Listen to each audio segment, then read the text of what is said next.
Сын буры. Узыходзіла, прабіваючыся праз імглу сонцам. Моцны мароз замаляваў узорамі шыбы, бярозавыя дровы гарэлі ў печы.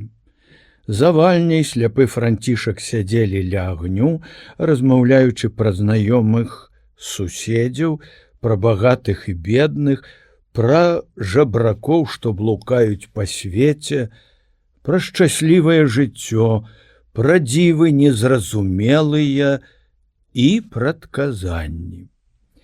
Зімою, сказаў Завальня, заязджаюць да мяне людзі, і толькі ў гэтую пару маю выпадак, каб мне хто-небудзь распавёў, што дзеецца на свеце. А ўвесну і ўлетку жыву тут, як пустэльнік. Бачу вакол ваду і цёмныя лясы, рог паляўнічага і стрэлы, часам толькі даносяць вестку пра блізкіх гасцей. З лясоў выходзяць сюды на адпачынак з гуртамі лоўчых, панічы гэтых краёў. Але ад іх не пачуеш такога, што магло б заняць думку. Іх размовы толькі пра сабак і коней. Я амаль усё сваё жыццё туляўся па свеце, сустракаў людзей з рознымі думкамі і пачуццямі. Я сляпы, таму не бачу іхніх твараў і постацяў.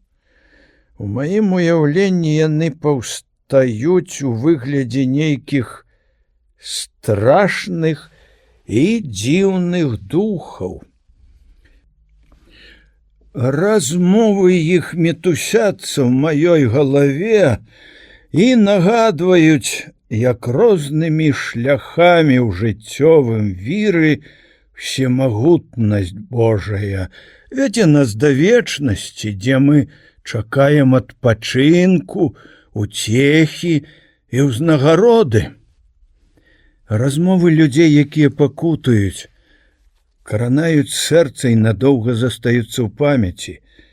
І як сумна слухаць показкі тых паноў, якія, жывучы заўсёды сярод вясёлых забаваў, хочуць паказаць свой розум і іншых пацешыць.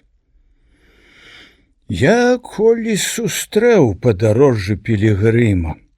Не ведаю, хто ён быў і адкуль, які называў сябе сынам буры. Ад яго я даведаўся, што ў жыцці паспытаў ён гора на ўсю поўніцу. Але неправіннасць хвалявала і не давала спакою ягоным думкам, а іншае разуменне шчасця. Ці расказваў ён пра сваё жыццё? Дзіўны нейкі чалавек называў сябе сынам буры. Ён гаварыў са мною некалькі гадзін. Мусіць, цікавая была размова? Ну, то раскажу, як было. У дарозе напаткала мяне бура. Лінуў дождж, падзьмуў моцны вецер. Мой павадыр, не ўбачыўшы нідзе блізка ані карчмы, ані вёскі, пагнаў коня да густога лесу, каб прынамсі схавацца ад залевы пад дрэвамі. Шумелі вакол лес і дождж з градам. Стрэлы перуноў наводзілі трывогу.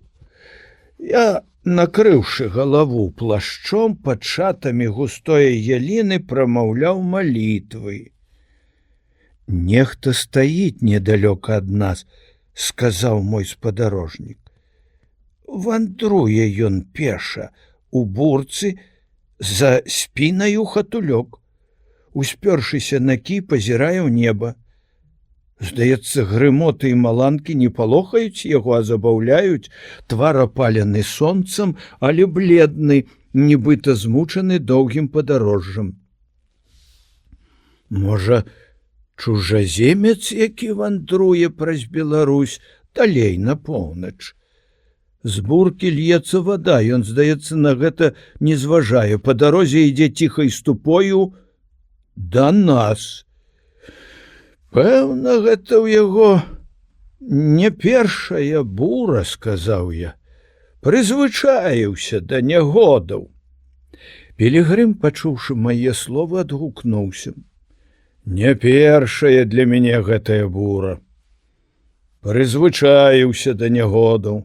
Яшчэ болей скажу. Люблю слухаць шум ветру.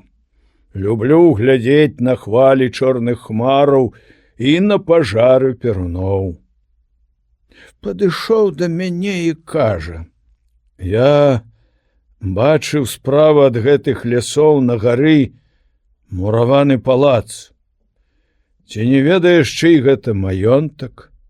Я не тутэйшы жыхар, да таго ж сляпы, усё схаванае ад мяне. Сляпы. Жывеш на свеце, не бачыўшы свету. Маркотнае такое жыццё. Што ж рабіць? Бог паслаў гэтае няшчасце. Трэба цярпліва трываць. А ці ўмееш цярпліва трываць? О, тады ты шчаслівы. Я такім быць не магу, хоць вандрую па ўсім свеце адзін, без павадыра. І што ж пагнала цябе ў далёкае падарожжа? Так мне наканавана. Калі б ты меў вочы, сляды пакут на маім твары, шмат сказалі б табе пра маё жыццё. З якіх ты ідзеш краёў? Як завуць цябе? З далёкіх краёў, а імя маё сын буры. Дзіўнае імя. Няма тут нічога дзіўнага. У багатым палацы, абкружаным мноствам лёкаяў і лісліўцаў, жыве сын шчасця. Ён ясны і халодны, як кавалак золата, з пагардаю пазірае на сваіх падданых, якія мусяць, як пчолы дзеля яго выгоды і ўцехі, збіраць па лугах мёд. У хаце пад саламянаю страхою жыве сын цярпення. Для яго свет пакрыты суцэльнаю мглою. Ён усім сэрцам прывязаўся да таго кутка зямлі, які корміць яго і апранае.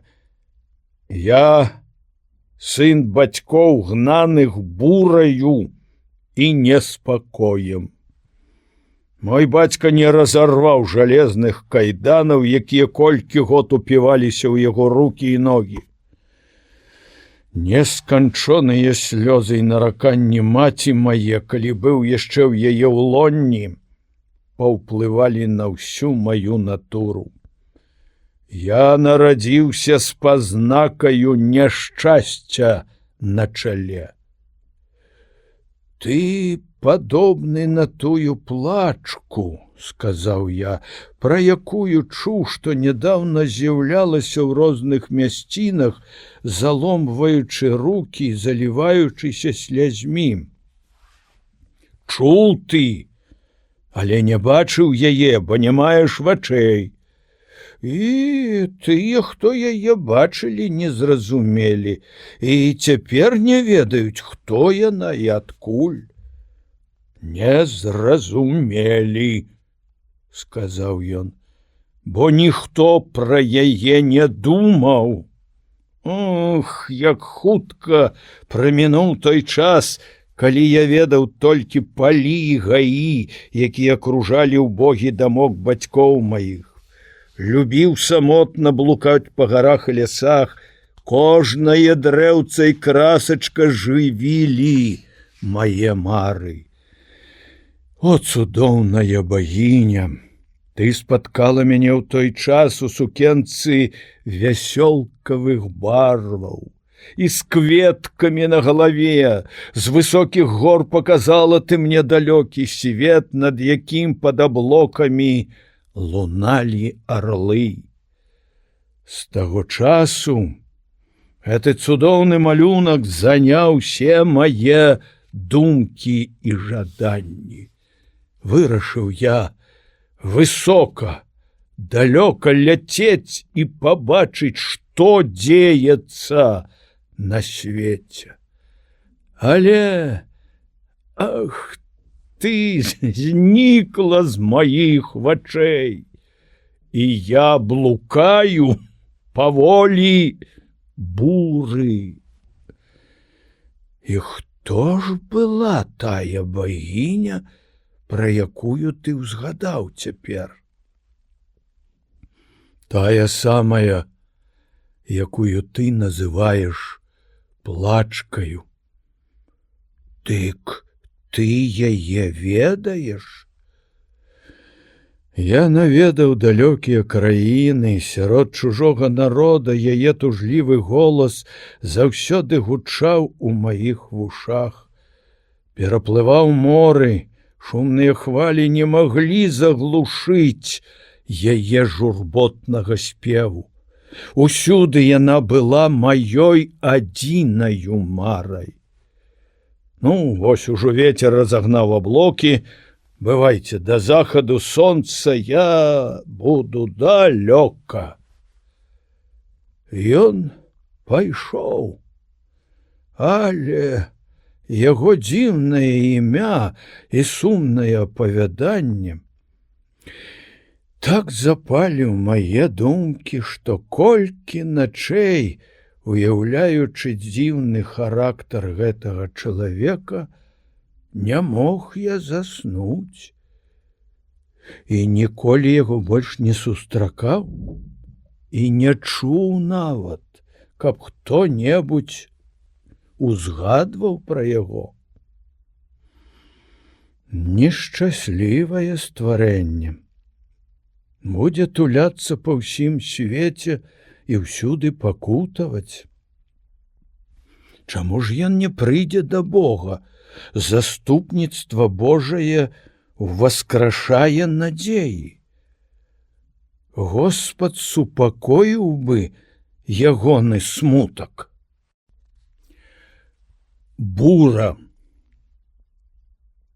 Мой дзядзька са сляпым Францішкам доўга яшчэ гаманілі, успамінаючы розныя выпадкі са свайго жыцця. Надышоў вечар. У снежні дзень кароткі, пасля полудня прайшло не так шмат часу, а ўжо пацямнела ў пакоі і нечакана пачуўся шум ветру за сцяною. «Надвор'е мяняецца», — сказаў дзядзька, пазіраючы ў акном. «Всё неба ў хмарах, не відаць аніводныя зоркі, і месяц цяпер позна ўзыходзіць. Ноч будзе цёмная, ветер, здаецца, паўночны, бо мароз не адпускае». Бура мацнела ўсё больш і больш, ветер падняў снег у паветры, беспрасветная імгла і начная цемра пакрылі ўсю зямлю. Імгненна намяло высокія гурбы перад дзвярыма і вокнамі. «Цяпер людзі вяртаюцца з полацкага кірмашу», — сказаў дзядзька. «На возеры ўжо, пэўна, замяло дарогу». Кажучы гэта, ён паставіў свечку на падваконне.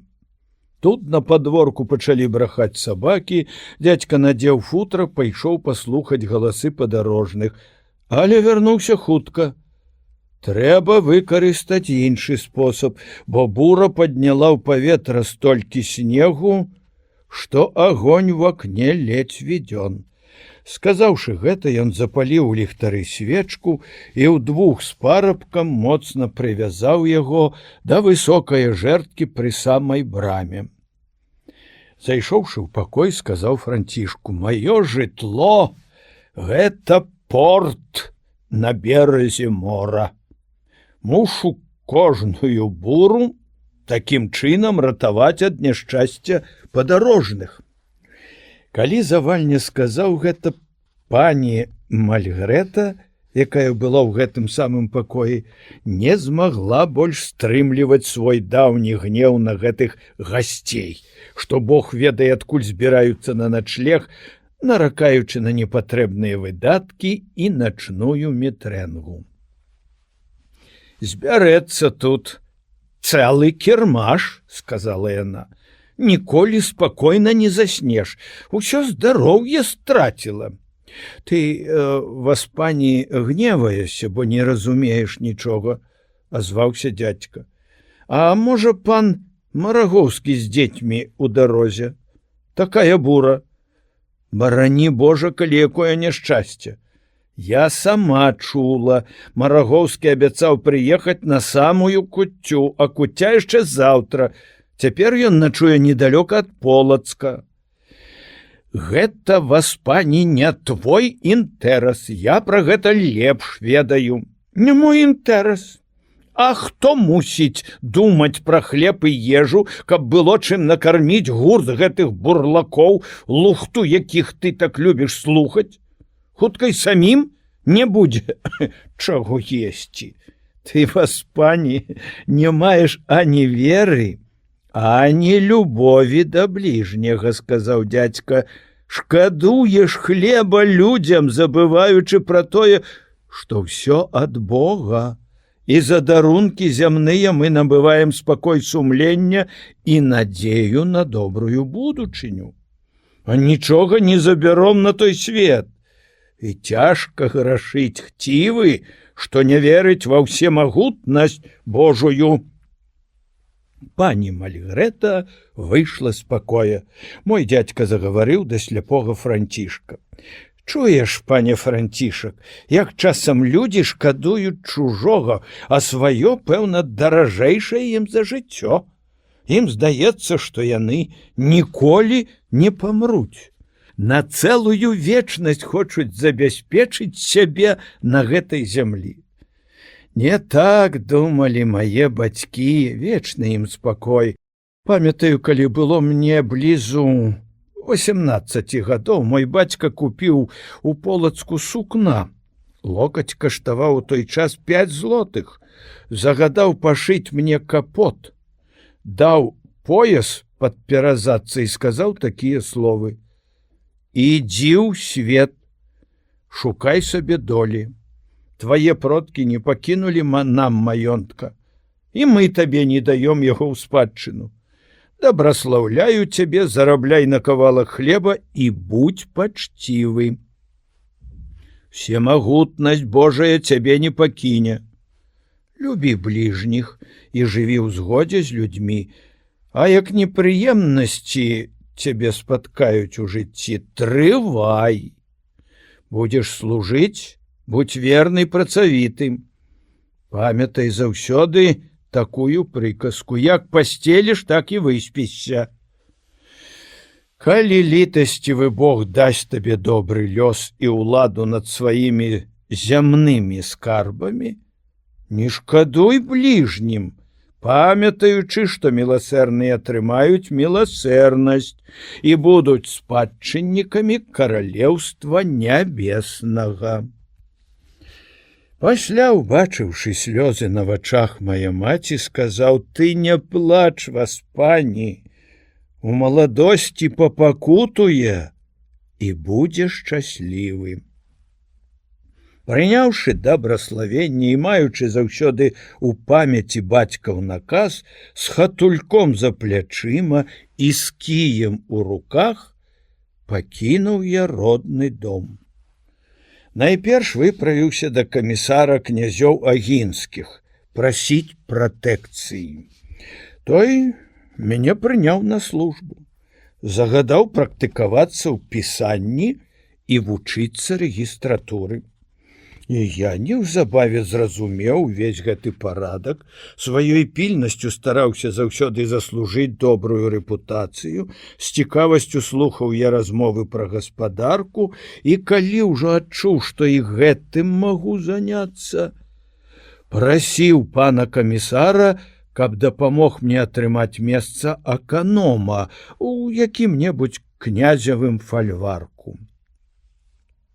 Ты малады, сказаў камісар, каб гаспадарыць у маёнтку, мала старання, трэба быць чалавекам дасведчаным, добра ведаць якасць зямлі, дзе што пасеяць, ведаць час, калі сеяць гарох, пшаніцу, ячмень ці авёс, а што найцяжэй прадбачыць перамену надвор'я, калі прыйдзе час сенакосу.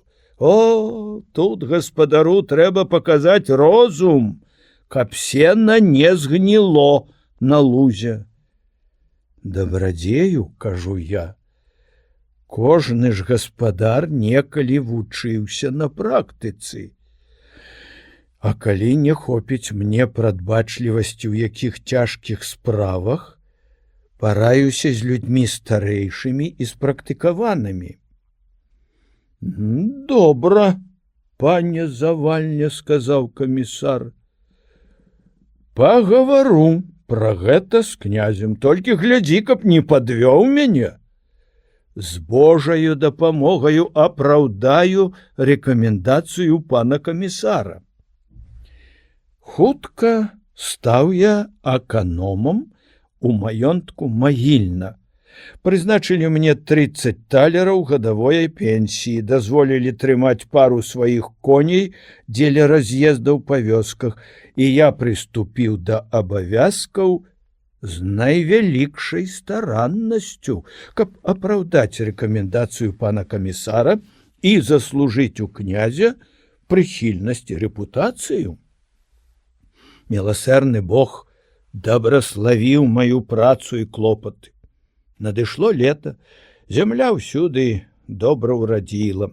Жыта вырасла такое буйное і густое, што калі чалавек ішоў па дарозе праз жытнёвае поле, дык ледзь можна было ўбачыць ягоную шапку. На пшаніцу, авёс і ячмень міла было глянуць. Усюды калоссе гайдалася на ветры, нібы хвалі на возеры. Аднаго разу, калі ўжо сонца хілілася да захаду, я быў на лузе, дзе сяляне жвава зграбалі сена.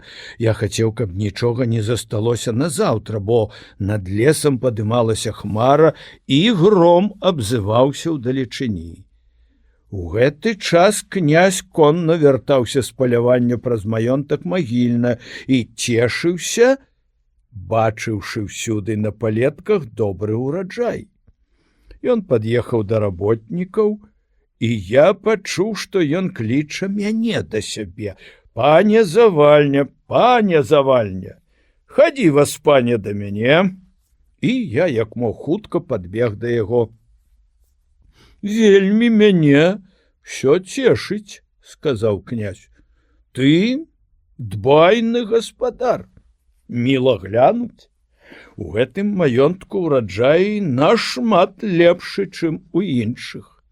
Ласка Божая, яснавяльможны княжа, сказаў я, лета цёплае, дожджык часта мілаваў зямлю, спадзяюся, і на малот не падвядзе, жыта добра каласілася. Гэта праўда, што лета добрае, але пры гэтым бачу і добрую руплівасць. Дзякуй. Дзякуй, пане Завальня. Сказаўшы гэта, князь паехаў, а я вярнуўся да сялянаў. Праз колькі дзён камісар павіншаваў мяне, бо князь загадаў дадаць да мае пенсіі яшчэ 10 талераў. І з таго часу, атрымліваючы штогод 40 талераў, я мог жыць спакойна, і бацькам сваім дапамагаў, пакуль Бог дазваляў ім жыць на гэтым свеце.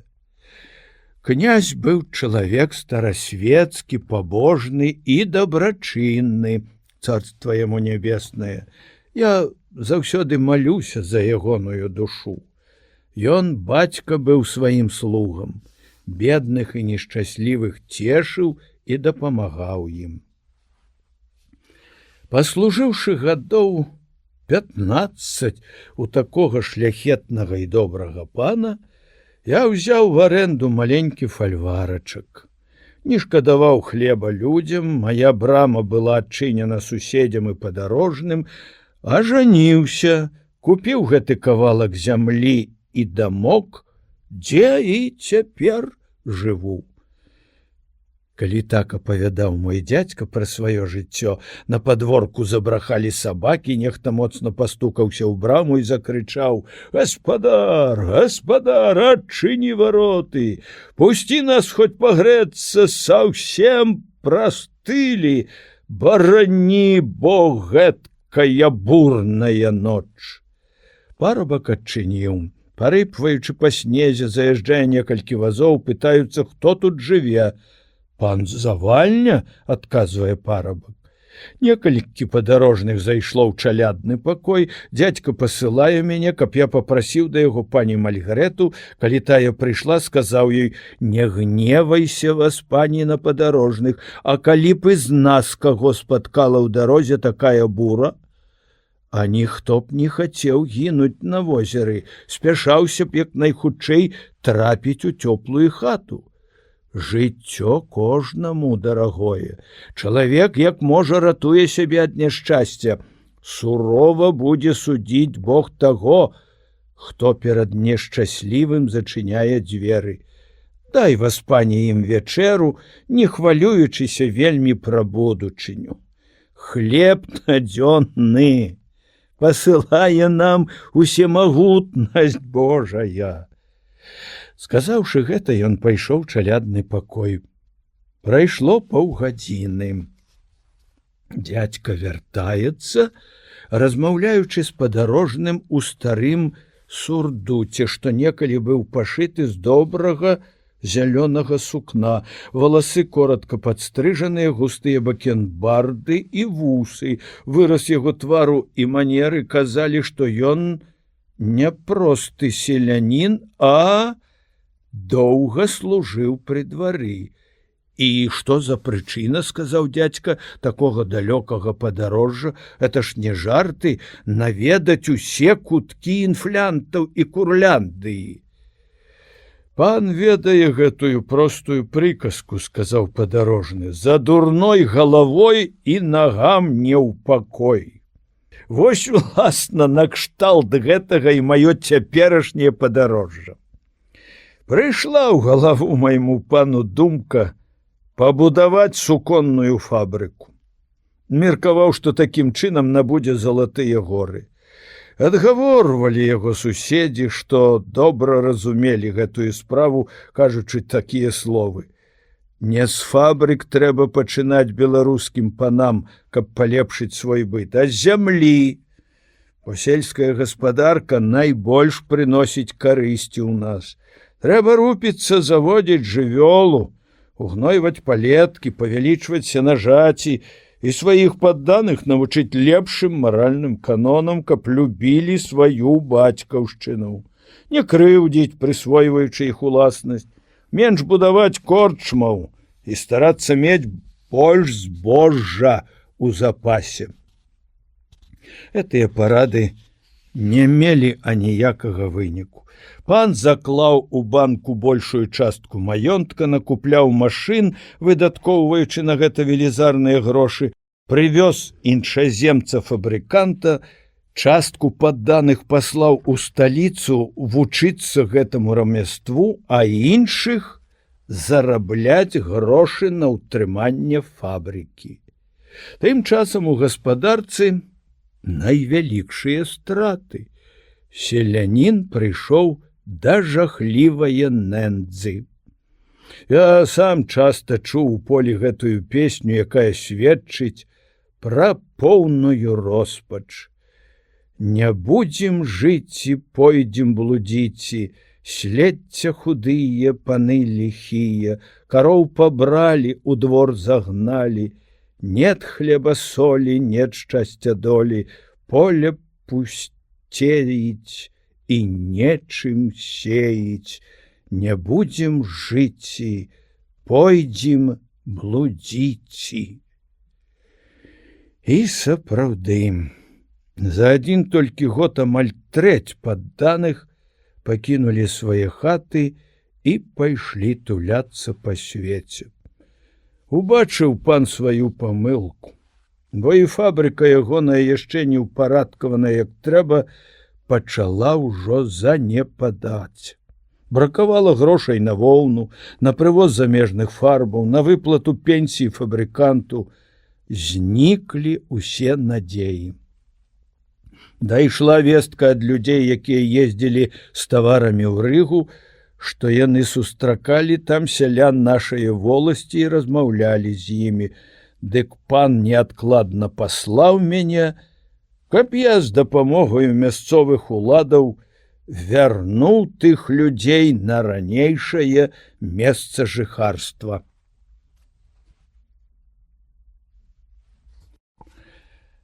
Арганісты з расонаў. У гэты момант нечакана адчыняюцца дзверы, заходзіць увесь абсыпаны снегам арганісты з расонаў. Ледзь ступіў на парог, прамовіў: «Слава Ісусу Христу! Віншую з надыходзячым святам Божага нараджэння» і кладзе стос аплатак розных колераў на стол. «А, дзякуй, вялікі дзякуй», – сказаў дзядзька. «Чакаў пана Андрэя і ўжо думаць пачаў, што сёлета ён, можа, забыў, дзе жыве Завальня». «Ха-ха! Як можна забыць пра пана Завальню, асабліва ў такую лютую буру, змеціўшы зыркі ліхтар на доме, добры і ветлы гаспадар якога клапоціцца пра жыццё падарожных. У той толькі час і госці ў мяне, калі пакрые нешчарду лёдам, але за гэта вясной і летам жыву, нібы пустэльнік, які акружаны вадою і лесам». Арганісты звяртаецца да сляпога Францішка. «О, даўно не бачыліся, грамадзянін усяго свету, а пра расоны ўжо зусім забыў. У нас і цяпер успамінаюць, як некалі ў час юбілею спяваў ты на хорах. Хто з ксёнжкі, а пан Францішак усе песні на памяць. Ну, калі ж ты нас наведаеш? Жыву я цяпер вельмі далёка, але ж ты жывеш там, дзе сустракаеш ласкавых і сапраўдных сяброў, а такіх у цябе шмат па ўсёй Беларусі. Цяпер з ласкі майго пана маю свой дамок на выспе пасярод возера Рабло. Там маю намер пакласці канец свайму тулянню, пакуль мне пан Бог дазволіць жыць. Ведаю твайго пана, шляхетны ён чалавек, маёнтак яго ля самага возера Рабло у рабшчызне. Я бываў там некалькі, не блізка адгэтуль, вёрст 60 будзе. Але як мяне трасе, увесь змёрз, такі моцны, ой, такі мароз, ну, што нельга вытрымаць. Вып'ем гарэлкі, пане Андрэй, сказаў дзядзька, а там вячэру цёплую прынесуць на стол, то і сагрэешся. А, добра было б гарэлачкі, бо людзі кажуць, што гэты трунак у гарачае лета халодзіць, а ў зімовыя маразы і вятры грэе. Пасля гарэлкі і закускі павесялелы арганісты сказаў: «Пан Завальня сёння мае гасцей, мае і новыя апавяданні. Кожны чалавек нешта адрознае ад іншых сустракае ў сваім жыцці, дык кожны адрознае ад іншых і расказвае. І Янка, філосаф езуіцкай акадэміі, мусіў ужо распавесці шмат гісторый. Чуў я, што калі ён быў яшчэ ў школах, дык вельмі любіў чытаць кніжкі. Ягоныя гісторыі вучоныя. Расказваў мне пра нейкія паганскія народы, што жылі, ой, Бог ведае, якія даўнія часы. Імёны іх такія цяжкія, што на другі дзень ужо не памятаю. І я хадзіў да езуіта ў школы. Альвар і цяпер ведаю на памяць, перакладаў прамовы Цыцэрона і пра мастацтва, паэзіі.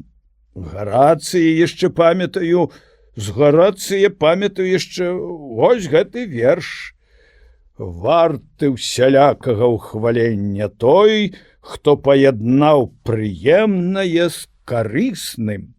Але калі я ўбачыў, што гэта ўсё марнасць марнасцяў, не захацеў паглыбляцца ў далейшыя мудрасці. Навошта філасофстваваць? Лепш верыць сэрцам. Дык пачаў вучыцца музыцы. І цяпер, дзякуй Богу, маю месца пры касцёле і задаволены. І ўсё ж цяпер чарга пана Андрэя расказаць што-небудзь. А ці не будзе гэта ўжо позна? Колькі часу? Не маю гадзінніка, сказаў дзядзька, але ведаю, што яшчэ далёка да поўначы.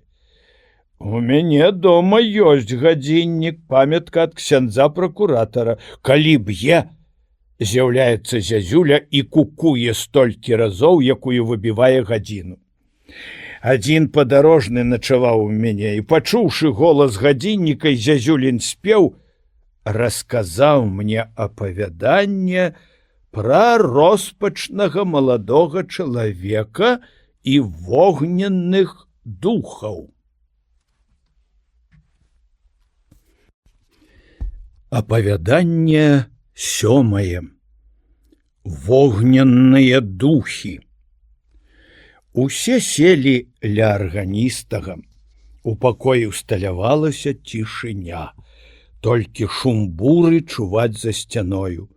Арганісты пачаў сваё апавяданне так. Адзін малады чалавек, Альберт, добра выхаваны і адораны прыродай прыгожым абліччам, атрымаў у спадчыну ад бацькоў некалькі тысяч талераў. Не задумваўся, што грошы лёгка страціць, а набыць цяжка, не ашчаджаў, што любіў гульні ды забавы і зразумеў нарэшце, што ўжо яго скарбонка, як цела без душы, і сябры, якіх раней было шмат, зніклі. Мальвіна, яго каханая, нарадзілася і вырасла ў горадзе, ведала свет і згаджалася з агульнай думкаю кабет, што сэрца можна аддаць таму, да каго мімаволі цягнецца душа, але руку толькі таму, хто злотам і пашанаю абяцае жыццёвы дабрабыт. Мальвіна кахала Альберта, любіла з ім доўга размаўляць, за такімі прыемнымі размовамі хутка ляцеў вечар, і гадзіннік часта біў на сцяне, лічачы гадзіны, а шэрая зязюля сумна кукавала з адчыненых дзверцаў. Журботны зязюлін голас наводзіць на мяне невясёлыя думкі, сказаў Альберт. Здаецца, ён гаворыць сэрцу, што і вясна мае сваю горыч. Хутка час пралятае, хутка міне маладосць, а чалавек на схіле свайго жыцця на ўсё глядзіць холадна. Мальвіна, давай карыстацца часам, пакуль яшчэ маладое пачуццё робіць нам забавы прыемнымі. Вясна, лета і восень людскога жыцця маюць свае аздобы, сказала Мальвіна, калі чалавек не ведае беднасці і мае чым задаволіць усе свае жаданні. Ці ж багацце найбольшае шчасце? Без гэтага і каханне стыне. Ты любіш, як бачу, грошы, сказаў Альберт. Хто ж не любіць тое, што абавязкова патрэбна? Пачуўшы гэтыя словы, Альберт доўга сядзеў задуманы, нарэшце ўзяў шапку і хоча выйсці. Што ж сёння так спяшаешся дадому? Спыталася Мальвіна. Я чалавек небагаты. Трэба думаць, як жыць на свеце. Трэба было раней гэтым заняцца. Нездарма голас зязюлі наводзіў на мяне смутак. Яна мне нешта напрарочыла.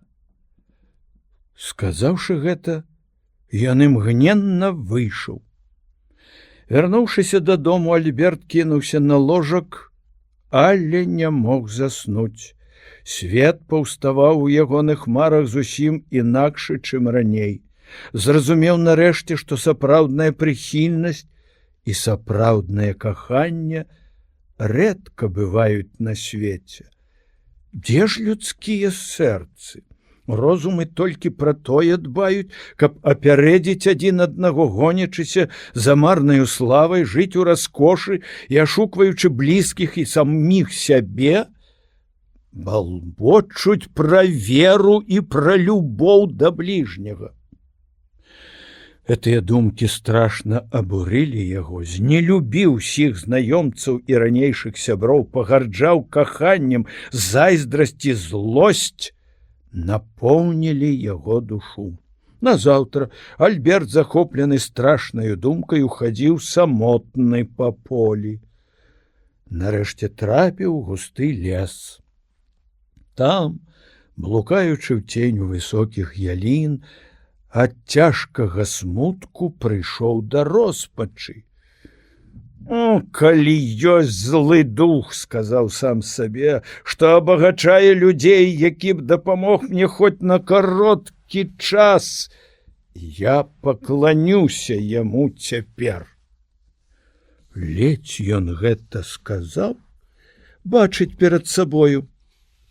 Нехта сядзіць пад дрэвам на спарахнялым пні велізарнага росту, нос доўгі, востры, твар шчуплы, румяны, барада і валасы на галаве чырвонага колеру, вопратка хоць і злінялая, аднак адсвечвала яшчэ чырвонаю фарбаю. З трывогаю пазіраючы на яго, Альберт застыў у маўчанні.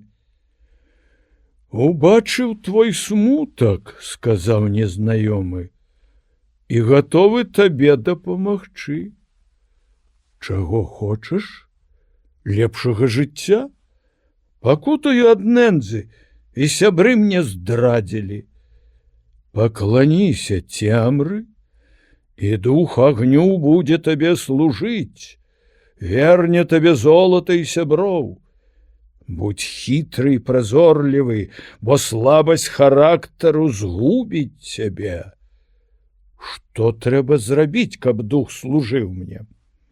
Слухай і адразу выконвай мае парады. Здабудь кроплю крыві са свайго пальца. Альберт здабывае кроў з пальца.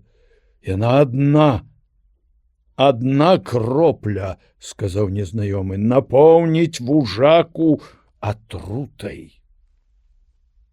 Дык ідзі цяпер з гэтаю крывёю. Выходзячы з лесу, узыдзеш на гару. Там поўзае вужака, якая хацела ўкусіць дзіця, але, перапалоханая крыкам маці, страціла атруту. І цяпер, выгнаная іншымі гадамі, блукае адна. Пазнаеш яе лёгка. Жоўты хвост, значыць, адсутнасць сіл. Дай лізнуць ёй кроплю твае крыві. У момант займее атруту і сіл набярэцца, а потым ідзі за ёй, яна дасць табе сваю мудрасць і багацце. У кожнай скрынцы агню бачыш духа, а слугою тваім будзе Нікітрон. На кожны твой кліч ён народзіцца з полымя. Сказаўшы гэта, незнаёмы ўстаў, пайшоў гушчар лесу і знік з вачэй. Праз дзікія бары ідзе Альберт у той бок, куды яму паказаў незнаёмы.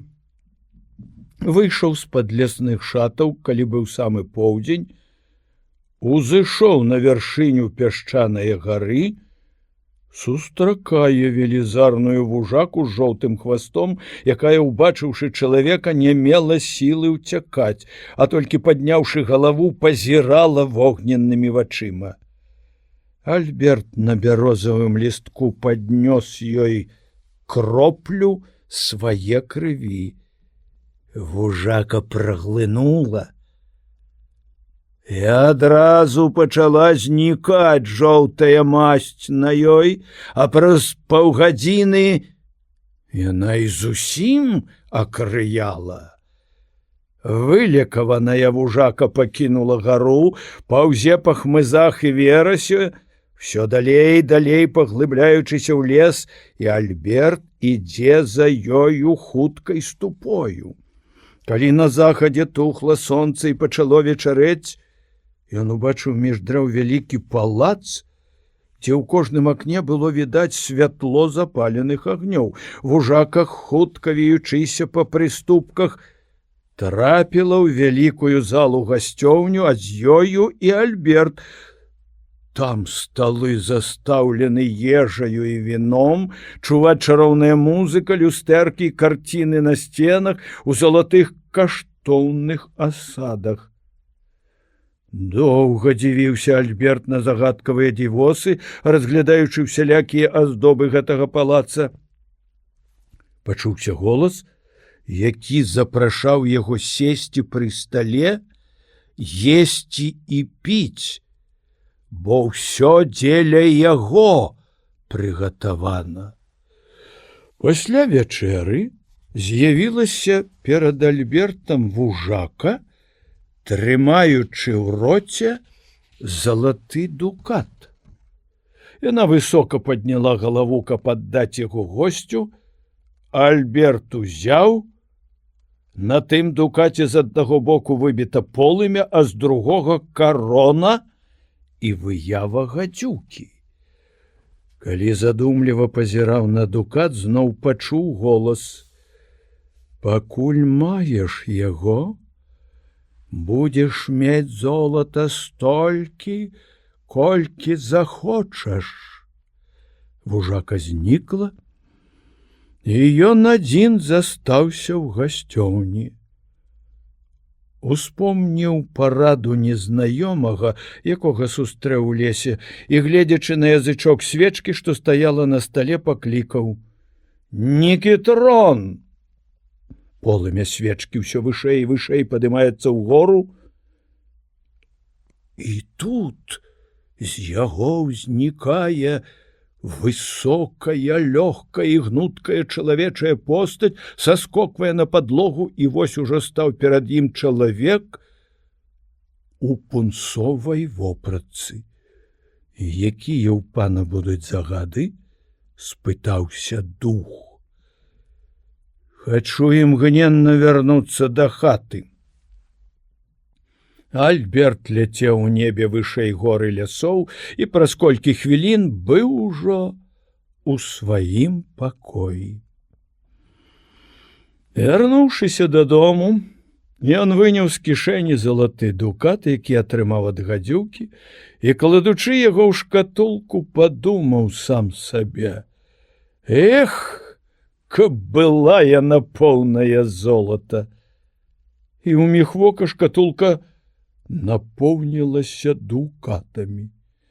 Цешыцца ён, гледзячы на скарб гэткі, і не верыць, што бачыць тое наяве, доўга стаяў, не адводзячы вачэй ад золата, баючыся, каб не знікла яно. Бачаць суседзі дзіва нечуванае. Альберт купляе найдаражэйшыя люстры, гадзіннікі, дом яго свеціцца золатам і срэбрам, коні і кареты шыкоўныя, лёкае ў дарагіх ліўрэях, быццам меў ён маёнтак з некалькімі тысячамі душ, запрашае да сябе гасцей, дае балі, найдаражэйшых вінаў у яго невычэрпная крыніца. Мальвіна, чуючы пра гэтую неспадзяваную перамену лёсу, дзівіцца, як і іншыя. Адкуль узяліся ў яго такія вялікія грошы? Доўга спадзявалася, што ён, можа, калі наведае яе. Прамінула колькі месяцаў, не прыязджае. Перамяніўся ўжо, дарэмна чакаць. У яго душы цяпер толькі адна пыха.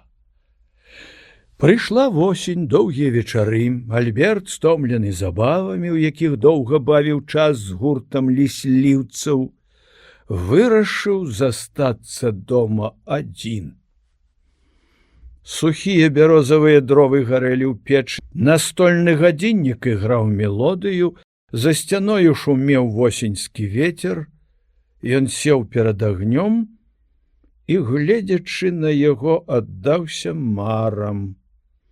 Думаў пра сваё мінулае, пра няўдзячнасць і здраду сяброў, якія некалі кінулі яго, убачыўшы, што ён зазнаў няшчасця і роспачы.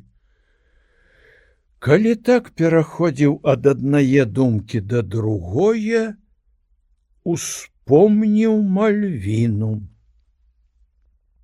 Памяць ярка малявала яму прыемныя з ёю забавы да позняе ночы.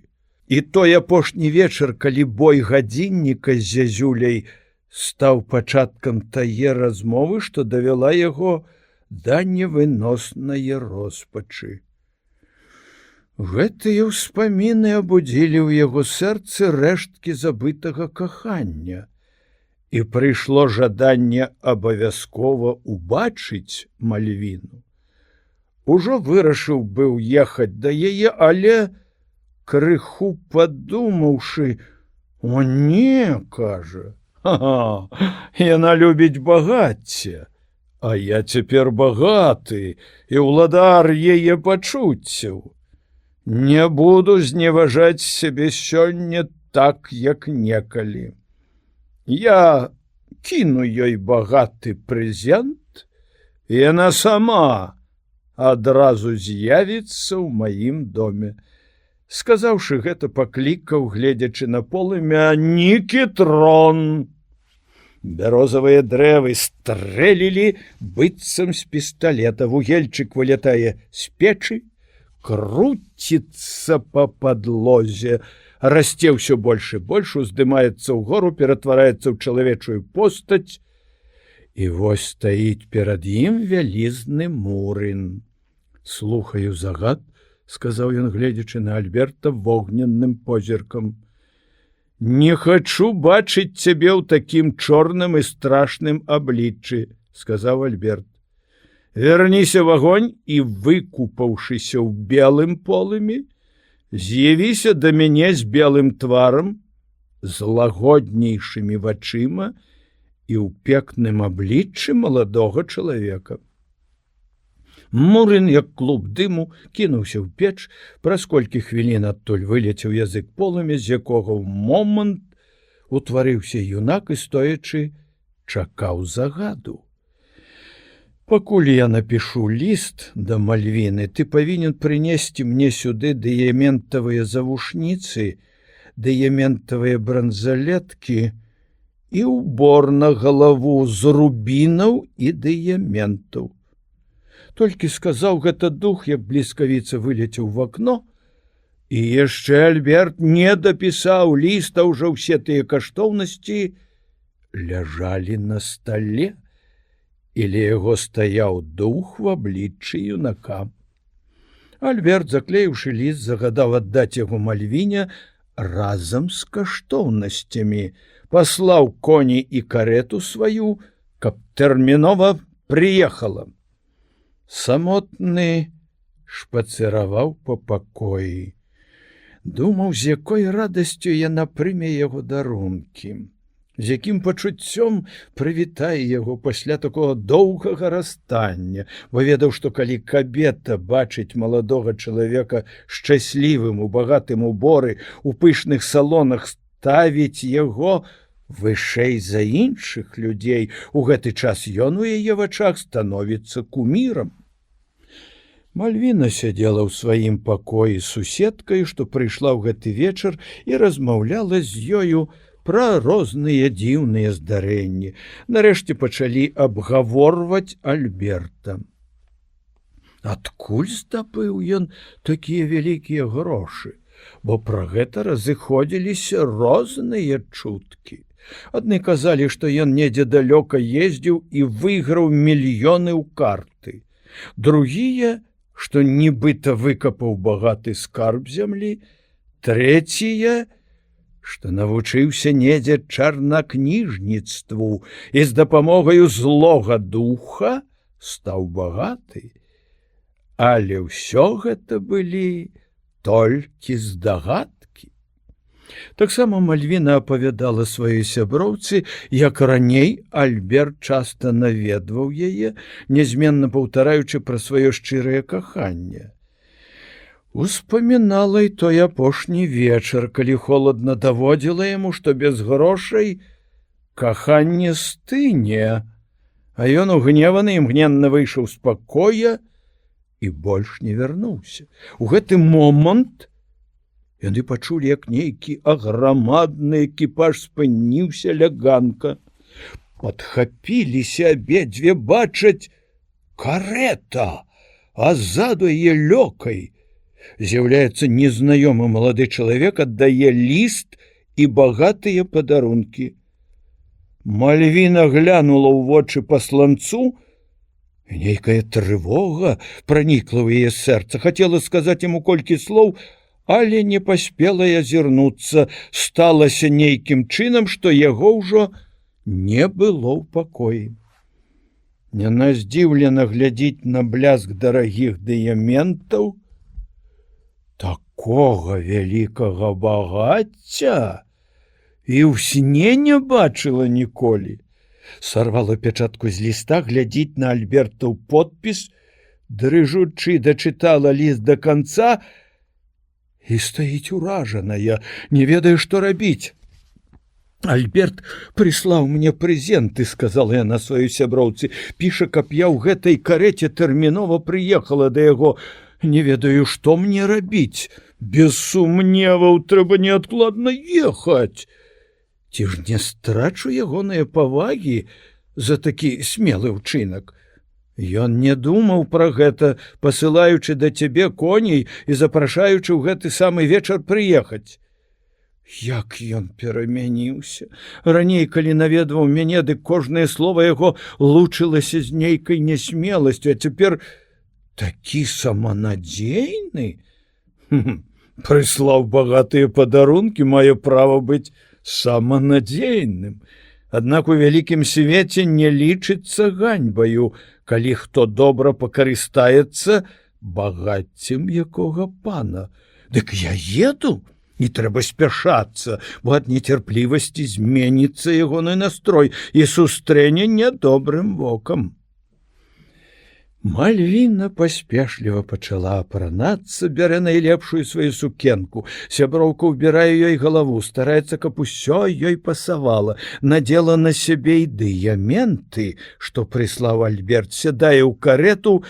Паўгадзіны ехалі ўжо на месцы. У вітальні сустракае яе Альберт. Запрашае ў гасцёўню, дзе ўсё зроблена з густам і багацце ззяе паўсюль. Дзівіцца Мальвіна з такое нечаканыя перамены яго долі. Альберт у яе вачах зрабіўся зусім іншы. Яго постаці твар набылі дзіўную прыгажосць. У яго размовах Мальвіна заўважыла незвычайны розум і дасціпнасць. імгненна дарагая садавіна і размаітыя сочывы з'явіліся на сталах. Ён просіць яе выбіраць сабе пад густ. І ў гэты час пачосткі расказвае, як у яго прачнулася жаданне абавязкова сёння убачыць яе.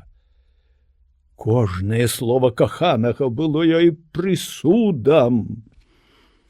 Ці ўспамінала ты хоць калі пра мяне? — спытаўся Альберт. З тае пары, як мы апошні раз бачыліся.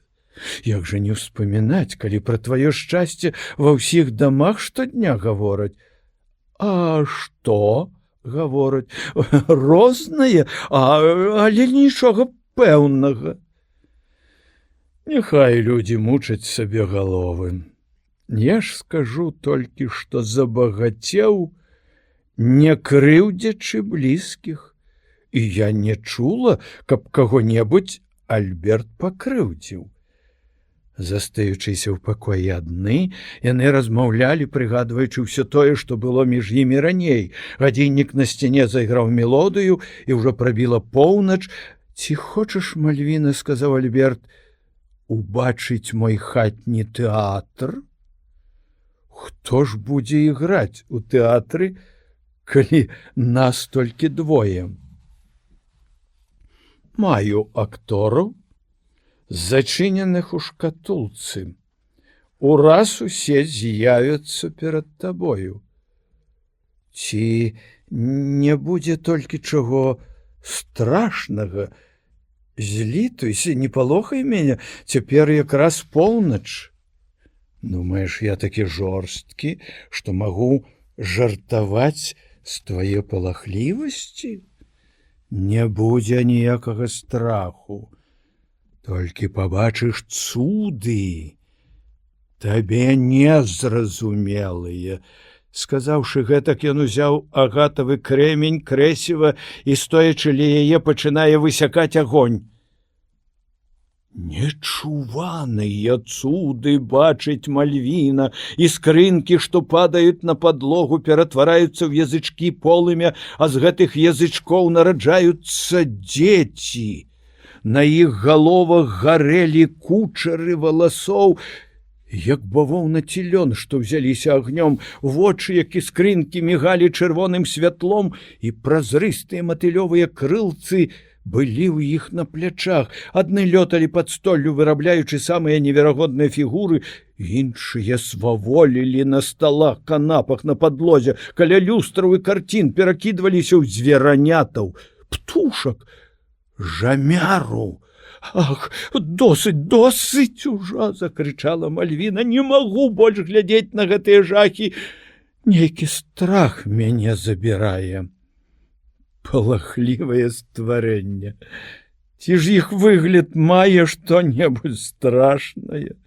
Это ж купідоны, якіх ты, можа, не раз бачыла на карцінах пекныя Венеры.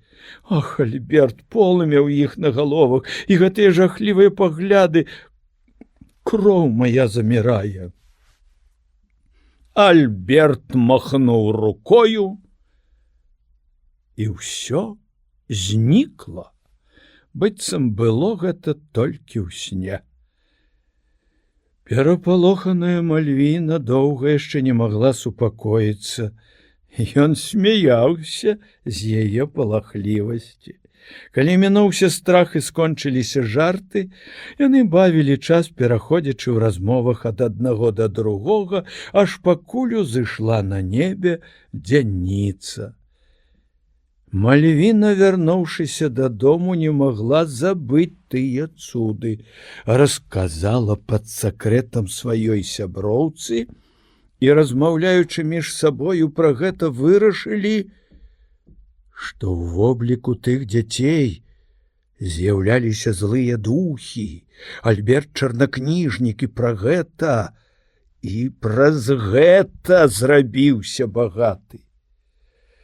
Такі сакрэт, пераходзячы ад сяброўкі да сяброўкі, хуткім часе ўжо быў вядомы ў гарадах і вёсках, усюды са страхам пра гэта гаварылі.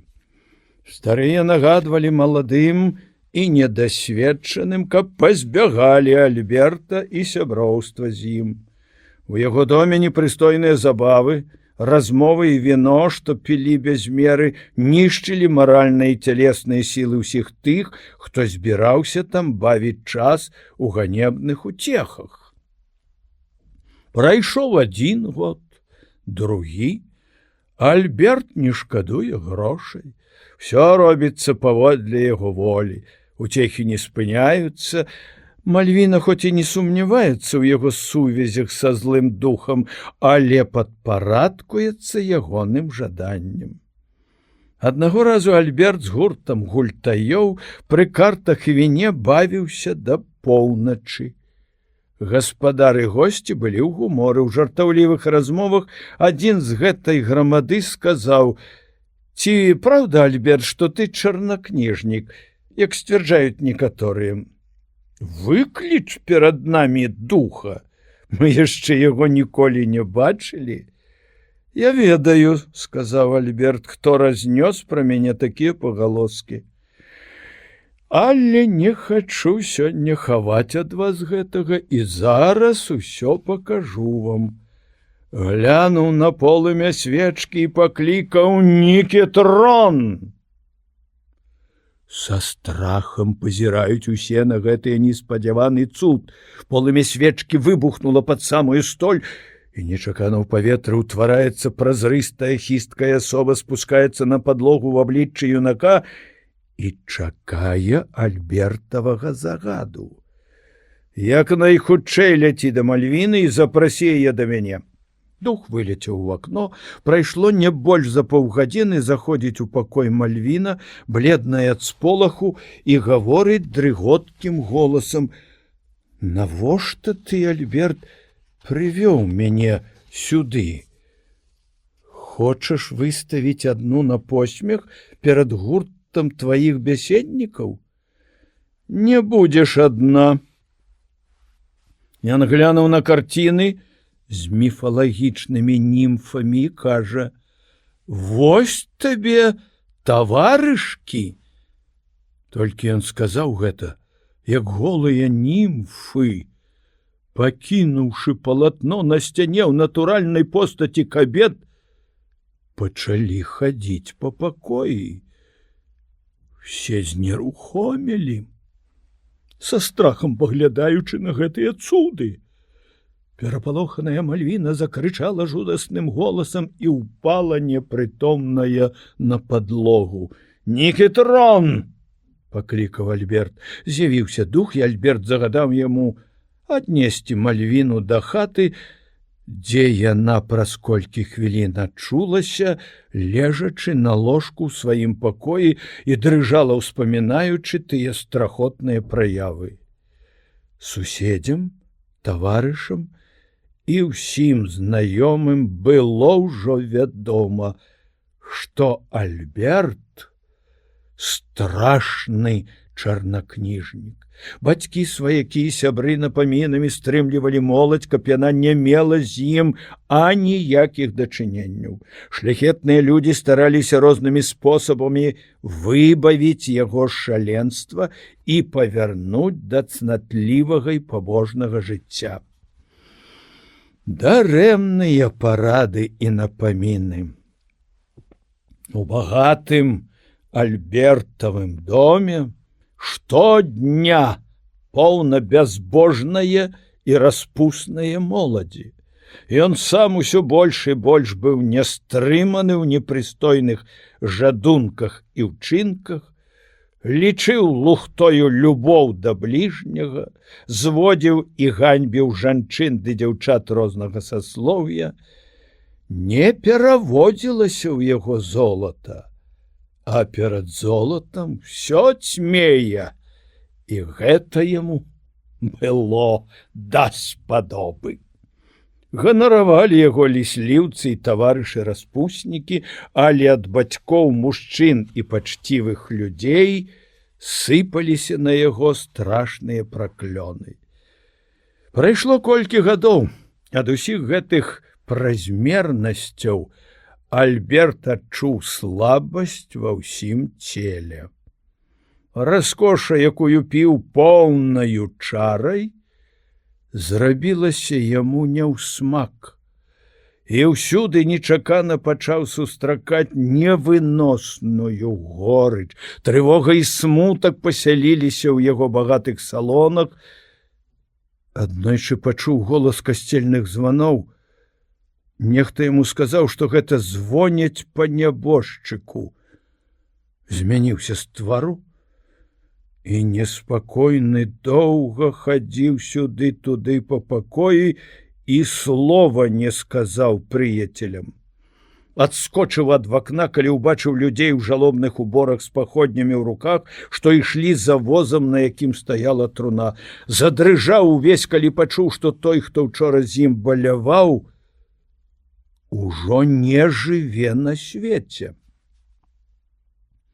Неспакой і меланхолія штодзённым цяжарам ляжалі на яго думках, гурт лісліўцаў нудзіў яго, жанчыны страцілі прывабнасць у яго вачах, у Мальвіны убачыў тысячы заганаў і не хацеў яе больш бачыць.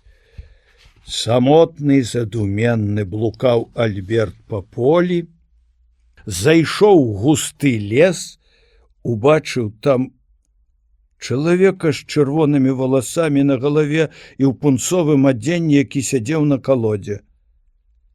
Пазнаў яго.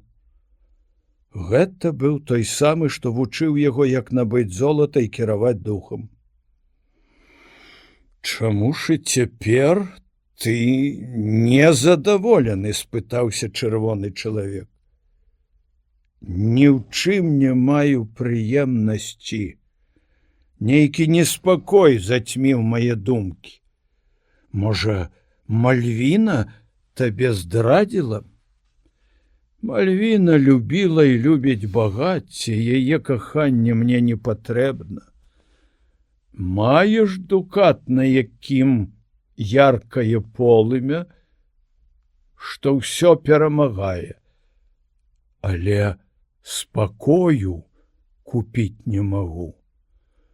Вогненны дух выконвае ўсе твае загады, але ён спакою не можа прынесці. Не ўмеў ты карыстацца шчасцем, а я казаў: будь хітры і празорлівы, бо слабасць характару загубіць цябе. Ужо не грэе ні залатое полымя, ні вогненны дух, ні погляд каханкі. Я пагарджаю ўсім. Я хачу здранцвець, быць абыякавым, як труп, холодным, як ледяная брыла. Дык паслухай апошнюю маю параду. Збяры ўсіх сваіх таварышаў, і перш чым праб'е на вежы поўнач, ідзі на цвінтар. На магілах убачых язычкі холодных агнёў. Прасі іх да сябе на забавы. Сказаўшы гэта, ён адышоў на некалькі крокаў і знік. Вярнуўшыся дадому, Альберт адразу пастараўся выканаць тое, што яму раіў у лесе той дзіўны чырвоны чалавек. Гасцей пакінуў адных, а сам заспяшаўся на цвінтар. Ноч была ціхая і цёмная, ледзьве відаць былі драўляныя крыжы, дзікія камяні, пастаўленыя сям-там на магілах. Свяціліся язычкі агнёў, нібы ад свечак, што дагаралі. «Холодныя духі», — сказаў Альберт. «Сёння вас запрашаю да сябе, хачу вашай дапамогі, хачу быць падобны да вас і пагарджаць светам». Толькі сказаў гэта, як з'явіліся перад ім белыя прывіды волата ў дзіўных і страшных абліччах. Яны кланяліся, даючы знаць, што ахвотна выканаюць ягонае жаданне. У доме ў Альберта шум і вясёлыя размовы чуваць у асвечаных салонах. Вярнуўся гаспадар, бледны, на твары неспакой. «Што з табою дзеецца, Альберт? Чаму ты такі маркотны? Які неспакой хвалюе твае думкі. Пра што турбуешся? 100 гадоў, раскідваючы скарбы, што дала табе фартуна, не зможаш іх усё адно страціць». Гаворачы гэта, віталі яго адзін за адным госці. «Хто з нас будзе так доўга жыць?» – сказаў Альберт. «Не затрымае чалавек захаду сонца, каб дзень падоўжыць, і весялосць не прыкліча, калі яна прэч уцякае. Навошта зважаць на невясёлае? Хто ведае, якая будзе будучыня? Давайте жыць сённяшнім днём», – сказаў адзін з гасцей. «Выпі з намі, змрочныя думкі прэч уцякуць». «Віно весяліць сэрца», – сказаў другі. «Што будзе пасля? Навошта думаць цяпер? Нясі віна мне жыва, хай пройдзе дзень шчасліва, душой клянуся, дружа, што мушу піцца дужа». «Чакаю запрошаных гасцей», – сказаў Альберт. «Яны ўпершыню наведаюць мой дом. Адкуль і якіх гасцей чакаеш? Убачыце і будзеце ведаць. Дык старайся іх прыняць з весялейшым тварам, чым маеш цяпер. Вып'ем за здароўе гаспадара». Пеніцца віно ў келіхах, грымяць віваты. «Няхай жыве Альберт!» Падхмеленыя моцнымі трункамі, яны пахваляліся адзін перад адным, хто больш выпіць можа. Шум і гамана вясёлых гасцей адзываецца ва ўсіх пакоях. Сам гаспадар, захоплены вясёлай грамадою, асушыў не адзін келіх моцнага віна, але яно слаба падзейнічала на яго. Хвіліннае забыццё дало спачыць думкам, і зноў вярнуўся смутак мучыць ягоную душу. Поўнач. На далёкай вежы б'е 12, прабіў гадзіннік у кутку гасцёўні і ледзь дайграў мелодыю, нечакана патухлі васковыя свечкі. Адна толькі лямпа свяціла бледна, нібы пакрытая густою імжою. З'явіліся па кутах і пасярод салона жахлівыя монстры. Велізарныя стварэнні ў белым, вочы гарэлі як агонь, гангрэнавыя плямы палілі іхнія твары, чарнелыя шкілеты абапіраліся спарахнелымі рукамі на мэблю, знік гарэлачны чад. Перапалоханыя госці з крыкам уцякалі з дому, і іншыя, знепрытомніўшы, пападалі на падлогу. Нямы, бледны. Альберт пазіраў на гэтых пачвараў. Дрыготка прабегла па целе, і адчуў гэты час, што нейкі мароз увайшоў у яго грудзі, і ён застыў увесь ад холаду. Зніклі гэтыя страшныя монстры, апрытомнілі перапалоханыя бяседнікі, але не вярнулася цяпло, каб сагрэць Альберта. Увесь быў халодны, як кавалак золата. Жыў ён яшчэ некалькі гадоў, але ўжо нішто не магло яго сагрэць. Увесную ў летнюю спякоту мароз прабягаў па ўсіх яго жылах, рукі і ногі былі заўсёды застылыя.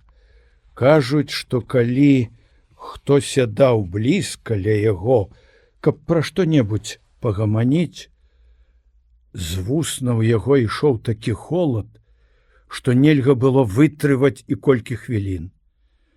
Уначы Прыходзілі яго тыя самыя страшныя здані, якіх ён запрашаў да сябе з магіл, і часта чуў нейкія дзіўныя галасы, якія клікалі яго: «Альберт! Альберт!» Не толькі ў змроку, але і сярод белага дня. Пытаўся ён у людзей, што яго часам наведвалі, ці не чуе хто-небудзь з іх галасы, што клічуць яго па імені. Усе са здзіўленнем адказвалі, што не чуюць аніякіх галасоў. Абазнаныя ў сваёй справе медыкі, прывезеныя з далёкіх краёў, параіўшыся, прызначалі яму размаітыя лекі, але руплівасці веды дактароў не маглі яму дапамагчы. «Божая кара!» нарэшце кранула чарнакніжніка і спакусніка, паўтаралі старыя людзі. А між простым людам па вёсках і мястэчках хадзілі чуткі, што Альберта за бязбожнае жыццё мучаць усе трасцы разам, ні на хвіліну не даючы яму спакою. Найчасцей ён быў самотны, назаўсёды зніклі балі і шумныя забавы, рэдкі госць наведваўся, і той, змучаны халоднаю размоваю, стараўся як мага хутчэй пакінуць ягоны дом. Пакінулі ўсе. Часам толькі лёкай з'яўляўся на голас пана. Дзень быў хмурны, шумеў вецер, сонца закрывалі аблокі. У Альбертавым доме панавала цішыня, нібыта ў якой пустэльні.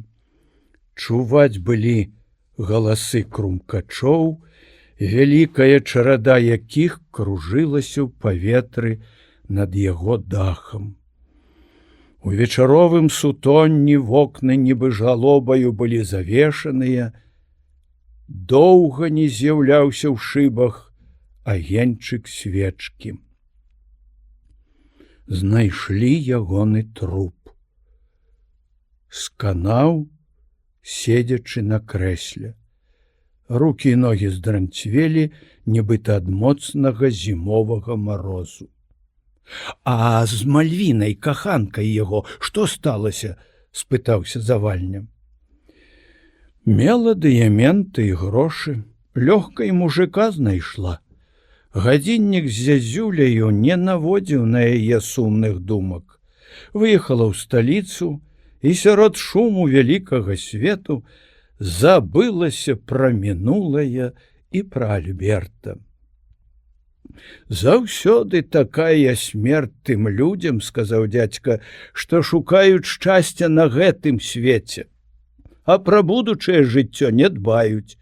Як жахліва памёр гэты няшчасны Альберт!» Арганісты ўстаў з месца і сказаў, гледзячы ў акно: «Некалькі зорак свеціцца на небе, і вецер сціх. Заўтра будзе добрае надвор'е. Перш чым вярнуцца да хаты, мне трэба яшчэ сюды-туды заехаць. Дык, пане завальня, дазволь ужо адпачыць па-дарожнаму. Мне трэба заўтра раненька ўстаць». Гасцям ужо падрыхтавалі пасцелі, пасля пацераў патушылі агонь, і я, думаючы пра няшчаснага Альберта, заснуў. Куцця. Я прачнуўся і, лежачы яшчэ ў пасцелі, прыгадваў апавяданні сляпога Францішка і арганістага. Плачка, сын буры, вогненныя духі. Все гэтыя цуды паўставалі ў маіх думках у дзівосных, маркотных і страшных карцінах. Тут дзядзька адчыніў дзверы і, гледзячы на мяне, сказаў: «Вставай, Янка, не прывыкай да ляноты. Зімовыя ночы доўгія, можна выспацца. Все бадарожныя яшчэ перад світаннем выехалі. Цяпер толькі паны спяць да дня. За іх іншыя думаюць і працуюць. Памятай, што ты чалавек бедны, мусіш сам служыць, дык адвыкай ад такіх звычак. Завальня надзеў футра, выйшаў на падворак.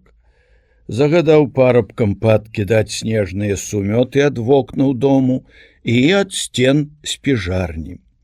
Я хуценька ўстаў, у хаце было ціха і змрочна, святло слаба прабівалася праз шыбы, пакрытыя лёдам і засыпаныя снегам. Уваходжу ў чалядны пакой, там на лаве сядзеў сляпы Францішак, а пані Мальгрэта, гатуючы куццю, расказвала яму пра сваю гаспадарку. Пра курэй розных парод, якіх яна разводзіла, маючы велізарнага пеўня на высокіх нагах, але ён быў такі нязграбны, што звычайны маленькі пеўнік яго перамагаў і не раз крывавіў. Пра гусей, якіх улетку хоць і заўсёды добра глядзела, але не магла ўпільнаваць ад лісіц. Казала, як аднаго разу на возеры паляўнічы адным стрэлам забіў некалькі свойскіх качак, мяркуючы, што гэта дзікія. І з таго часу трэба мець іх на воку, каб далёка не адплывалі ад дому. Калі так размаўлялі, дзядзька пастукаў у вакно, кажучы: «Бачу здалёк, па возеры нехта едзе.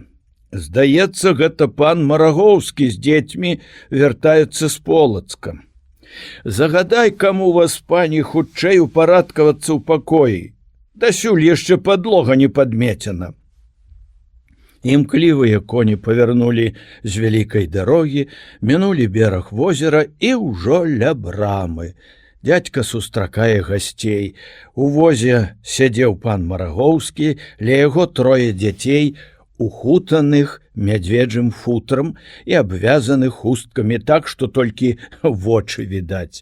Выбегла з дому пані Мальгрэта і дзяцей унеслі ў пакой. На снеданне было пададзена падагрэтае піва. Шкаляры, пачуўшы цяпло, зашумелі, як пчолы ў вуллі. Кожны апавядаў пра сваю вучобу, пра таварышаў, настаўнікаў, пра розныя школьныя выпадкі і здарэнні. Сляпы Францішак далучыўся да іх, і яны пад сакрэтам расказалі яму свае вершы, якія выўчылі на памяць, каб павіншаваць бацьку. Перада мною яны хваліліся ўзнагародамі за іспыты. Дасталі са скрыначкі абразкі клаўбера розных памераў, крыжыкі, медзяныя медалькі. Шмат расказалі вывучанага з альвара і шмат пераклалі з лаціны святое гісторыі. Пан Марагоўскі пацвердзіў бацьку, што Стася і Юзіка за стараннасць у навучанні і за добрыя паводзіны хвалілі і ўзнагародзілі ксёндз-прэфект і настаўнікі.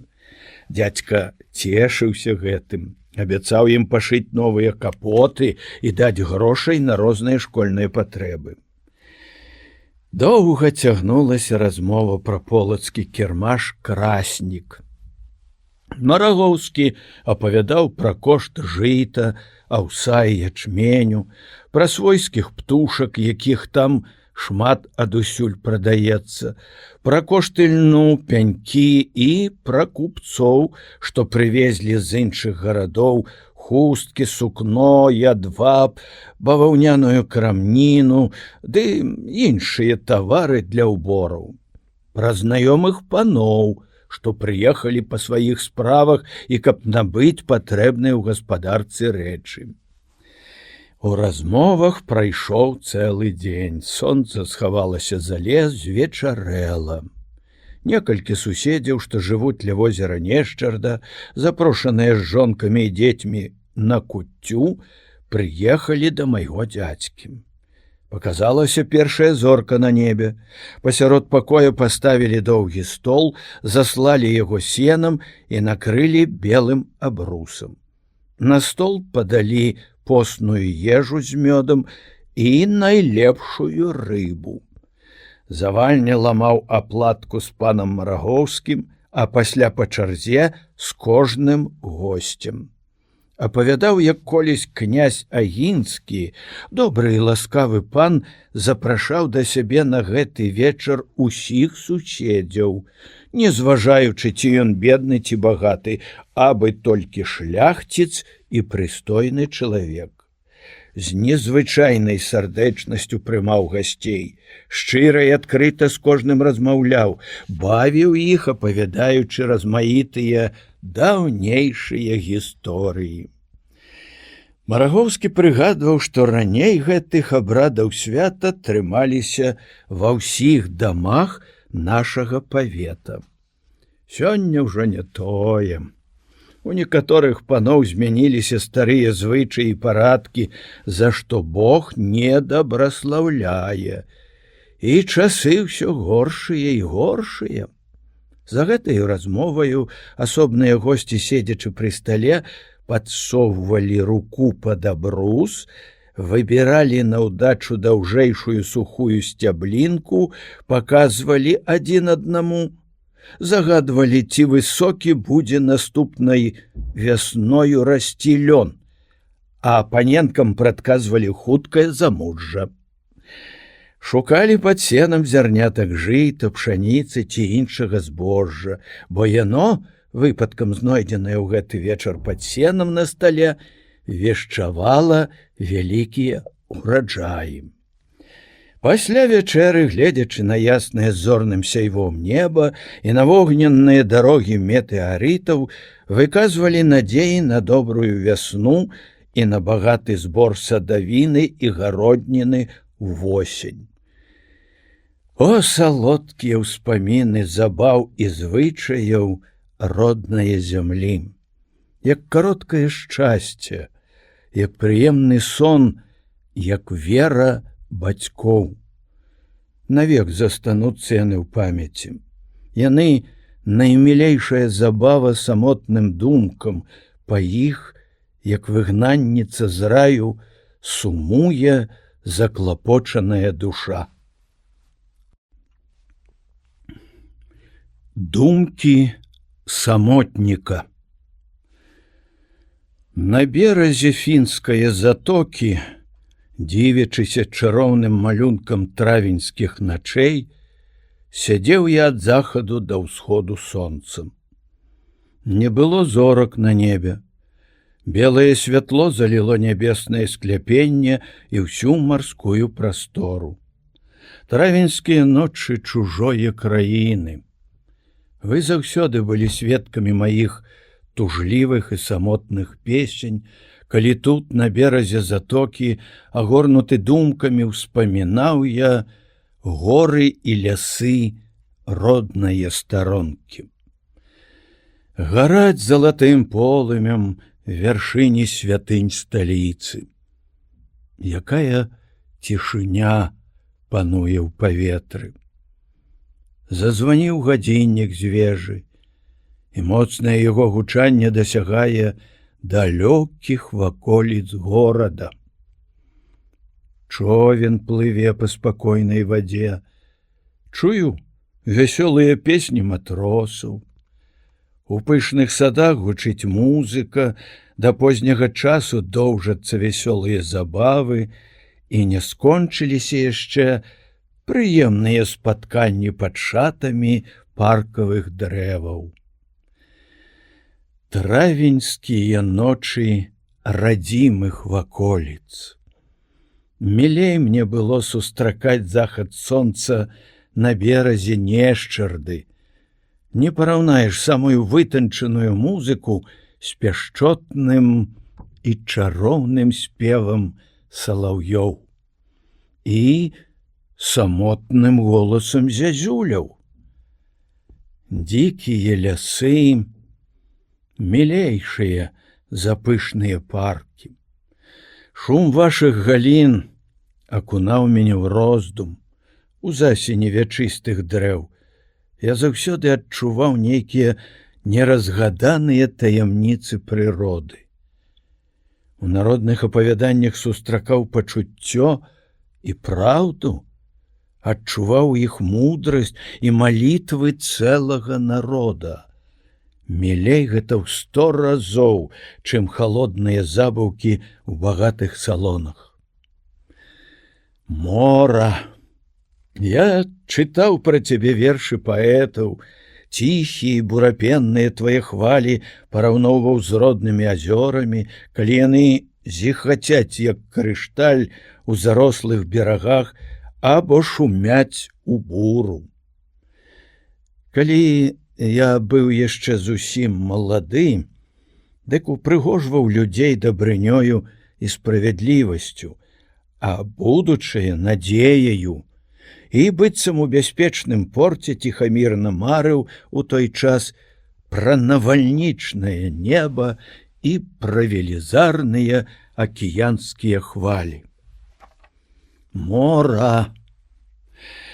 Тваіх глыбінях быў для мяне іншы свет, шчаслівы і дзіўны, пра які столькі апавяданняў я чуў з вуснаў простага люду.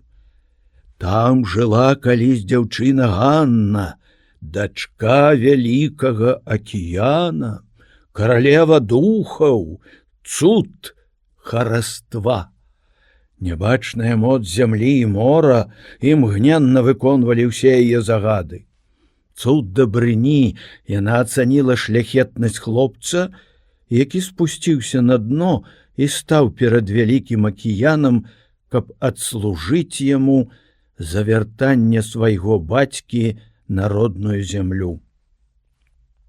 Але ён быў слабы чалавек і не мог выканаць наказы пана мора.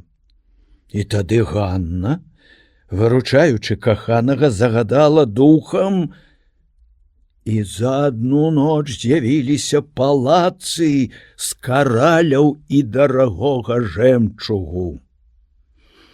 Ацаніў акіян дабрачыннасць і мудрасць хлопца, даўшы яму за жонку сваю дачку Ганну. Мора, сёння я не так ужо думаю пра цябе. Ты нагадваеш сляпую фартуну, узбагачаеш людзей і кідаеш у бяздонныя глыбіні. Нішто не расчуліць тваё зімовае ўлонне, калі няшчасны ветразь, занесены хваляю далёка ад роднай зямлі, гіне самотны на пустэльных берагах вострава ад тугі або ад голаду. І ў яснае надвор'е не дрэмлюць на тваім дне ненажэрныя пачвары, пазіраючы з адкрытаю пашчаю на марскіх вандроўнікаў. О, мора! Ты нагадваеш свет, па якім чалавек ідзе рознымі пуцінамі жыцця. Хутка зменіцца надвор'е, вецер з усходу, бялеецца над вадою надзьмуты ветразь. О, людзі вялікага свету! Паглядзіце на неба з вашых высокіх і пышных гмахаў. Над морам і над горадам вісяць густыя воблакі, а з іх нараджаюцца ўгары дзіўныя прывіды. У паветры будуе нехта велізарны замак, валы і сцены акаляюць яго. Вырастаюць высокія гмахі і вежы, непадалёк становяцца ў баявы парадак на конях волаты рыцары. Але праз колькі хвілін відаць толькі руіны, а ўсё войска перамянілася ў клубы дыму. Як вужака прабегла вогненная маланка пасярод хмары. О, людзі вялікага свету! Паглядзіце на неба з вашых высокіх і пышных гмахаў. Зразумейце гэтыя знакі у пэўных абрысах аблокаў, якія заўсёды перад вашымі вачыма. Божая рука папярэджвае вас, што няма нічога вечнага на зямлі. Гмахі вашы ператворацца ў руіны. Моц, багацці, гонар і слава рассеюцца і знікнуць, як лёгкі дым у паветры. Вясна!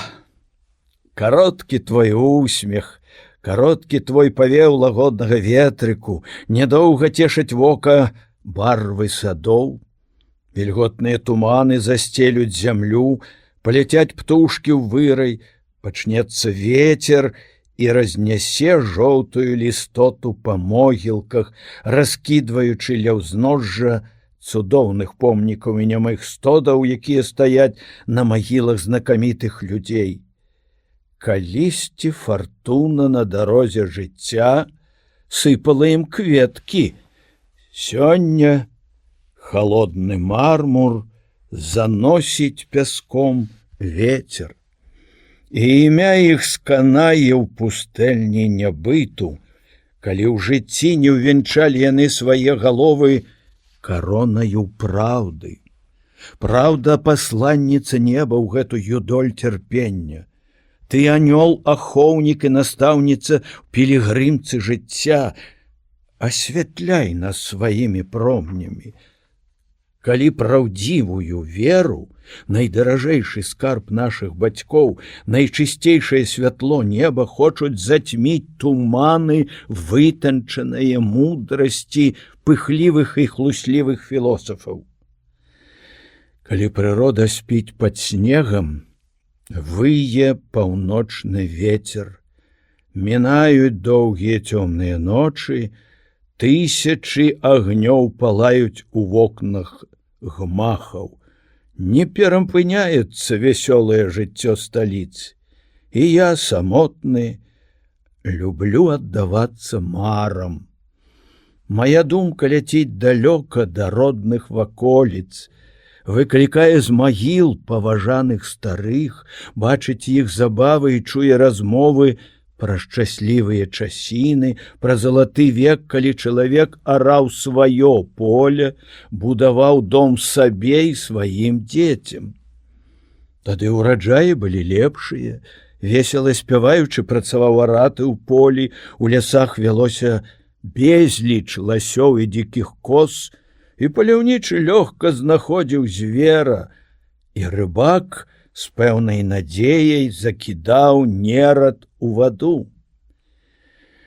Але калі людзі размежылі жалезным ланцугом палі ды лясы, калі кожны захацеў стаць багатым панам, мець дарагую вопратку і пышныя кареты, усё змянілася на свеце.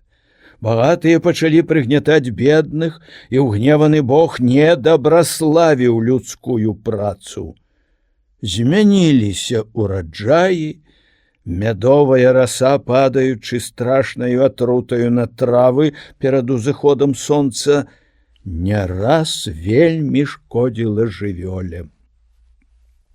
І цяпер яшчэ старыя, апавядаючы маладым аповесці даўніх часоў, успамінаю дзіўныя знакі на небе, калі на беразе Балтыйскага мора сышліся дружыны шведаў з велізарным войскам паўночнага Цэзара. Дрыжала Нарва і іншыя фартэцыі ад зброі пераможцаў.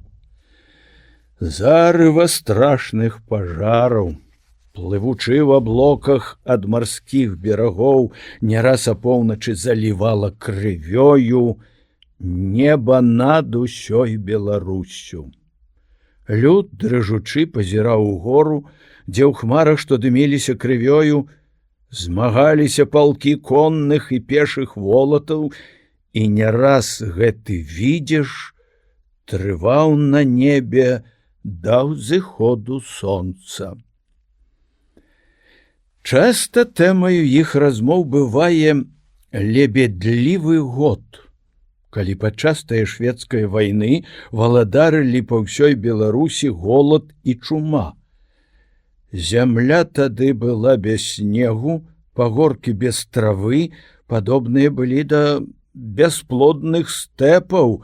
Паўночны вецер, пралятаючы над голымі палеткамі, нібы над пясчанымі стэпамі, змятаў сухую зямлю і забіваў сваім дыханнем кволую рунь. Ад моцных маразоў трэскалася зямля, гінула рыба ў скаваных таўшчэзным лёдам азёрах. Прыйшла вясна, ажылі дрэвы і лугі, але сэрца гаспадара працяў цяжкі смутак. Палі былі пакрытыя лебядою. Жытнёвыя каласы раслі за некалькі сажняў адзін ад аднаго. На берагі азёраў хвалі выкідвалі мноства нежывое рыбы. Голад і чума распаўзліся па цэлым краі. У вёсках апоўначы пад вокнамі некаторых хацін здараліся незвычайныя і страшныя цуды. Сонных абуджаў моцны крык дзіцяці.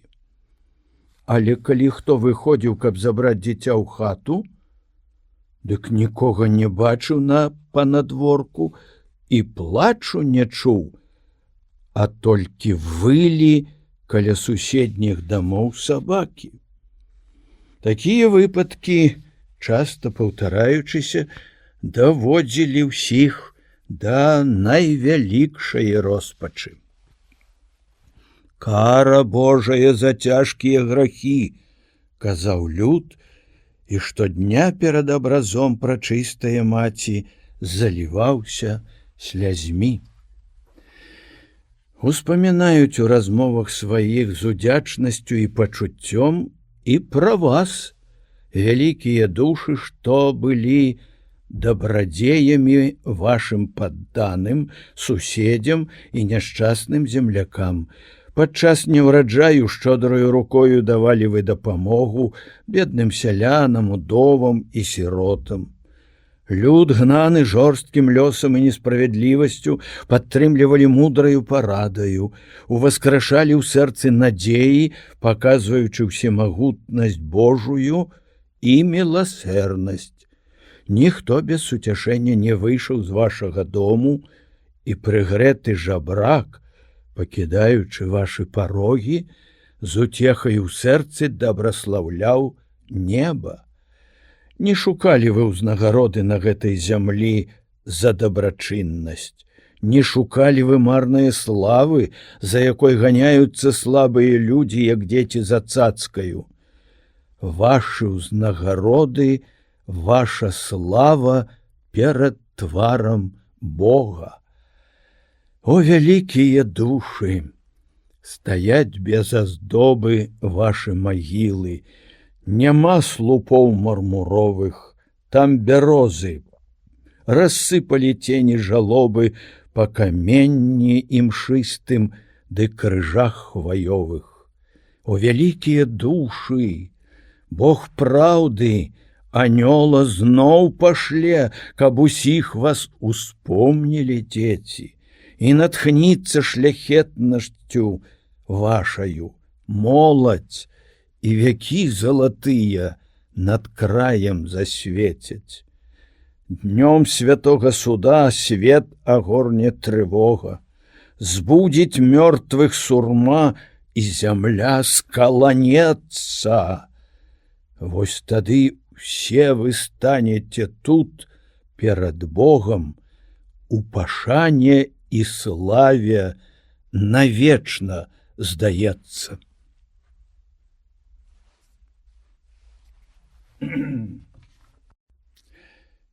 Госці у хаце завальні. Перад Новым годам мой дзядзька, сляпы Францішак і двое суседзяў успаміналі мінулыя часы, размаўлялі пра ўраджаі і пра няшчасці, якія зазнаў гэты край, калі пасеяны хлеб загінуў у полі, і жывёла прапала ад пошасці.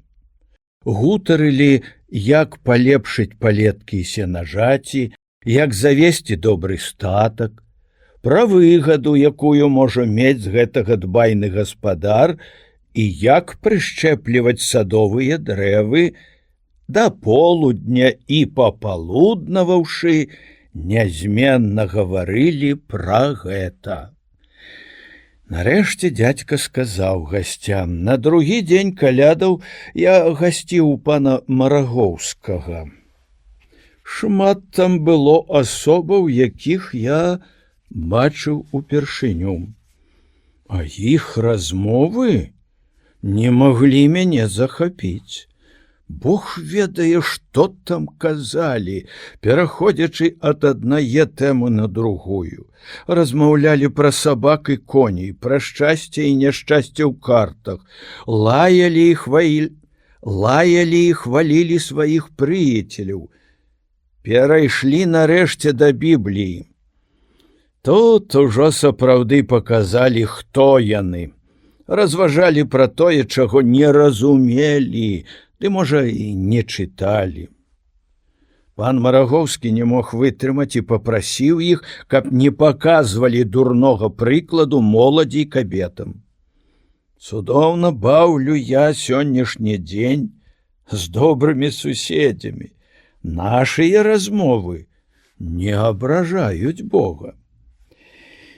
Гэта залатая моладзь новага часу, сказаў пан Сівоха. Будзе мароз на маладую крапіву, а памятаюцца, як іх кране ў гневе рука Божая. Я заўважыў, сказаў дзядзька, што Янка час тых размоў сядзеў моўчкі і пазіраў здалёку, зусім не хацеў лезці ў тыя спрэчкі. Памятаю, дзядзечка, словы, якія чуў я ад майго настаўніка. Людзі робяцца недаверкамі не таму, што бачаць у веры нейкія недарэчнасці, а таму, што, маючы бездапаможны розум і прытупленыя распусным жыццём пачуцці, не могуць ні адчуваць, ні кахаць, ні разумець праўду рэлігіі. Дык я маўчаў, бо якая карысць спрачацца з людзьмі, якія маюць такія абмежаваныя веды і пачуцці. Гэта праўда. Яны не разумеюць, што значыць быць добрым чалавекам, а думаюць толькі пра заслугі ды гербы сваіх продкаў. Але чаму ж не пераймаць іх у даўніх цнотах? Даўней шанавалі веру, і Бог дабраслаўляў жыццё. Стась, перапыняючы размову, сказаў бацьку: «А хто сёння будзе апавядаць гісторыі?» «Твая чарга», – сказаў той, усміхаючыся. «Я, тата, раскажу пра Твардоўскага». «Добра, раскажы пра яго, будзем усе слухаць». «О, я шмат чуў пра Твардоўскага», – сказаў пан Латышевіч. «Гэта быў вялікі чарнакніжнік, але Стась, можа, раскажа нешта новае». Твардоўскі і вучань. «Гаспадар, у якога мы жывём, – сказаў Стась, – апавядаў нам, што Твардоўскі хадзіў у школы ў Полацку. Вучыўся добра, ды толькі не слухаўся настаўнікаў. Пакрыёма чытаў забароненыя кніжкі і такім чынам дайшоў да таго, што зусім не баяўся смяротных грахоў. Нарэшце навучыўся чарнакніжніцтву і душу сваю прадаў злому духу. А прафесары і ксёндз-прэфект нічога пра гэта не ведалі і зрабілі яго дырэктарам некалькіх шкаляроў з пачатковых класаў. Твардоўскі у вольны ад заняткаў час бавіў даручаных яму вучняў, сяды-тады паказваючы ім дзіўныя рэчы. Аднаго дня надвор'е было яснае і ціхае, вучні ў пакоі зачыненага вакна пускалі ў паветра мыльныя бурбалкі. Твардоўскі, стоячы побач, сказаў: «Глядзіце, на вашых бурбалках д'яблікі лётаюць у паветры». І сапраўды? Яны ўбачылі, што на мыльных бурбалках сядзелі нейкія стварэнні накшталт крылатых купідонаў. Вочкі маленькія, светлыя, робячы дзіўныя грымасы, пазіралі на ўсіх. Адзін перапалоханы шкаляр закрычаў: «Езус Марыя!» і ўсё вокамгненна знікла, а пра гэта ані ксёндз-прэфект, ані прафесары нічога не ведалі. Сярод тых шкаляроў быў Гугон, якога Твардоўскі любіў болей за іншых. На праходках за горадам найбольш з ім гутарыў, калі Гугон хацеў што купіць і прасіў грошай, ніколі яму не адмаўляў, хваліў яго заўсёды, нібыта той вучыўся лепей за іншых. Твардоўскі ад 9 гадзіне вечара, калі студэнты клаліся спаць, меў звычку выходзіць з дому і да поўначы бавіўся дзе-небудзь у горадзе ў сваіх знаёмых. Асобны пакой, дзе ён часам займаўся адзін, зачыняў на замок. Ніхто з калегаў не ведаў, якія ў яго былі кніжкі, і Гугону не дазваляў заходзіць туды аднаму. Неяк ён выйшаў з дому і, забыўшыся, пакінуў ключ у замку, і дзверы не зачыненымі. А 10 гадзіне ўсе пайшлі спаць. Гугон жа не тушыў святла і сядзеў адзін. Калі прабілі поўнач на званіцы езуіцкага касцёла, а Твардоўскі яшчэ не вярнуўся дадому, Гугон убачыў у замку ключ і незачыненыя дзверы. Уваходзіць у пакой, на стале бачыць велізарную кнігу ў старасвецкім пераплёце з пергаменту. Зірнуўшы ў яе, ён здзівіўся, бо першы раз у жыцці сустрэў белы друк на чорнай паперы і ледзь прачытаў паўстаронкі. З'явіўся перад ім чараваты карузлік, вочы свяціліся белым агнём, твар чорны, як вугаль. «Навошта ты мяне выклікаў?» — сказаў злы дух, гледзячы на Гугона, але таму заняло мову ад пярэпалаху. Угневаны шатан выцяў яго і забіў на месцы, а сам знік. Пасля поўначы Твардоўскі вярнуўся дадому і знайшоў у пакоі мёртвае цела свайго прыяцеля і разгорнутую кнігу. Зразумеў усё і хуценька выклікаў да сябе шатана.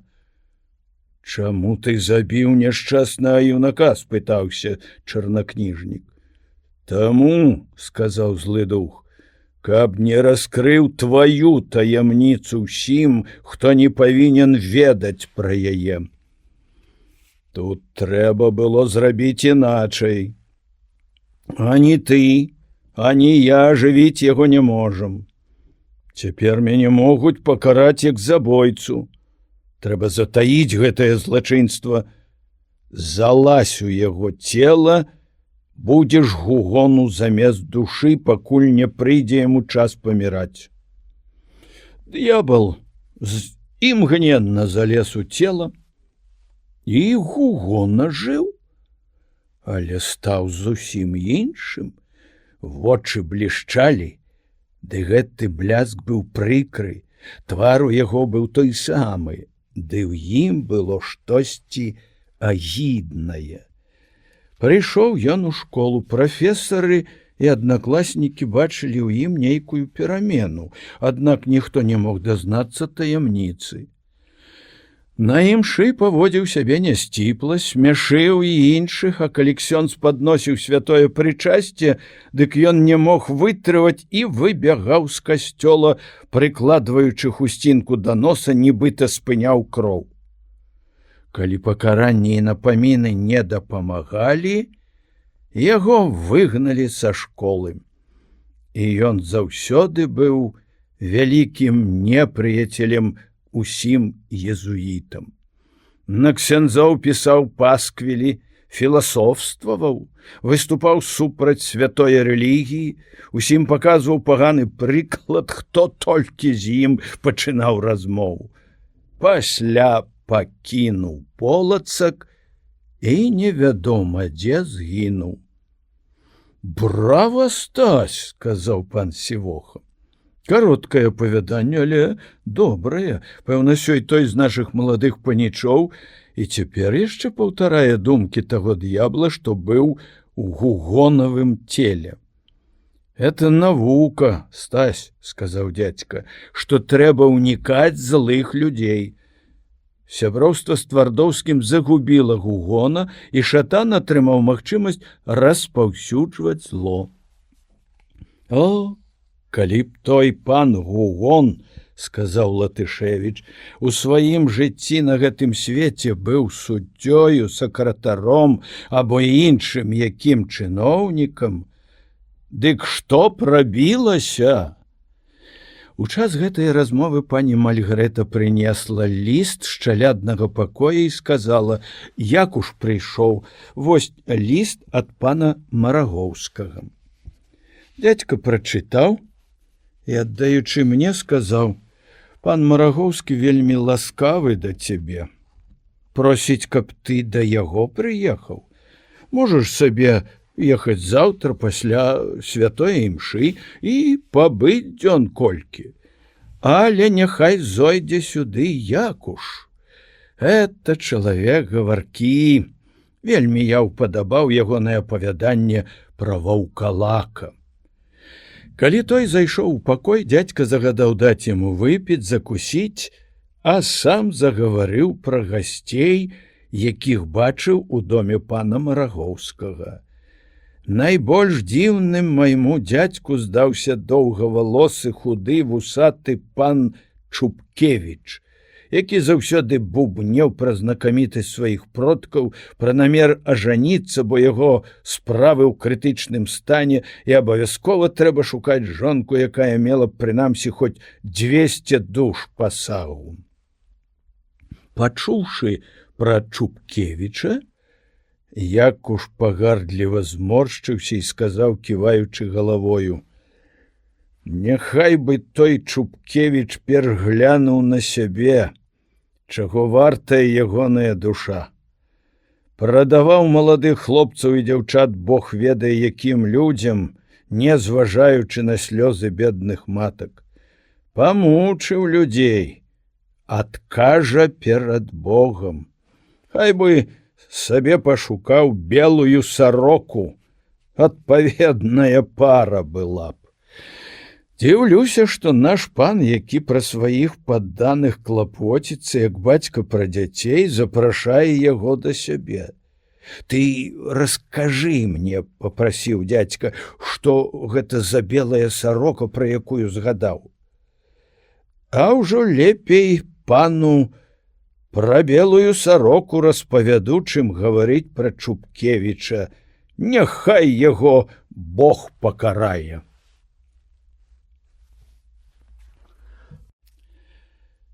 Апавяданне 8. Белая сарока. Вы, панове, ведаеце акружанае цёмным лесам возера Язна, дзе мяжуюць 3 паветы: Полацкі, Себескі і Невельскі. Недалёка ад гэтага возера быў вялікі маёнтак. Жыў у ім пан, якога і цяпер, успамінаючы, называюць Скамарохам, і ён меў падданых у тых 3 паветах. Дык вось, той пан Скамароха быў надзвычай неспакойнага нораву, фанабэрлівы і хцівы, да суседзяў ездзіў толькі з прэтэнзіямі, меў грошы і заўсёды судзіўся, крыўдзіў бедных удоў і сірот. Яго падданыя мелі пекла на гэтым свеце. Рэдка хто наведваў яго дом, пры ім неадступна быў вялізны чорны сабака. Лёкаі заходзілі ў пакой толькі тады, калі ён свістам даваў ведаць, што нехта з іх патрэбны. Скамароха быў адзін у пакоі. Ён, як зазвычай, пазіраў у люстэрка, падкручваў вусы, уважліва прыглядаўся да свайго круглага твару, што, як кажуць, быў накшталт поўні. Пасля сеў у фатэль, закурыў люльку і задумаўся, а побач на падлозе заснуў чорны сабака. Між тым, калі ён перабіраў у думках розныя спосабы, як павялічыць свае ўладанні, на зямлю опусціўся вечар і шэры змрок. Нечакана над яго жытлом павіслі хмары, зашумеў за сцяною вецер і лінуў дождж. У пакоі цёмна, толькі цьмяна свяціліся шыбы. Ледзь скамарох ачнуўся ад думак, як бліскавіца асвяціла пакой, ён убачыў, што нейкая дзіўная і страшная постаць стаіць у кутку ля дзвярэй. Пан спалохана закрычаў, стаў клікаць да сябе лёкаяў, але грымота і шум ветру глушылі крык, ніхто не пачуў яго і не прыбег. Высокая худая постаць падышла да пана.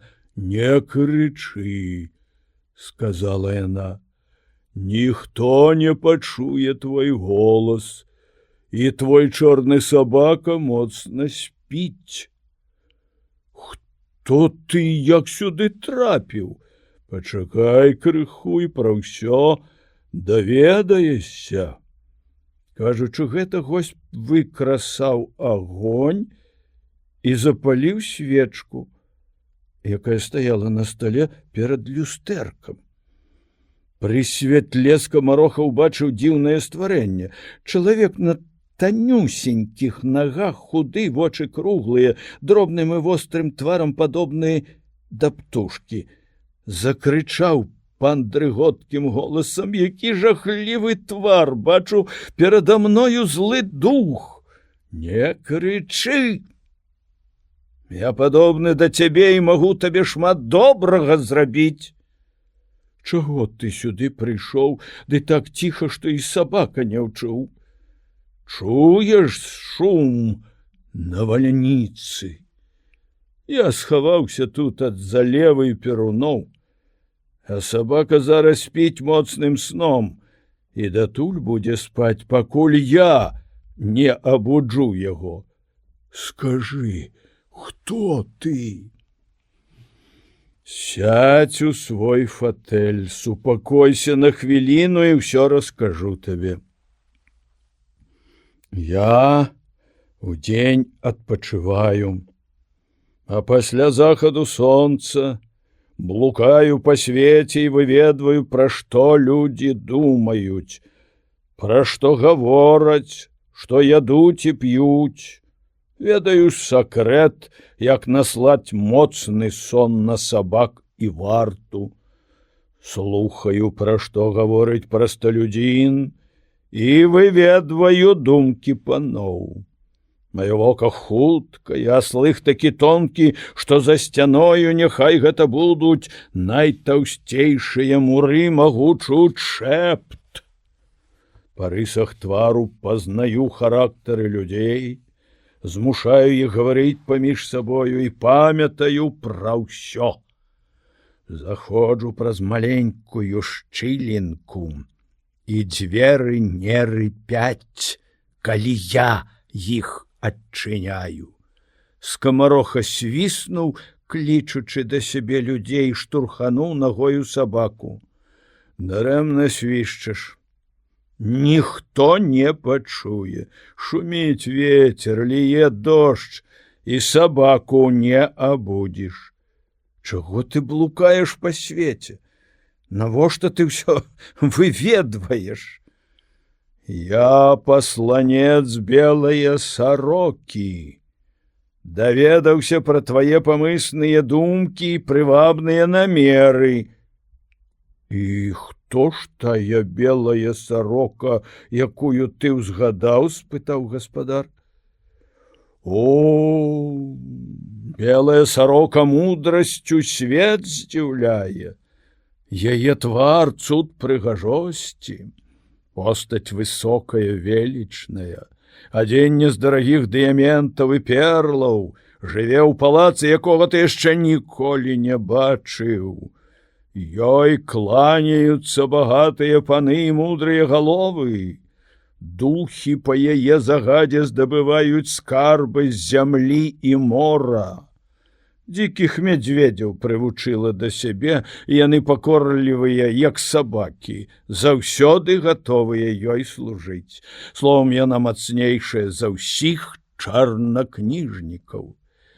Толькі часам убіраецца ў пёры белае птушкі, калі хоча бачыць тых, хто спрыяе ёй, і іх узнагароджвае, узбагачае, робіць шчаслівымі.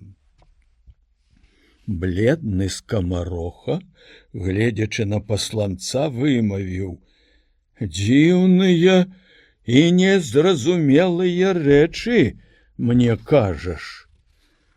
Заўтра гэтай парою я буду ў цябе, і белая сарока прыляціць пад твой дах адпачыць. Пастарайся прыняць яе добра і будь у размове абачлівы, а поўначы лёкаі няхай не заходзяць у твой пакой, няхай першы візіт гэтыя пані будзе таемны». Ён адчыніў вакно, паглядзеў угору. Хмары разышліся, толькі вецер шуміць. Здаецца, стрэлы перуноў не спаткаюць мяне на дарозе. Не меней паўгадзіны, як буду размаўляць пра цябе з белаю сарокаю. Сказаў гэта і выскачыў в акно. Гаспадар бачыў толькі быццам нейкі чорны звер прабег праз панадворак, імгненна знік страшны госць. Доўга скамароха стаяў, нібыта слуп сярод пакоя. Нейкая трывога апанавала думкі, і дрыготка прабегла па целе. Што значыць гэты прывід? Няўжо гэта відма? А можа, злы дух хоча ўблытаць яго ў нейкае няшчасце? На сцяне прабіў гадзіннік, скамароха зірнуў на яго і ўбачыў, што ўжо поўнач. Свіснуў, сабака прачнуўся, натапырыў поўсць, вочы загарэліся агнём, і ён скуголячы абышоў пакой. Прыбеглі лёкаі і, стоячы ля дзвярэй, чакалі панскага загаду. Таму з паўгадзіны, не больш, я клікаў вас да сябе, але аніводзін не з'явіўся. Што это значыць? Мружыце вочы на святле, спалі? Мала вам ночы, гультаі? Першы лёкай: не ведаю, пані, што гэта такое, але на нас напала нейкая туга. Мы доўга сядзелі моўчкі, не маглі слова прамовіць адзін да аднаго, потым адчулі у сабе незвычайны цяжар. Стомленыя вочы не маглі глядзець, і мы ўсе мімаволі заснулі. Скамароха нейкі час стаяў задуманы. А ці мроілася вам што-небудзь у сне? Першы лёкай: мне сніўся дзіўны сон. Бачыў старога пана нябожчыка, быццам з ім пераходзіў нейкую пустэльню, дзе шмат было страшных вужакаў. Яны ўвесь час заступалі пану дарогу, нібыта хацелі ўтнуць. Ён, журботны, не кажучы мне ані слова, ўсё далей і далей ішоў сярод нейкіх скалаў. Потым бачыў я мясцовасць зусім непадобную да нашых ваколіц і нейкія руіны. На захадзе ў чорных хмарах гасла сонца і шумеў голы лес. Я ўбачыў недалёка ад дарогі жахлівых звяроў і закрычаў: «Пане, давайте вернемся да хаты, нас напаткае цёмная ноч, а падарожжа небяспечнае». «О, доўгая і страшная будзе ноч», — адказаў ён мне, плачучы. «Не хутка звоны ранішняя малітва прывітаюць узыход сонца. Гэтых звяроў я не баюся, але цябе яны могуць загрызці, дык не адыходзься ад мяне». Тут пачвары кінуліся на нас. Я перапалохаўся і страціў прытомнасць, А цяпер вось абудзіўся яшчэ дрыжу ад страху. Другі лёкай. На мне здавалася, што я хадзіў ля каламутнае рэчкі, а на берагах з аднаго і другога боку тырчалі камяні, і яны былі падобныя да нейкіх сядзячых людзей у доўгіх брудных апранахах.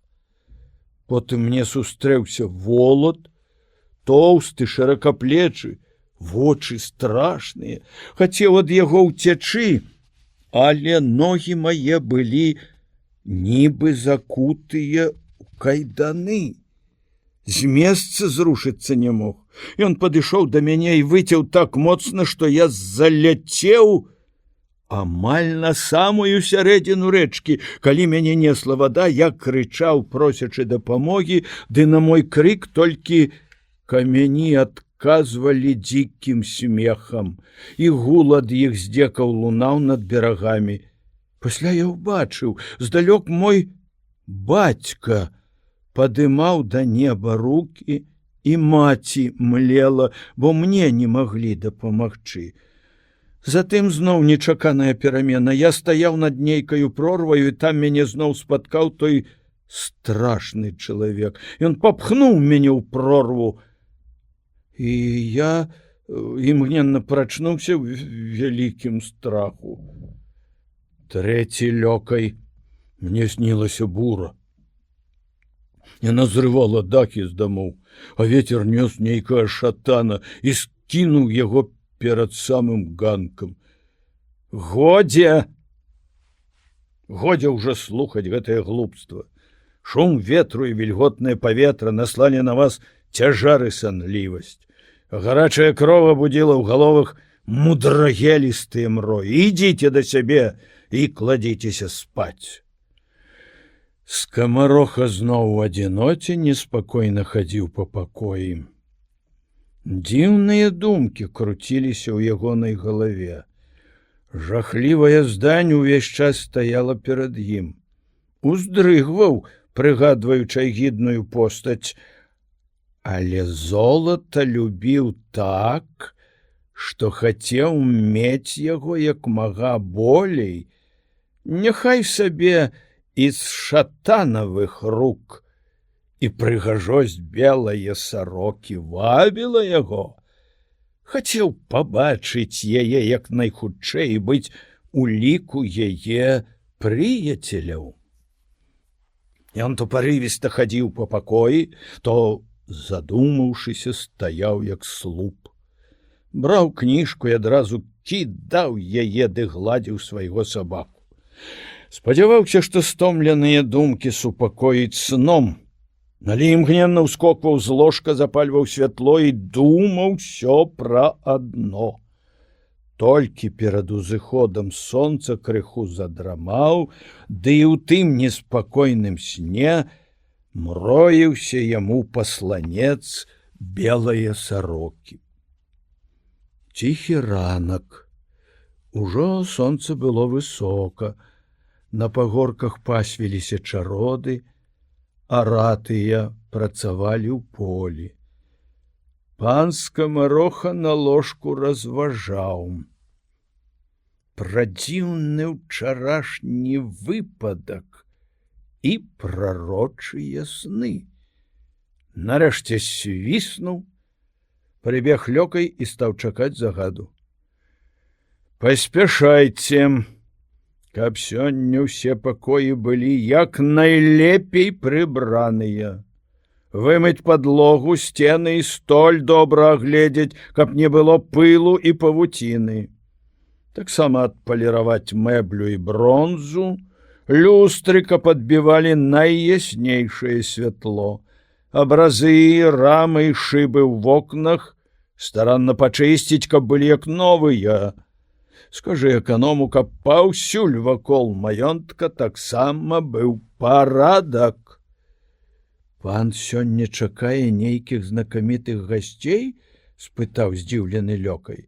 Не твой клопат ведаць, каго чакаю. Выконвай, што чуў. Ідзі ў гэты мой загад перадай іншым. Сказаўшы гэта, пан Скамароха выйшаў у парк, доўга хадзіў у задуменні пад шатамі ліп, свіснуў, паклікаў сабаку да сябе і пайшоў у поле.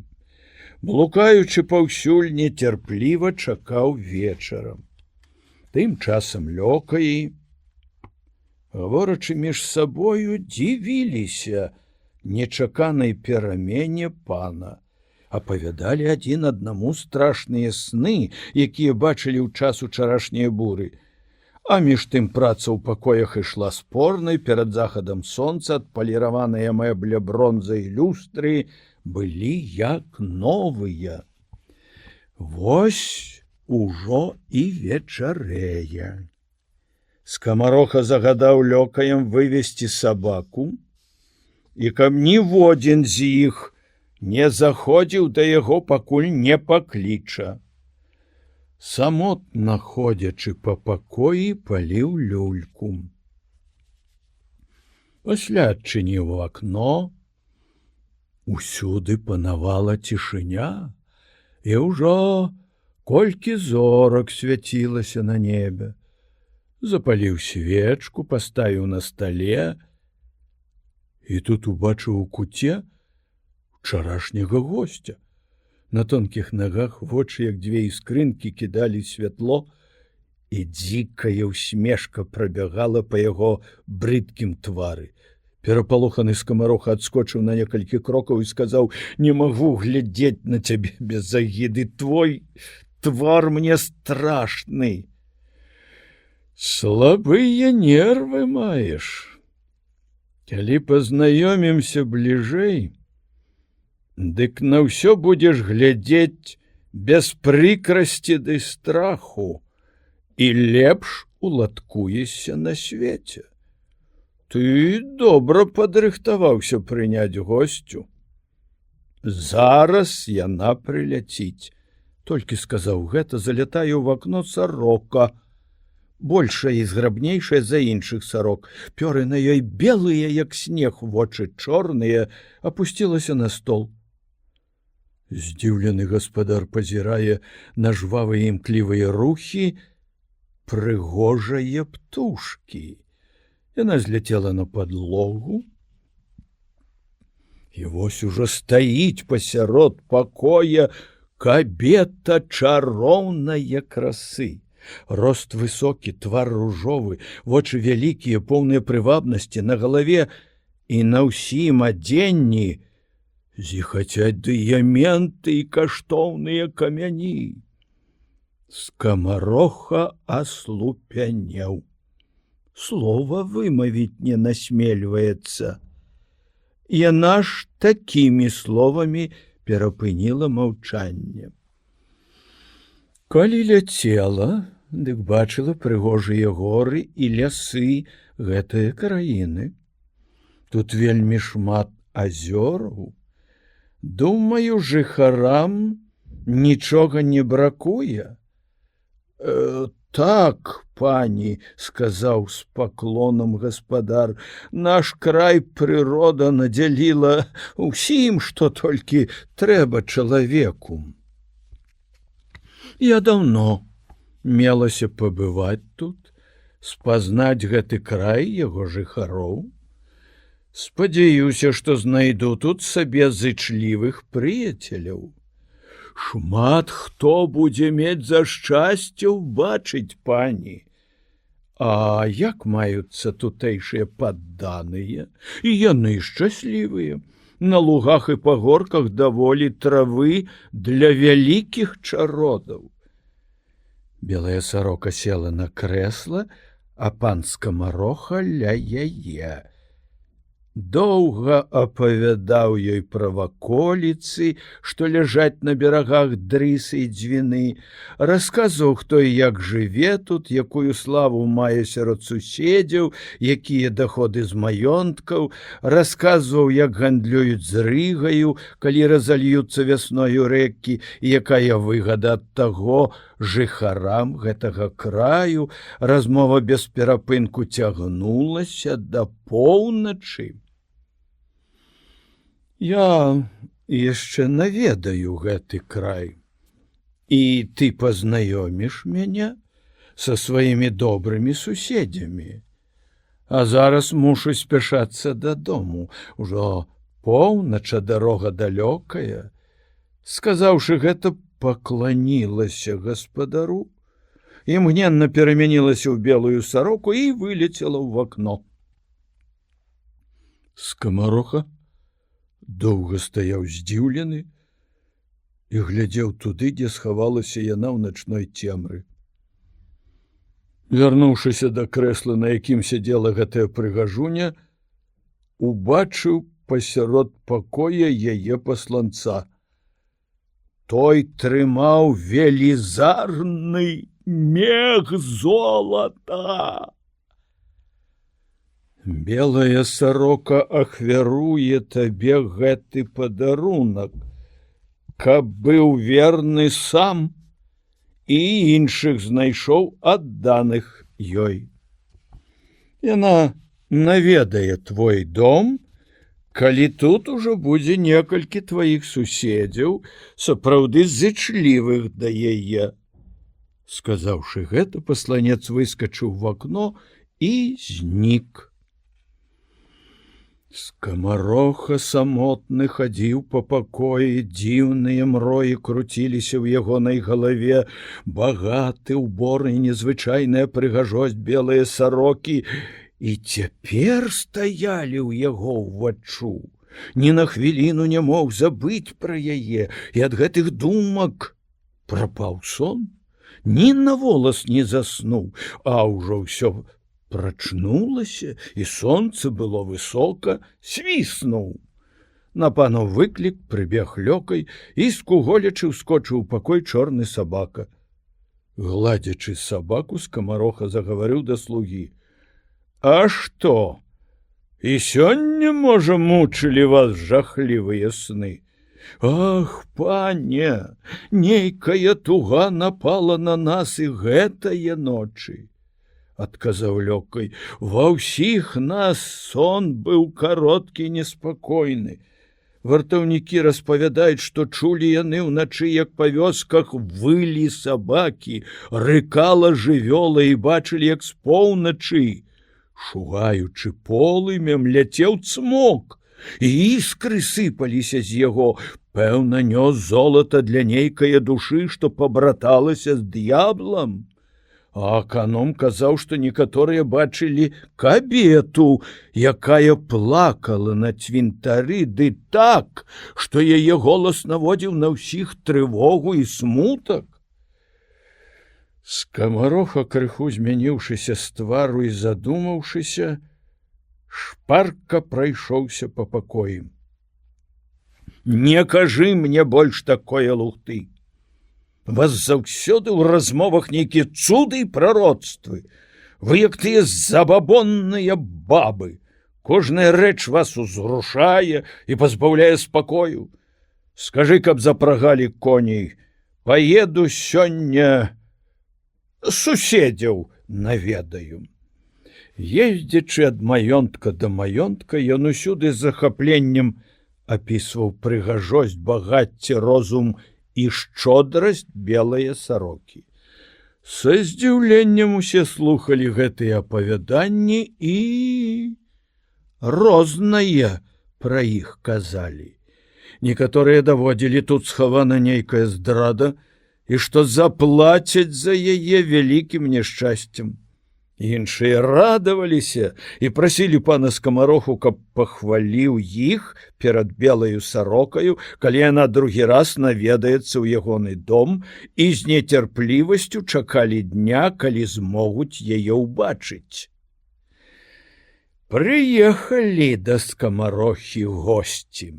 Былі яны ўсе з ліку заўзятых прыхільнікаў сарокі, хоць бачыць яе яшчэ не мелі мажлівасці. Самага пачатку забаранілі лёкаям заходзіць у святліцу, каб тыя не чулі сакрэтных панскіх размоў. Келіхі з цудоўным віном стаялі на стале, Скамароха весела апавядаў, якую гаворку меў некалі з белаю сарокаю. Натхнёна і з запалам гаварыў пра яе розум і хараство, даводзячы, што за ўсё жыццё не бачыў нават на дасканалых і дарагіх карцінах такіх высакародных і прыгожых кабетаў. Гадзіннік прабіў поўнач, ноч была пагодная, ціхая, і поўня свяціла ў адчыненае в акно. Гаспадар наліў у келіхі віно, вып'ем за здароўе пані, якая ўвесь час была галоўнаю асобаю нашых прыемных размоў. Ледзь сказаў, з хуткасцю бліскавіцы залятае ў акно белая сарока, апускаецца на стол пасярод поўных келіхаў. Уражаныя гэтым, усе, гледзячы на яе, паўскоквалі са сваіх месцаў. Нечаканае маўчанне ў пакоі. Зрабіўшы колькі хуткіх рухаў на стале, яна зірнула на гасцей, лёгка, як вецер, зляцела на падлогу, і вось ужо бачаць усе перад сабою кабету дзіўнае прыгажосці, усю у дыяментах і перлах. Здалёк спяшалася да вас, спадзеючыся знайсці тут зычлівых сваіх прыяцеляў, сказала яна. Не памылілася ў спадзяваннях. Бачу, у гэтай грамадзе все добрыя сэрцы. Я умею ацаніць іх жаданні і буду шчыра думаць пра ваша шчасце. Так, пані, сказаў гаспадар, імя вашай мосці увесь гэты час нязменна было на нашых вуснах. Усе, каго пані бачыць перад сабою, найшчырэйшыя вашы прыхільнікі і самыя адданыя лёкаі даскону. Затым белая сарока села ў крэсла, ласкава размаўляла з кожным госцем, распытвала пра гаспадарку і прыбытак з маёнткаў, выказвала свае заўвагі і давала парады. Хутка бег у гэтых размовах час, гаспадар узяў са стала поўны келіх і сказаў: «Давайце вып'ем за здароўе нашае пані». І ўсе госці з поўнымі келіхамі ў руках закрычалі разам: «Няхай жыве белая сарока!» і выпілі да дна. Яна ўстала з крэсла, дзякуючы ўсяму застоллю, пакаштавала віна і паставіла келіх на стол. Так амаль уся ноч прамінула ў размовах і віватах. Ужо заранка паказалася на небе, заружавеліся воблакі перад узыходам сонца. Яна падзякавала гаспадару за гасціннасць, а гасцям за іх зычлівыя пажаданні, перамянілася ў белую сароку і вылецела ў акно.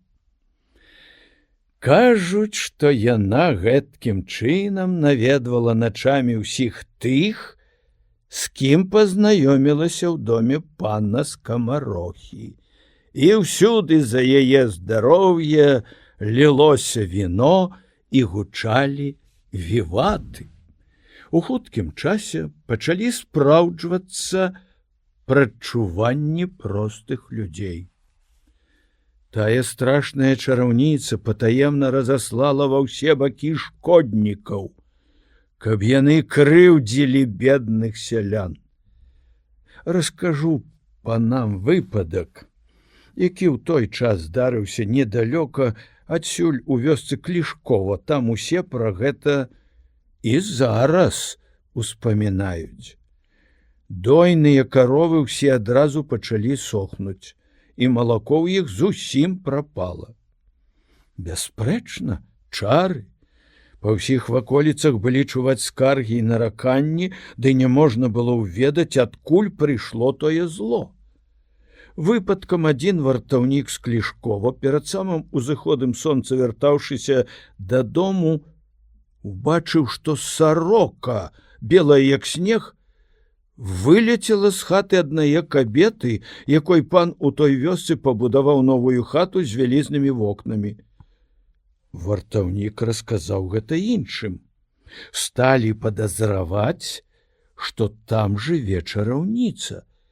Пачалі сачыць рознымі спосабамі, каб вывесці на чыстую ваду гэта злачынства. Нарэшце пра ўсё даведаліся дзіўным чынам. Калі чараўніца на купалле, схаваўшыся ў дзікім лесе, брала ў прыгаршчы расу і заклікала злых духаў, каб яны, збіраючы з усіх ваколіц малако, напаўнялі яе посуд, а нанятая за колькі дзён перад тым пахолка, не ведаючы пра намеры свае гаспадыні, павымывала ўсе гліняныя збанкі і драўляныя начынні, перакуліўшы, паставіла сушыць. Злыя духі, не ўбачыўшы гэтага, цэлую ноч насілі малако, вылівалі на падлогу.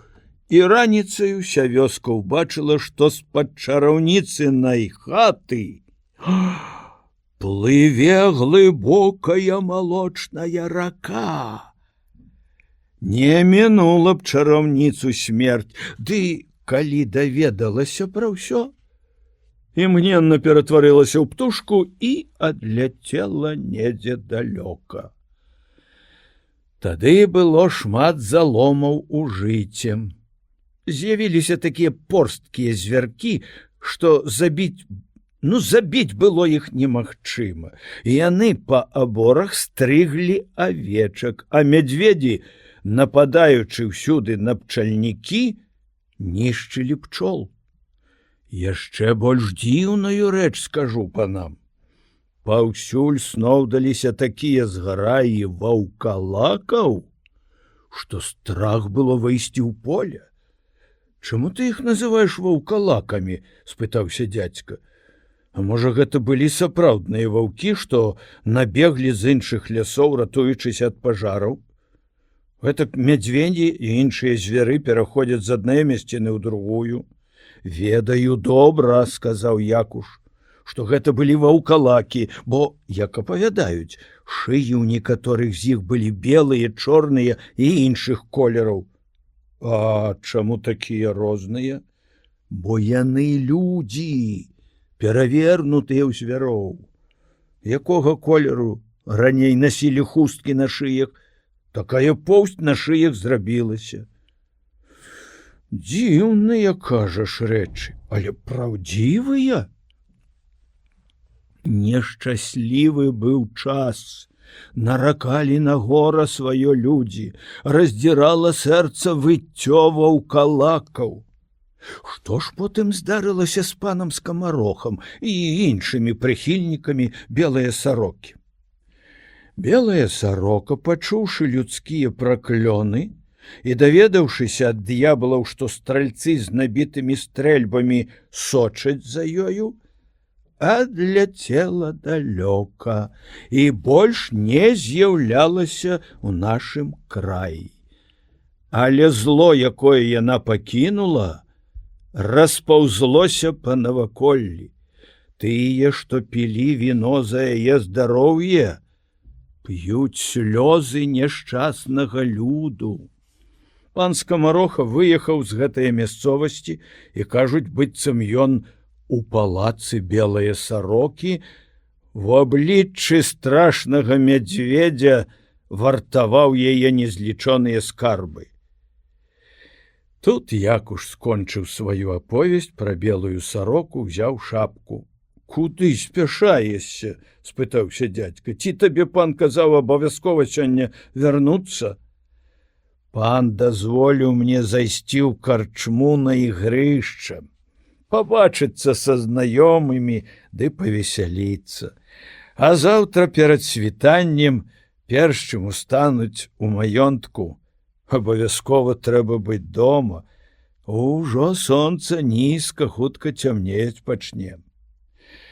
кланяйся ад мяне пану і скажы, што Янка заўтра пасля святое імшы абавязкова ў яго будзе. Апавяданне 9. Пакутны дух. У час размовы завальні з гасцямі сляпы Францішак сядзеў моўчкі, а калі Якуш апавядаў пра белую сароку, заглыбіўся ў нейкія журботныя думкі. Але па твары можна было бачыць, што гэтае апавяданне моцна кранула ягоную душу. Дзядзька, каб перапыніць яго маўчанне, сказаў: «Пан Францішак доўга ўжо маўчыць, і, здаецца, яго нешта хвалюе. Ды вось у дзяцінстве ўжо скончыліся мае вясёлыя забавы, калі дзень схаваўся ад мяне. Сярод ночы, якая ніколі не сканчаецца, увесь час чую скаргі няшчасных людзей, пакуты іншых, балюча раняць сэрца таго, хто і сам тое зазнаў. Ат, Бог міласэрны, всяму некалі будзе канец. Янка, попроси принести нам горелки и закуски. Уже час подсилковаться. Наш век короткий, напьемся водки». Калі выпілі і закусілі, дзядзька сказаў гасцям: «Дзякуй Богу, праз некалькі гадзін прыйдзе Новы год. Міласэрны Бог дазволіў нам сустрэць яго ў добрым здароўі. Пакуль певень праспявае поўнач і міне апошняя гадзіна года, пан Францішак раскажа нам што-небудзь, калісьці ім чутае на свеце, або ў сваім жыцці. Ён шмат сустракаў людзей і памятае ўсе размовы з імі. А пасля чарга пана Сівохі. Мае апавяданні наўрад ці могуць усім падабацца, бо я памятаю толькі сумныя». «Яны ў нашым краі ўсе сумныя», — сказаў Сівоха, «і мае гісторыі нікога не насмешаць. Няхай пан Францішак пачынае, а я тым часам, можа, што-небудзь прыгадаю». «Згодны, калі ўжо такая воля гаспадара і гасцей», — сказаў сляпы і пачаў апавяданне. «Гадоў колькі таму ехаў я з Полацка у Невель. Выехаўшы з горада, хутка апынуўся сярод лясоў. Над галавой шумелі дрэвы, конь мой ішоў паволі, быццам з нагружанай фурманкаю па пясчаных пагорках. Я сядзеў, марачы пра сёе-тое, а таварыш мой ішоў пешшу. Перапыняючы мае думкі, ён сказаў: «Праехалі 25 вёрст, ужо недалёка вёска і карчма Бабавікі. Трэба, каб конь там адпачыў крыху. Яшчэ некалькі вёрст і будзе рэчка і добрая паша. Напасвіўшы добра коня, будзем ехаць усю ноч, бо дзённая спякота і нас мучыць, і коня мардуе». Я ахвотна згадзіўся з яго парадаю. Прыехалі ў вёску. Мой таварыш завіхаўся каля воза, а я, седзячы ў карчме, слухаў размовы і розныя думкі тутэйшых сялян пра нейкага незнаёмага чалавека. Потым завязалася між імі спрэчка. Адны даводзілі, што ён гнаны лёсам, а таксама нявінна пакутуючы ад людзей, мусіць туляцца па свеце.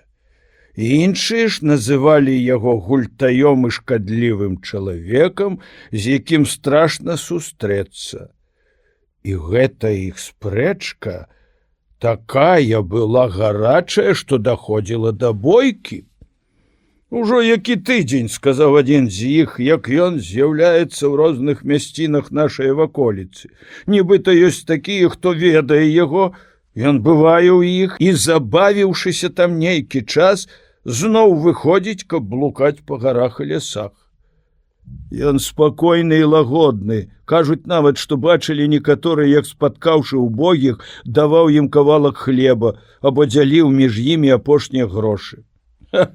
Пэўна, ён звар'яцеў, калі апошні кавалак хлеба або апошнія грошы аддае іншым, не думаючы пра заўтра.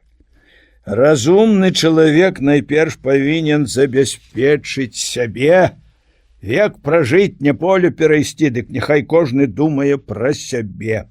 Якое гэта жыццё, калі свае нары не маеш, каб схавацца ад дажджу і буры? Такі чалавек не заслугоўвае ў мяне і слова добрага. Трэці загаварыў да мяне. Едзеш, як бачыў, невель. Будь асцярожны, каб не сустрэцца з якім няшчасцем. У нашых лясах бывае часам небяспечна, і пра таго незнаёмага Бог ведае, што думаць. Я не баюся, кажу, скарбаў з сабою не вязу. Ну, калі так, то шчаслівыя дарогі. І ўся грамада, спрачаючыся, выйшла з карчмы. Неўзабаве прыйшоў мой таварыш. Каня запрог, кажа, поедем далей. Лепей там, ля рэчкі, дзе шмат травы і вады, адпачнём болей. Сказаўшы гэта, ён дапамог мне дайсці да воза. Мы былі ўжо на прызначаным на папас месцы. Фурманка наша стаяла на беразе рэчкі, таварыш мой павёў каня туды, дзе бачыў болей травы, я сядзеў пад дрэвам. Дзень набліжаўся да вечара, нада мною тужліва скардзілася зязюля, і непадалёку ў кустоўі салоўка не спыняў сваіх пяшчотных і прыгожых песень. Я самотны акунуўся ў прыемныя ўспаміны. Цудоўны вечар, сказаў нехта побач, перапыняючы мае думкі. Цудоўны вечар, адказваю, ціха ўсюды, і як чароўна вакол спяваюць салоўкі. Але, бачу, ты маеш толькі палову прыемнага, бо чуеш птушыныя спевы, а блакіту неба, вясновыя аздобы горы лясоў не бачыш. Даўно туляюся па свеце, не заўважаючы яго. Прыкра не бачыць свет, але прыкра таксама мець добрыя вочы і бачыць далёка. Чалавек не можа бачыць і чуць далей, як яму прырода дазволіла. А ці верыш, што ёсць цуды на свеце? Я не толькі бачу і чую вельмі далёка, але і перакідваюся ў розныя абліччы. Не разумею, як можа чалавек перамяняцца ў розныя абліччы. Не бачыш мяне і ўбачыць не можаш. Хто ж ты такі? Ты тутэйшы? Ці таксама вандруеш? Я пакутны дух, вандрую да вечнасці шпарчэй за іншых. Нейкі неспакой ляжыць на тваёй душы. Так, неспакой, пакутнаму цяжка быць спакойным. Хворы на ложку кідаецца з боку на бок, каб хоць крыху суцешыць боль. І я, каб знайсці палёгку, мяняю аблічча. Раскажу табе, пра страшны мой грэх. Калі мяне падманулі надзеі, і душа акунулася ў смутак, здалося мне, што лятучае зелле, якое прыносіць спакой і шчасце, можна знайсці толькі на могілках. Марачы пра яго і шукаючы тую кветку, часам да ночы, як вурдалак, блукаў я між магіл, думаў пра духаў, зайздросціў іх шчасцю і спакою. Саграшыў, эх! І, можа, той грэх атруціў кроў маю. Расхваляваўся нервы, страсянуў всю маю натуру. У цяжкай немачы цела напружыўся слых, і вочы зрабіліся, як вочы духа. Бачу і чую далёка. Жахлівая хвароба. Не могучы яе трываць, мяняю свае абліччы і не знаходжу палёгкі. Што ж ты чуў ці бачыў на свеце, кажу, што так мучыць душу тваю? Бачыў дзікіх пачвараў, якія рвалі дзяцей і кабет.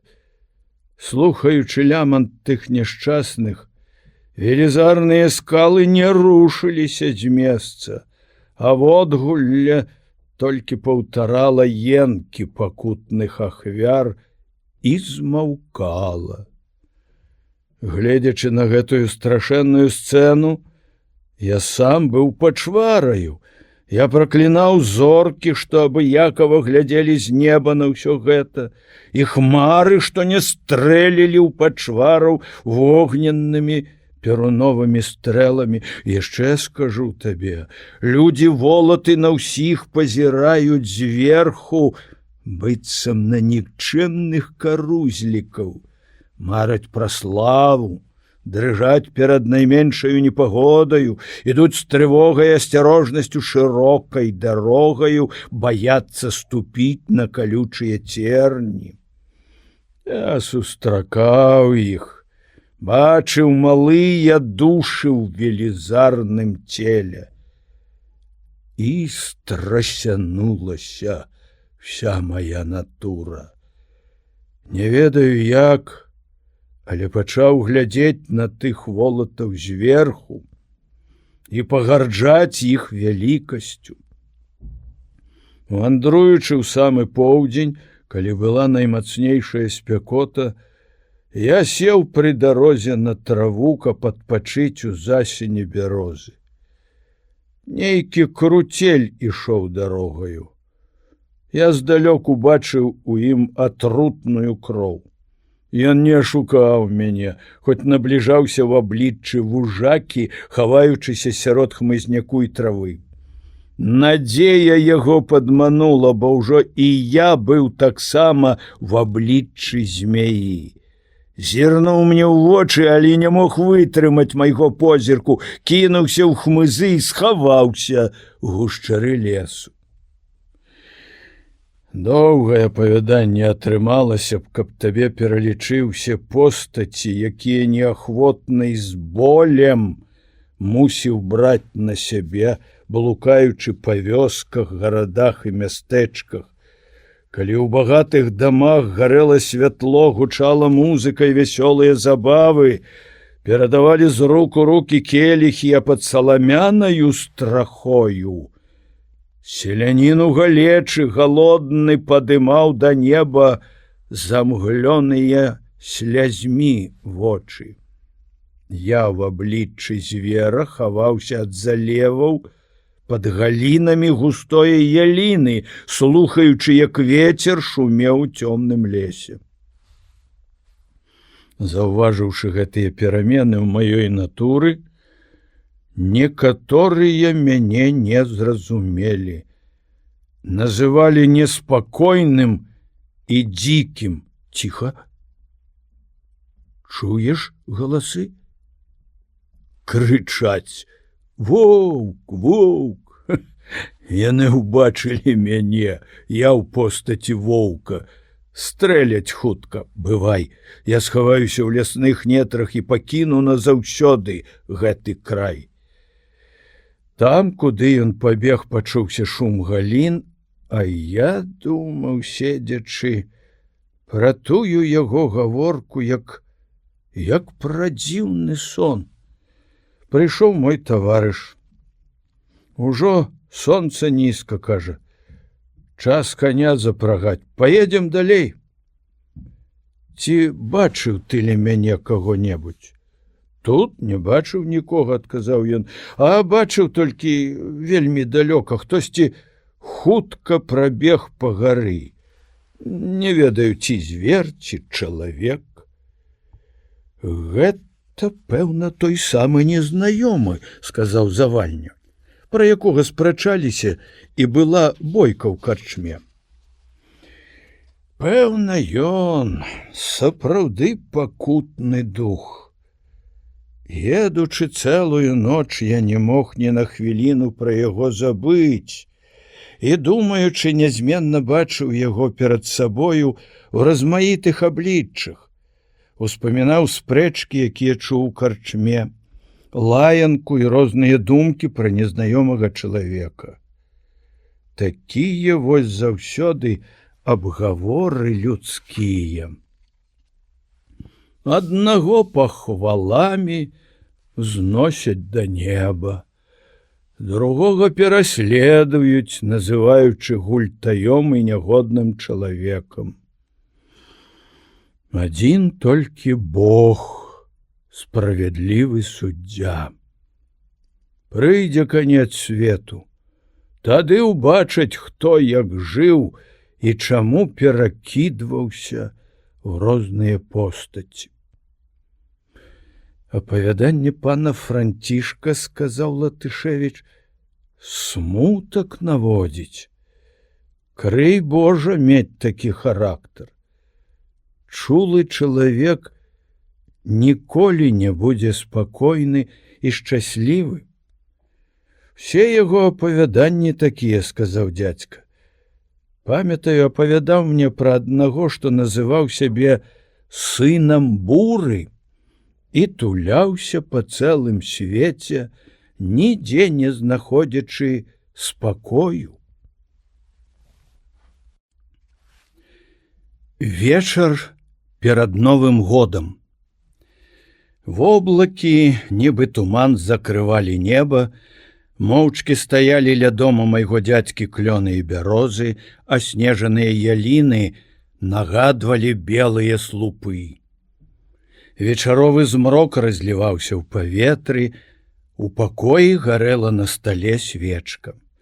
Дзядзька, сляпы Францішак, пан Сівоха і пан Латышевіч ад апавяданняў перайшлі да размоў пра шчаслівае і нешчаслівае жыццё сваіх знаёмых і суседзяў. Вось пражылі мы, дзякуй Богу, і яшчэ год, сказаў Завальня. Я нарадзіўся і вырас у гэтым краі. Не падарожнічаў нідзе далёка, аднак досыць пабачыў жыцці. Колькі пераменаў розных памятаю. Калі падняўся з магілы хто-небудзь з нашых дзядоў і ўбачыў цяперашнія звычаі, дык не пазнаў бы свае радзіны. Яму б здалося, што ўваскрэс недзе ў чужой краіне. Да якіх жа часоў дажывуць мае дзеці?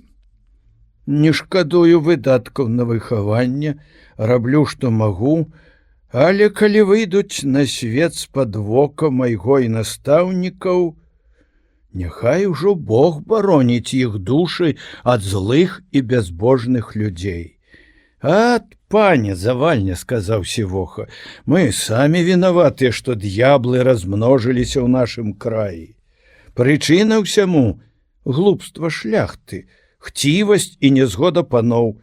Не буду доўга пра гэта гаварыць. Гісторыя ўсім вядомая, да сённяшняга дня не забылі гэтых вось вершаў.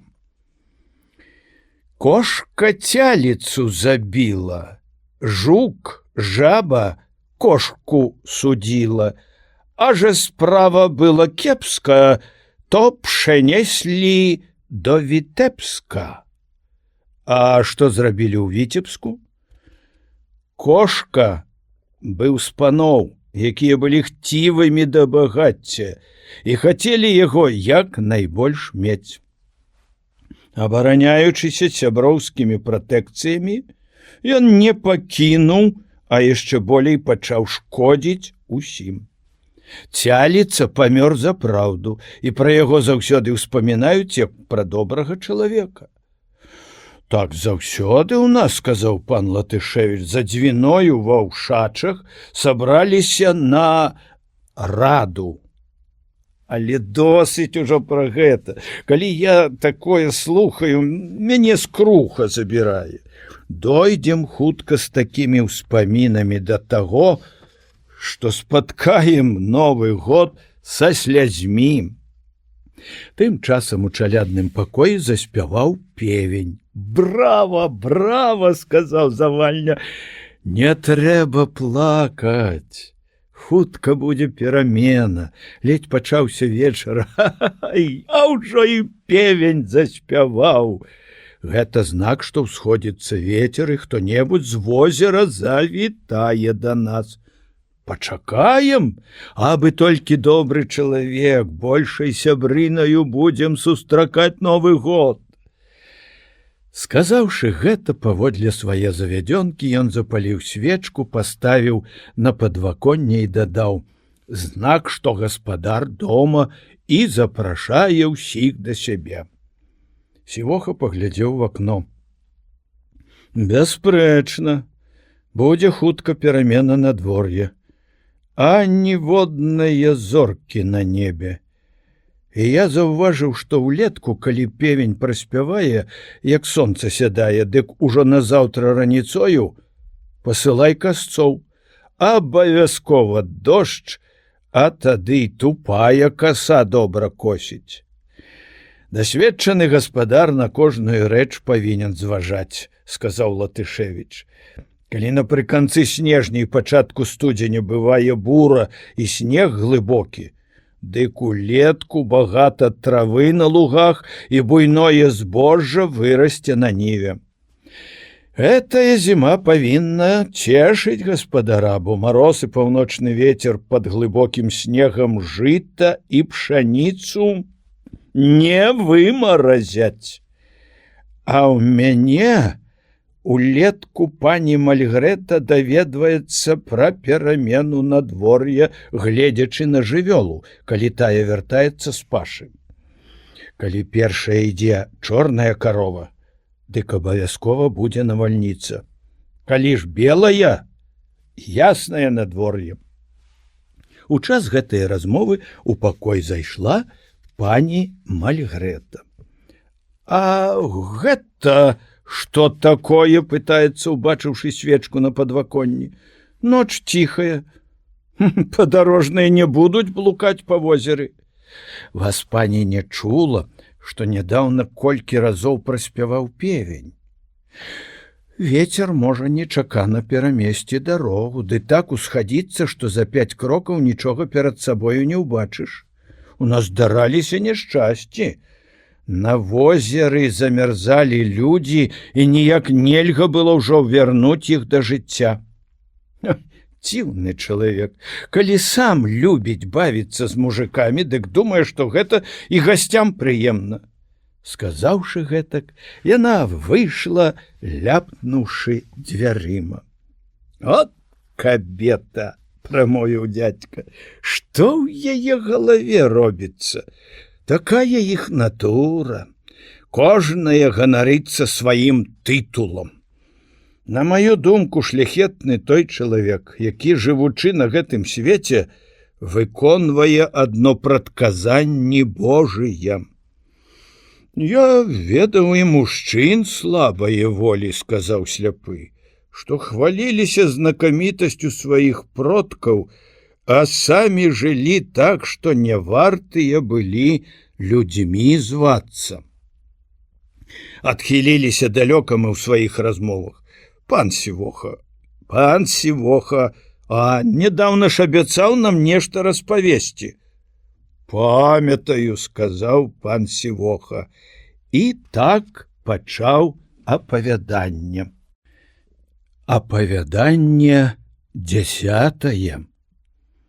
Валасы, якія крычаць на галаве. У Віцебску сустрэў я на вуліцы доктара з нашага павета. Выпало так, што мы абодва прыехалі ў горад са сваім клопатам.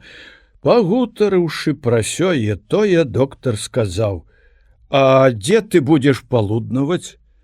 «Ды, дзе пан Бог дасць», адказваю, «з грашыма ў горадзе лёгка знойдзеш абед». Паехалі ў трактір Каралісана. Там заўсёды добра частуюць. А ці не будзе задорага шляхціцу? Не даражэй, чым усюды, а калі крыху і больш заплацім, дык смачней і паяму.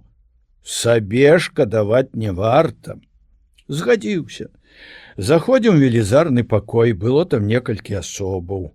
Яны елі, курылі люлькі, смяшылі адзін аднаго, успамінаючы недахопы і дзівацтвы сваіх знаёмых. Здзекаваліся з усіх, не шануючы ні кабет, ні старых. Седзячы за сталом, здзіўлена паглядаў я на гэтых шылахвостаў, як яны выхваляліся сваёй дасціпнасцю, рагаталі на ўсё горла і, падыходзячы да люстэрка, аглядалі сябе з галавы да ног. «Добра часам і ў трактіры пабываць», — сказаў доктар. «Тут людзі смялей здымаюць сябе маскі, і тут найдакладней можна ўбачыць, які хто ёсць».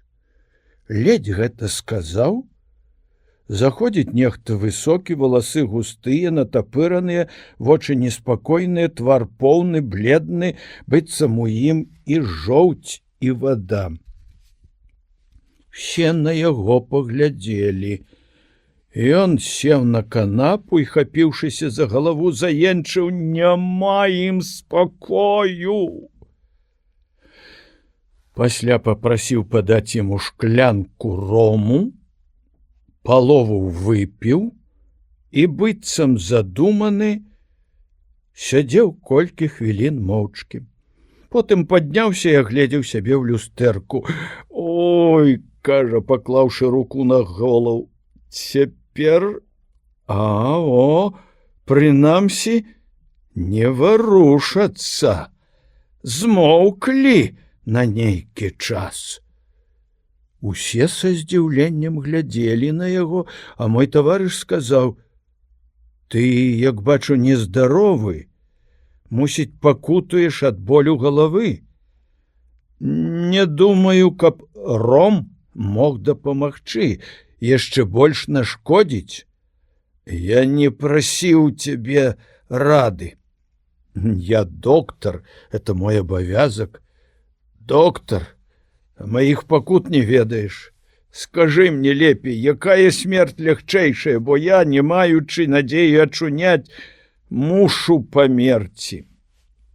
Моя навука мае на мэце падаўжаць чалавечае жыццё, а не паказваць шляхі да смерці. Смерць сама да нас прыйдзе. Смерць сама да нас прыйдзе. Это праўда, але хто пра гэта не ведае? Так, гэтую праўду ўсе ведаюць, ды не ўсе пра яе думаюць.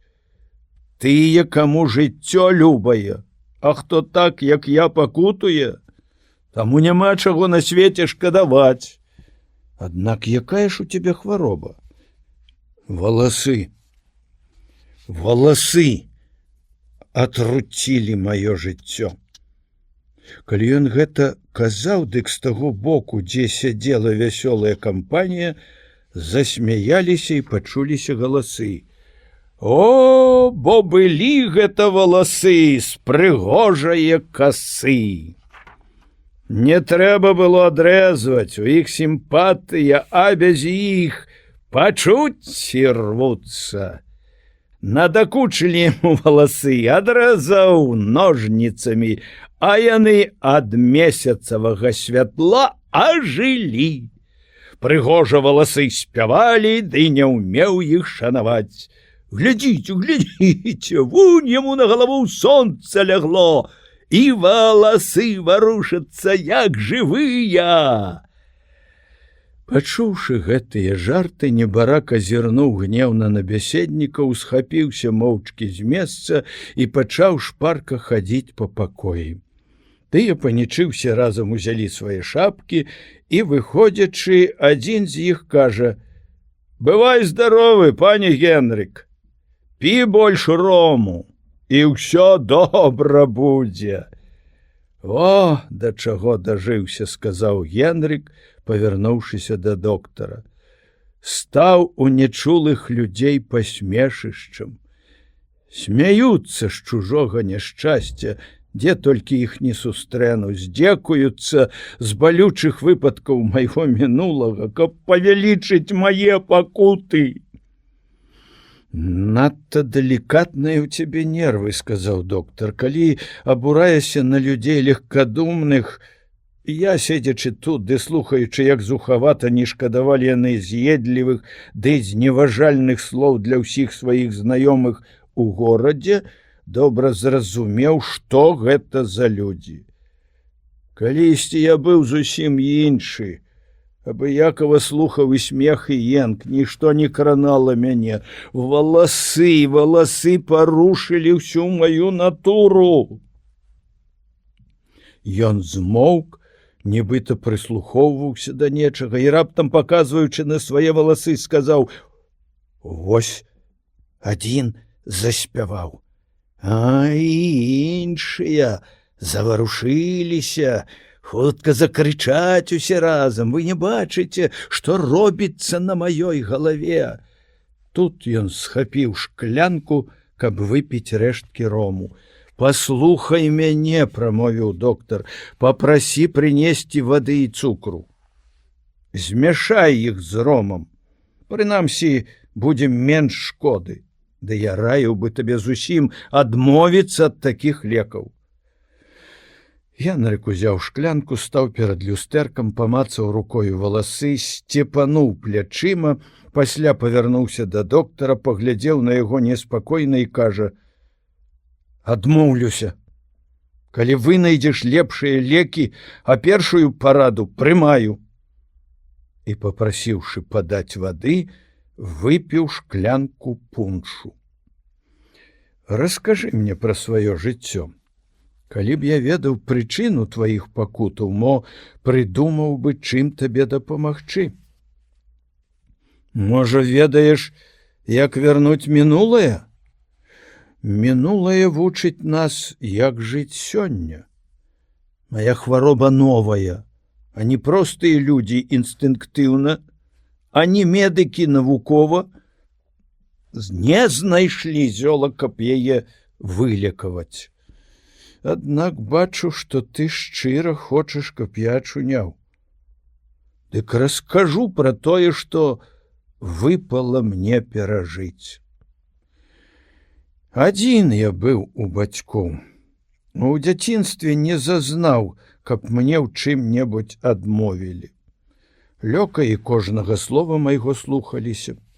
Хатні настаўнік выкладаў французскую мову такім чынам, каб я, займаючыся 1 гадзіну, не ведаў аніякае прыкрасці і не затлуміў у сабе вясёлых думак, якія цэняць у свеце больш за адукаванасць.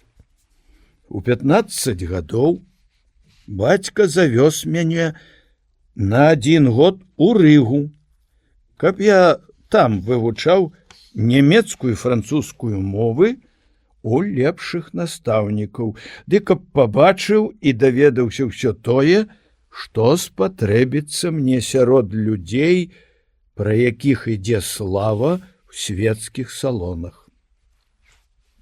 Грошай бацька пакінуў больш, чым вымагалі мае патрэбы, і я збіраў там толькі кветкі вясёлага жыцця. Ніхто мне не нагадваў, што ўсё незваротна мінецца. Чалавечае здароўе слабое і зменлівае, а весялосць шчаслівых гадоў нагадвае мроі. Калі вярнуўся з горада дадому, ад раніцы да вечара бавіў час на ловах. Мой бацька не шкадаваў сродкаў на паляўнічых, хартов і ганчакоў. Мне было дазволена трымаць столькі лёкаяў, колькі захачу. Былі ў мяне добрыя коні, выпісваў модныя кареты. Праз некалькі гадоў мяне выбралі ад шляхты на пасаду ў нашым павеце. У горадзе знайшоў шмат прыяцеляў. Часта ладзіў у сваім доме вясёлыя забавы, сустракаючы з гасцямі ўзыход сонца пры віне або за картамі. Прайшло 4 гады. Бацькі мае пакінулі гэты свет, і я вярнуўся дадому з намерам заняцца гаспадаркаю. Маёнтак быў увесь у даўгах. З'язджаліся да мяне бацькавы крэдыторы і з пагрозамі нагадвалі пра пазыкі. Суд вымагаў незаплачаныя скарбовыя падаткі за колькі гадоў. Я чуў небяспеку і тады ўпершыню задумаўся пра страшную будучыню. «Трэба табе жаніцца», — сказаў мне сусед. Панна Амелія, дачка камісара, які цяпер кіруе маёнткамі пана, дзяўчына прыгожая, добра выхаваная. Да таго ж я чуў, што мае ў пасах больш за 10 000 срэбных рублёў. Бацька я назапасіў ніштаваты капітал, займаючы пасаду камісара і упаўнаважанага, а што не ў сваяцтве з тутэйшымі яснавяльможнымі панамі, якія робяць, што хочуць падчас выбараў мясцовых чыноўнікаў. Ты на гэта не зважай. У тваім становішчы трэба грошы, а не фамільныя сувязі, якія, на маю думку, табе не прыдадуцца. Бачу, парада майго суседа слушная. Я згадзіўся з гэтай прапановаю і папрасіў яго дапамагчы. 10 000 срэбных рублёў, а мо крыху менш, было б даволі, каб вызваліць ад прыкрых дамаганняў мой маёнтак. А да таго ж пра вартасці камісаравыя дачкі я і раней шмат ад каго чуў. Карацей, паехалі мы з суседам да яе бацькоў. Сустрэўшы першы раз Амелію, сапраўды ўбачыў яе цудоўныя вартасці. Стройны стан, мастак мог бы напісаць з яе найпрыгажэйшы абраз. Твар сведчыць пра лагодны характар, у блакітных вачах ціхая меланхолія і нейкія чароўныя мроі.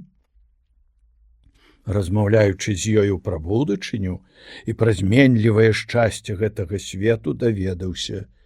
Выхавалі яе так, што пакорліва верыла ў прадчуванні і у неразгаданыя таямніцы прыроды. Мой сусед адкрыта распавёў яе маці і бацьку пра ўсе патрэбы майго маёнтка. Згадзіліся і бацькі, і дачка. Пасля вяселля я быў найшчаслівейшы з людзей. Прывёз жонку дадому і заплаціў усе пазыкі. Чаму я не даваў веры прадчуванням? Доктар, ці згодзішся з тым, што чулая чалавечая душа чуе у ціхім голасе анёла перасцярогу нашмат лепей, чым навукаю і вопытам набытая мудрасць? Заўважаў гэта і я, сказаў доктар, але такі інстынкт бывае не ва ўсіх людзей. Чаму ж я не хацеў верыць сэрцу чулае Амеліі? А што здарылася і чым гэта ўсё скончылася? 3 гады мы былі шчаслівыя абое, хоць розніца асобных нашых думак і ўяўленняў і нараджала часам спрэчкі, аднак заўсёды ўсё сканчалася спакойна. Калі Амелія бачыла маю упартасць, хутка знаходзіла іншую тэму, абы толькі ўнікнуць нязгоды. Аднойчы ўвесну, у пагодны вечар мы выйшлі на праходку да блізкага лесу.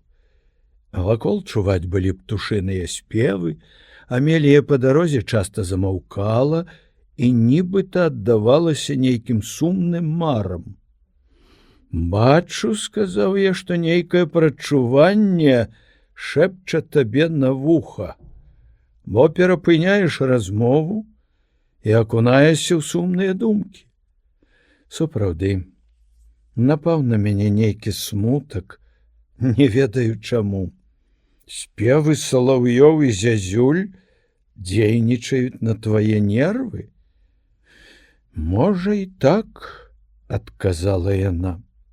У гэты час бачу я, як злева, ідучы праз лес вузенькай сцежкаю, набліжаецца да нас нейкі згорблены старац у чорнай вопратцы. Твар бледны, ясныя вочы свяціліся з-пад густых броваў, за плячыма вісеў накрыты старою чорнаю світкаю кош. Цікава было даведацца, хто гэты дзіўны чалавек і адкуль ідзе. Параўняўшыся з ім, я спытаўся: «Хто ты, дзеду, і адкуль ідзеш?»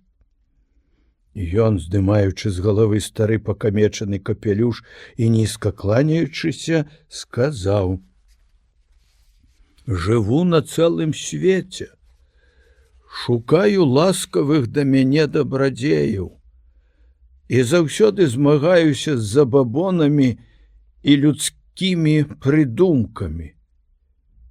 Гэты ягоны адказ абудзіў жаданне да далейшай размовы. Як жа, кажу, пачалася тая вайна з забабонамі і людскімі прыдумкамі? Бо яны не зразумелі ні мяне, ні свае выгады. Я абышоў цэлы свет, ведаю ўсе чалавечыя патрэбы, дазнаўся пра самыя пакрыёмыя таямніцы прыроды, хацеў прынесці палёгку жыхарам гэтага неўраджайнага і ўбогага краю. Але яны замест узнагароды засыпалі мяне праклёнамі, нідзе не даючы мне спакойнага прытулку. Што ўсё ж такі чыніў ты жыхарам нашай зямлі?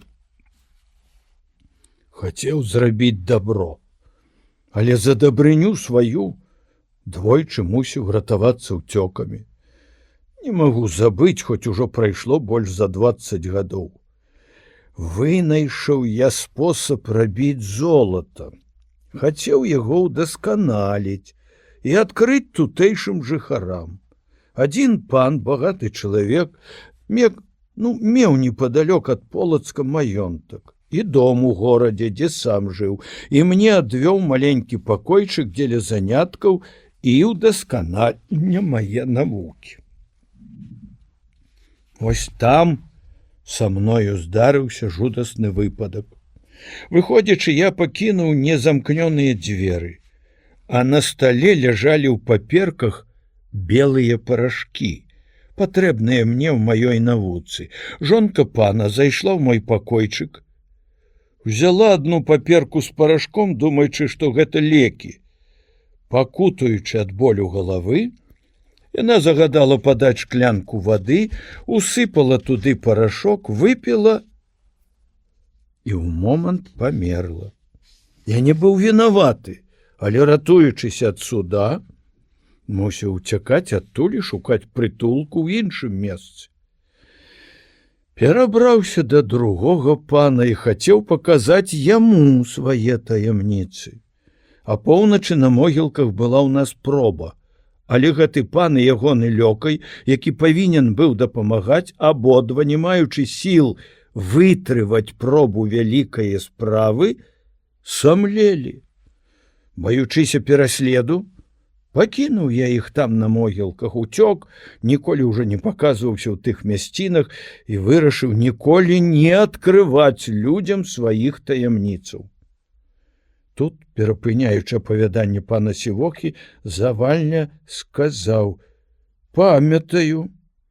Нядаўна адзін падарожны распавядаў мне пра чарнакніжніка, які вучыў пана рабіць золата, а лёкай яго карпа насіў пад пахаю яйка, знесенае пеўнем, і выгадаваў цмока. Чарнакніжнік, відаць, той самы. Дык, калі ласка, апавядай далей, слухаем з цікавасцю». Генрык, заўважыўшы, што мы з доктарам уважліва слухаем гісторыю ягонага жыцця, не зважаючы на тракцірную прыслугу, што, стоячы паблізу, смяялася і пра нешта гаманіла, не ўставаў з месца і казаў далей: «А што там у цябе ў кашы пад сярмягаю?» – запытаўся я. «Трусоў, – адказвае, – несу з сабою. Калі які дабрадзей дазволіць мне заняць дзе-небудзь самотны дом, дык буду іх там гадаваць. Яны хутка расплодзяцца, і ў мяне будзе чым харчавацца ў маім убогім стане. Адкрый кош, пакажы нам сваіх трусоў». Ледзь адкрыў кош, як Амелія адступіла назад і закрычала ад спалоху: «Ай, ой, якія жахлівыя кажаны! Схавай, схавай іх хутчэй, глядзець не магу на гэтых пачвараў!» Я глянуў на яе са здзіўленнем, бо сапраўды бачыў маладых чорных трусоў, і старац, хутка зірнуўшы на яе, сказаў: «Прыгледзьцеся, пані, лепей. Это маладыя чорныя трусы, адно што яшчэ малыя». І, ўзяўшы аднаго з іх за вушы, падняў з каша: «Ах, які страшны кажан! Злітуйся, не паказвай! Схавай яго ў кош, не хачу і не магу глядзець на гэтую брыдоту!» Думаючы, што прычына гэтага недарэчнага страху нейкі дзіўны капрыс і ўпартасць Амеліі, я загадаў старцу, каб ішоў і пераначаваў фальварку, а раніцаю яму будзе дом. Ён пакланіўся і пайшоў проста ў маёнтак. З праходкі мы вярталіся дадому моўчкі. Амелія была надзвычай усхваляваная, бледная, са слязьмі на вачах. Я глядзеў на яе са здзіўленнем і думаў, чаму яна пярэчыла такой відавочнай праўдзе. Я ж на свае вочы бачыў маладых трусоў. Нарэшце, парушыўшы маўчанне, сказаў: «Дык што, Амелія, і цяпер яшчэ будзеш даводзіць, што той старац нёс у кашы кажаноў? Дзіўны капрыз прыйшоў табе ў галаву здзекавацца са старога чалавека, абвінавачваючы яго хлусні». Не хацела я, кажа, вінаваціць яго, але хіба ж не даваць веры сваім вачам? Прыкра мне, што ты засмуціла беднага старца, бо заўважыў па яго гаворцы, што гэты чалавек надзелены ад прыроды розумам і адукаваны. Шкада толькі, што нешчаслівы. Пагляд і твар страшныя. Навошта было яго спыняць? Няхай бы ішоў далей. Дзівяць мяне твае сённяшнія нечаканыя ўчынкі. Затрымаў я гэтага чалавека не на кароткі час. Дам прытулак беднаму і будзе жыць у маім маёнтку колькі захоча. Амелія і слова на гэта не сказала. Скончылася наша спрэчка, і мы абое моўчкі вярнуліся да хаты. Непадалёку ад маёнтка ля рэчкі стаяла ў яловым лесе самотная хаціна. Яшчэ пры маім бацьку жыў там са сваёй сям'ёй селянін, якога я пазней перасяліў бліжэйшую вёску, а поле, якое ён урабляў, далучыў да свае зямлі. Наступнага дня я прачнуўся рана, прывёў старца ў тую хаціну, каб меў там прытулак на схіле сваіх гадоў. Ён падзякаваў мне і выпусціў з каша сваіх трусоў пасярод хаты. Жыў ён самотна, часам блукаў адзін па полі або пад шатамі лясоў. Уначы не спаў, паказваўся ў розных мясцінах у чорнай вопратцы, нібы страшны прывід. Сяляне, сустракаючы яго ў месяцовым святле, баяліся набліжацца, уцякалі як ад вурдалака, і пра яго па ўсёй ваколіцы хадзілі дзіўныя чуткі. Апавядалі адзін аднаму, быццам бачылі апоўначы над яго хацінаю велізарную чараду кажаноў, і на ягоны кліч прыляталі туды совы і крумкачы. Пачуўшы такія прыдумкі простага люду, я смяяўся, наведваў самотны прытулак старца, часам любіў пагаманіць з ім колькі гадзін, увосень слухаў там, як шумелі старыя яліны над страхою, узіраўся ў ягоны твар, на якім застыла навек вясёлая ўсмешка. На пясчаным пагорку сярод хвояў перад ягоным вакном жыў велізарны выпладак чорных трусоў, якія то хаваліся пад зямлёю, то зноў выбягалі са сваіх нораў. Гледзячы на ўсё гэта, адчуваў я ў сабе перамены, і душу агортвалі змрочныя думкі. Амелія не хацела яго бачыць і не любіла, калі хто-небудзь успамінаў пра яго. Я, наадварот, з прыемнасцю размаўляў з ім, і праз некалькі месяцаў ён атрымаў нада мною такую ўладу, што я верыў усяму, што ён казаў. В канцы верасня перад самым захадам сонца заходжу ў старцаву хату.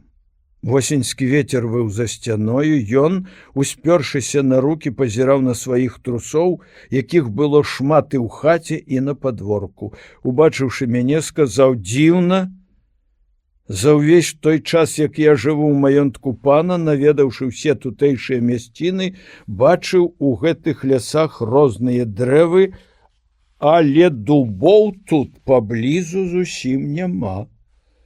Знайшоў за некалькі вёрст адсюль толькі 2 стогадовыя дрэвы гэтыя пароды, а вакол маладыя дрэўцы, якія, я думаю, выраслі з жалудоў, што параскідваў там вецер». «Я зусім не зважаў на гэта», — сказаў я. «Дзеля гаспадарчых патрэб у нас ёсць і іншыя. На ўжытак прыдатныя вясы бяроза, але што можа быць цудоўней, як бачыць дуброву? Гэтыя дрэвы растуць стагоддзямі. І я раіў бы пану, каб цяпер восень загадаў іх выкапаць і пасадзіць усе на пагорку, які бачыў у парку за азярынаю і на якім дагэтуль не расце аніводнае дрэва».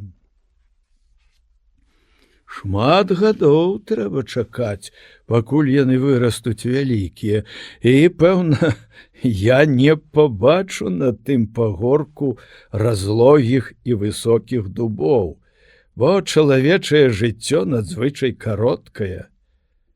Ён зірнуў на мяне сурова, так што дрыжыкі прабеглі па целе, як бы здзекуючыся паўтарыў мае словы: «Чалавечае жыццё надзвычай кароткае. Навошта думаць пра гэта? Пан яшчэ малады, мае добрае здароўе, гадоў 100 жыцьме на гэтай зямлі. І ў засені тых дубоў весяліцца з прыяцелямі. Пакінь сумнявацца, ты чалавек, і ўсё павінна служыць табе». Я паслухаў яго рады. Назаўтра загадаў садоўніку ісці да старца, што жыве каля рэчкі побач з яловым лесам, каб той паказаў маладыя дубкі, якія трэба перанесці ў парк і пасадзіць на пагорку. Садоўнік, пачуўшы мой загад, перапалохаўся, змяніўся з твару і сказаў не сваім голасам: «Адкуль тое пану? Дуб не цвіце, і з пладоў яго няма аніякае карысці. Дзеля аздобы парку лепей пасадзіць на пагорку ліпы». «Парады твае не прашу», — сказаў я. «Слухай, што табе загадваю, і выконвай». Ад старых людзей я чуў, што той, хто сее жалуды ці садзіць дуб, і года не пражыве. Калі яшчэ раз, кажу, пачую гэтую лухту, дык загадаю сыпаць табе 500 розгаў. Ідзі рабі тое, што загадана. Садоўнік, баючыся далей пярэчыць мне, выйшаў засмучаны і шукаў выпадку, каб прасіць маю жонку, ці не здолела б яна ўгаварыць мяне адмовіцца ад таго намеру. Увечары, калі я на нейкі час пакінуў дом, ён сам не свой зайшоў у пакой да Амеліі, са слязьмі на вачах укленчыў перад ёю і ўсё расказаў. Калі я вярнуўся, Амелія сустрэла мяне з усмешкаю. «Генрык, чаму ты вырашыў пасадзіць у парку дубы? Я не бачу ў гэтым ні патрэбы, ні аздобы таксама». Бедны садоўнік прыйшоў да мяне страшэнна засмучаны, кажучы, што перасаджваць дубы найвялікае няшчасце, бо гэтае дрэва забірае сілы і скарачае жыццё таму, хто яго вырошчвае. Ведаю, што забабоны ад невуцтва, але ці ж маем мы права жорстка абыходзіцца з людзьмі за тое, што яны цёмныя, бо не адукаваныя. Трэба ўжываць больш лагодныя спосабы, каб адвучыць іх ад дурных забабонаў, бо чыніць несправядлівасць сваім бліжнім — вялікі грэх. «Як бачу, — сказаў я, гневна глянуўшы на яе, — і ты, падобная на садоўніка, падахвоцілася глупствы бараніць, але марнае будзе тваё заступніцтва». Пэўна, той жахлівы старац даў табе гэтую раду. Дык даручы яму самому садоўнікава месца, і няхай усё тое зробіць сам, бо нічога ж не робіць днямі, адно блукае па полі і лесе. «Людзі мае, як хачу, так і будзе». Калі я гэта сказаў, з вачэй Амеліі паліліся слёзы, і яна адразу выйшла ў другі пакой. Садоўнік, пабачыўшы, што яго надзеі не спраўдзіліся, прывёз з лесу маладых дубкоў і пасадзіў на прызначаным месцы. Пасля гэтага ўвесь час быў маркотным. Дарэмна ўсе даводзілі, што дубы не маюць аніякага ўплыву на чалавечае здароўе. Аднак ён сох. Сілы яго пакінулі, і наступныя вясны, як толькі тыя дрэўцы зазелянелі, садоўнік сканаў.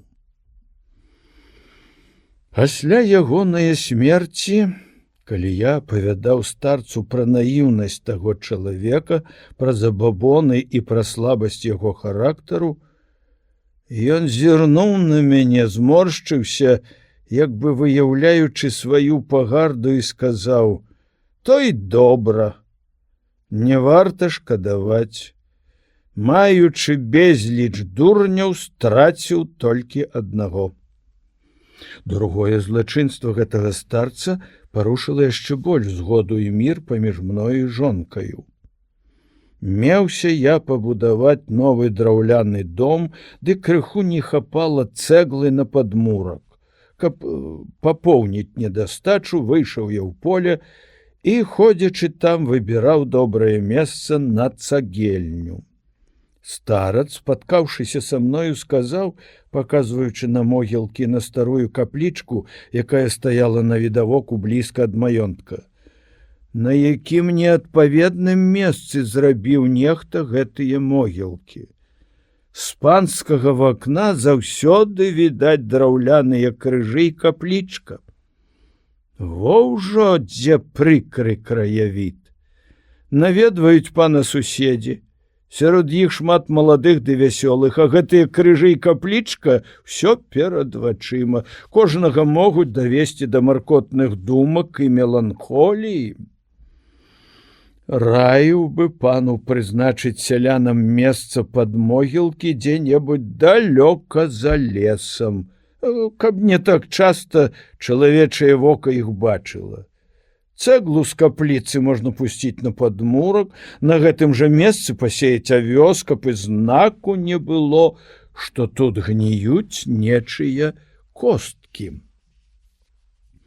Я пахваліў добры старцаў густ і яго здольнасцю ў вызначэнні характару чалавека і таямніц прыроды. Загадаў, каб як мага хутчэй знеслі драўляныя крыжы, сабралі надмагільныя камяні ў крушню, зруйнаваўшы капліцу, звезлі цэглу ў маёнтак. Дарэмна мае падданыя, сабраўшыся з усіх вёсак, прасілі, каб я не нішчыў святыні і не кранаў таго месца, дзе спачываюць астанкі іх бацькоў і сваякоў.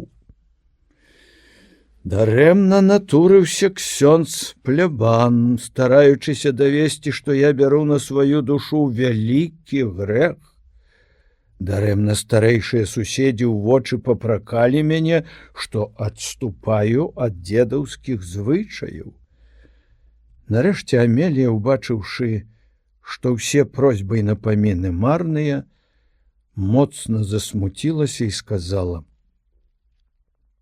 «Генрык, аднак жа пры жыцці бацькі і дзеда твайго гэтая каплічка і могільнік былі на гэтым самым месцы. Бацьку і дзеду гэтыя крыжы і магілы не заміналі і не наводзілі жахлівых думак. Не раз яны там, калі ўзыходзіла ці заходзіла сонца, укленчыўшы, старанна маліліся за сваіх памерлых сялян. Такі звычай усюды ў нашым краі. Могілкі навідавоку або блізка дарогі, каб людзі, сустракаючы вокам крыжы і магілы, тварылі малітвы за душы нябожчыкаў. Пэўна, той жахлівы старац даў табе гэтую бязбожную параду, але памятай, Генрык, што Бог будзе судзіць нашыя ўчынкі, не лезь не ў сваё, адказаў ёй у гневе. Я ведаю, што раблю. Старац, якога ты называеш жахлівым, смяецца з вашае дурноты. Занадта вы клапоціцеся пра тых, каго ўжо даўно няма на гэтым свеце. І гэтак настаяў на сваім. Праз 2 дні і следу не засталося ад могілак, а цэглу з капліцы паклалі ў падмурак новага дома, у які праз пару месяцаў я перасяліўся. З гэтага часу пачаў заўважаць, што Амелія яшчэ больш перамянілася. Яе вочы і твар заўсёды былі асмужаныя смуткам. Казала, што бачыла прывіды у гэтым новым доме. Мроіліся ёй страшныя сны, а апоўначы чула часам нейкія стогны. Паколькі гадзін раніцай увечары яна малілася, укленчыўшы, і так змянілася з твару, што знаёмыя ледзь пазнавалі яе цяпер, хоць прайшло ўсяго некалькі тыдняў. Калі я распавядаў старцу пра жончыны пакуты, ён зірнуў на мяне і кажа, ківаючы галавою: «Як, пане? Ах, як, пане, яшчэ мала ты ведаеш, што такое кабета. Это адны толькі злосць ды упартасць, бо не можа яна камандаваць мужиком і рабіць паводле свае волі. Паведаміў бы пану адзін сакрэт, але няхай ён лепей застанецца вечнаю таямніцаю мае душы, бо скажуць, што я вінаваты у вашых нязгодах. Злітуйся, скажы, бо каго ж гэта можа датычыць болей за мужа? Шмат за што ўдзячны пану. Зрабіў ён дабрадзейства, даўшы гэты прытулак старцу, які прайшоў жахлівымі пуцявінамі жыцця праз усе выпрабаванні, навучыўся халодным сэрцам глядзець і заўважаць усе таямніцы людскіх думак і ўчынкаў. Адкрыю пану гэты сакрэт, які ведаю ўжо некалькі месяцаў, нікому пра яго не кажучы. У твае жонкі жывыя валасы на галаве. Не чуў яшчэ ніколі пра такія цуды, не разумею, што ўсё гэта значыць. Дык раскажу спярша, якім чынам я гэта даведаўся. Памятаю, з'ехаліся раз госці ў маёнтак. Дзень быў ціхі і ясны, выйшлі ўсе тады з дому і, цешачыся добрым надвор'ем, гулялі ў полі. З панам ішлі два пажылыя мужчыны. І былі вы вельмі занятыя нейкай размоваю, а панава жонка ішла наперадзе ў атачэнні моладзі, што гамонячы часта пазірала на яе касу.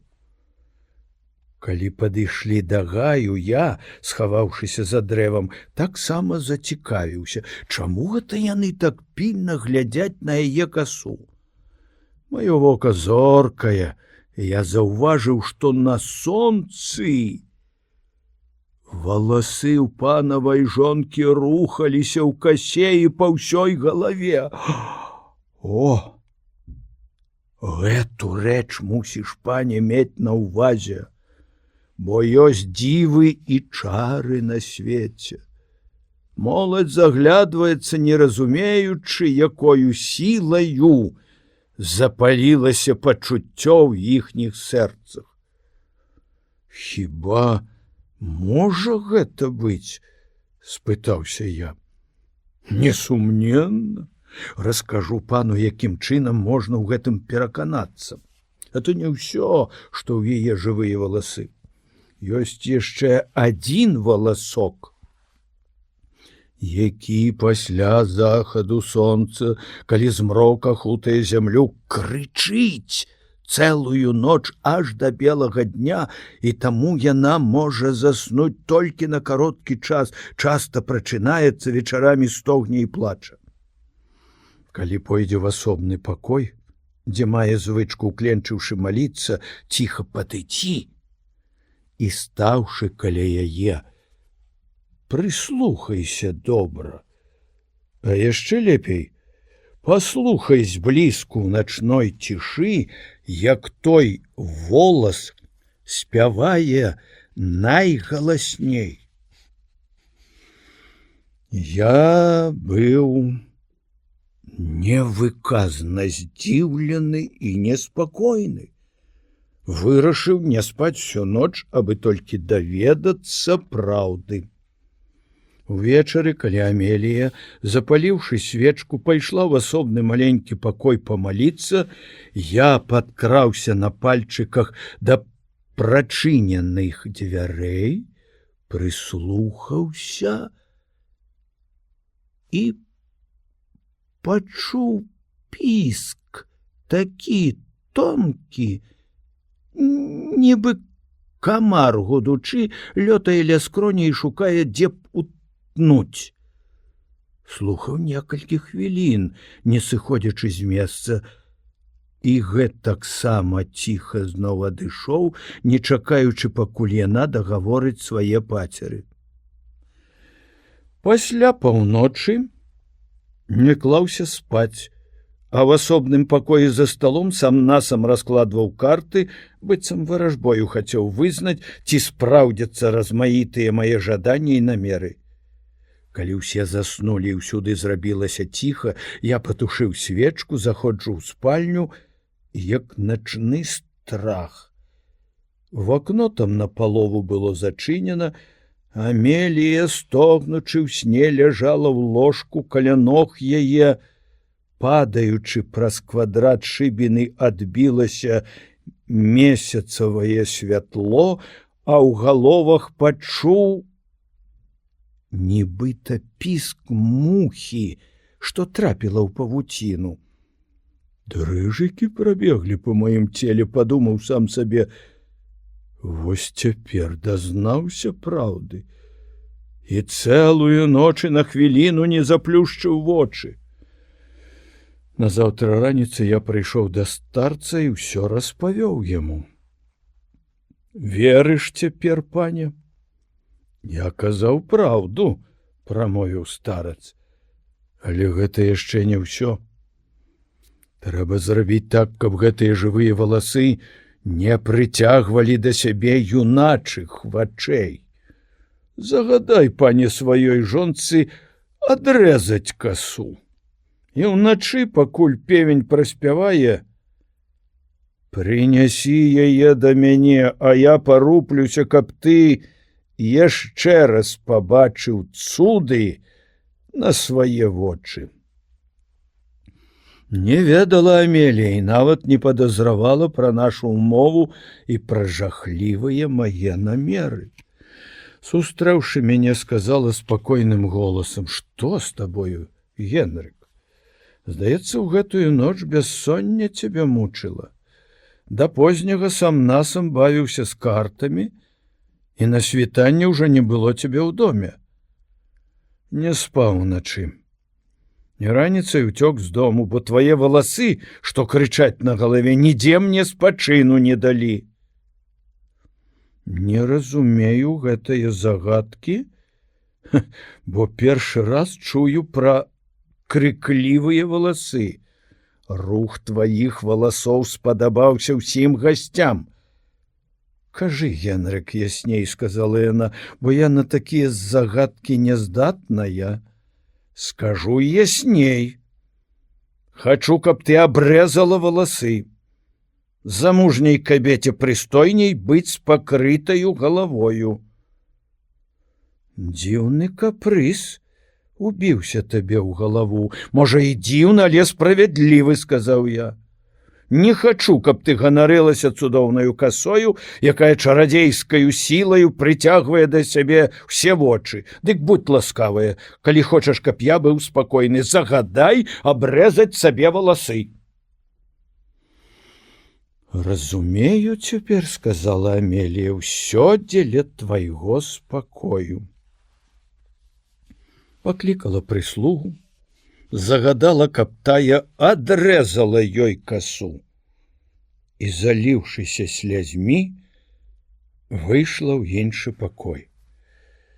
Каля поўначы, маючы з сабою касу Амеліі, я пайшоў да самотнае хаціны старца. Ён не спаў. Я бачыў, што ў вакне свяціўся агонь.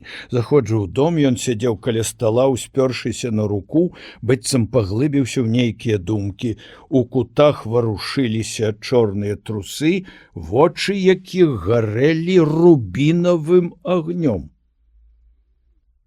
Ён падняўся з месца і кажа: «А што, зрабіў пан так, як я раіў? Зрабіў усё, як належыць, вось жончыны валасы». Дастаю з кішэні касу і кладу перад ім на стале. «Хутка, паня, — кажа ён, — пабачыш цуды». Узяў вялікую драўляную міску, наліў вады, частку валасоў з касы паклаў у гэтую пасудзіну, стаяў нейкі час, утаропіўшыся на валасы. Агонь на стале гарэў цьмяна, нібы дагараў, месяц выглянуў з-за чорных воблакаў, засвяціў бледным святлом у вакно, нечакана ўсхадзіўся вецер, лес парушыў сваё глухое маўчанне шумам, глянуў я на старца, здавалася, што яго вусны, бледныя, як у нябожчыка, варушыліся, быццам ён штосьці шаптаў. Трывога агарнула мяне, дрыжыкі прабеглі па целе. Нарэшце ён сказаў: «Падыдзі і зірні, што дзеецца». Глянуў у міску. Цуд! Жывыя валасы, уючыся ў розныя бакі, нібы п'яўкі, бегалі ў вадзе. Доўга я глядзеў задумана на гэта. Нарэшце ён вынес з хаты намочаныя валасы і частку касы і ўсё гэта кінуў у рэчку. І здалося мне, быццам бачыў я у месяцавым святле, што ўсе яны плавалі, звіваючыся наверсе. Пасля гэтае страшнае пробы ён сказаў мне: «Будзь, пане, спакойны. Ужо валасы не будуць таемнаю сілаю прыцягваць да сябе вочы гасцей». Пасля гэтага майго страшнага ўчынку Амелія доўга ў потай плакала, і здароўе яе з кожным днём горшала. Уначы не магла заснуць. Як толькі прыплюшчвала вочы, адразу мроіліся ёй нейкія прывіды, што ўставалі з магіл. Перад захадам сонца здарыўся страшны выпадак. Амелія сядзела адна ў парку, але калі пачаў насоўвацца вечаровы змрок, упала раса на травы, паветра стала халоднае і вільготнае, вярнулася ў свой пакой. Ледзь ступіла на парог, нема закрычала і ўпала, нібы мёртвая. Збегліся ўсе, паднялі яе на твары, і кроплі крыві не было. Паклалі на ложак і з цяжкасцю змаглі вярнуць ёй дыханне. Як апрытомніла, расказала, што ўбачыла тады перад сабою таго чорнага старца у жахлівым абліччы. Крывавым агнём свяціліся ягоныя вочы. У руцэ трымаў велізарны нож і пагражаў ёй смерцю. Калі я ўбачыў стан яе здароўя і што ў яе зусім хворыя нервы, у маім сэрцы з'явілася нарэшце літасць. Паслаў хутчэй па доктара. Штодня лёталі пасланцы ў горад з рэцэптамі, всё, што можна, рабілі, каб падмацаваць яе. Прайшло некалькі дзён. Лекаванне было безвыніковае. Не прынесла ніякае палёгкі, і і Амелія яшчэ больш пакутавала і слабела. Бацькі, даведаўшыся пра небяспечную доччыну хваробу, прыехалі пераведаць. Яна хацела, і доктар гэта раіў, каб лекавацца ў бацькоўскім доме. Можа, там хутчэй супакояцца яе думкі, і лекі будуць лепей уздзейнічаць. Пагадзіўся я з гэтым. І Амелія з бацькамі выехала з майго дома, абяцаючы вярнуцца, як толькі дазволіць здароўе. Праз 3 дні атрымаў ліст з чорнаю пячаткаю і ўбачыў там такія словы: «Амелія самотнае сваё жыццё скончыла ўчора о 5 гадзіне пасля паўдня». Калі гэта прачытаў,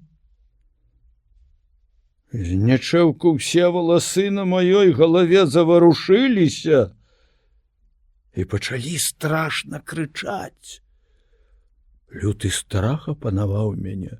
Я нарэшце ўбачыў, да якога няшчасця давёў мяне той жахлівы старац.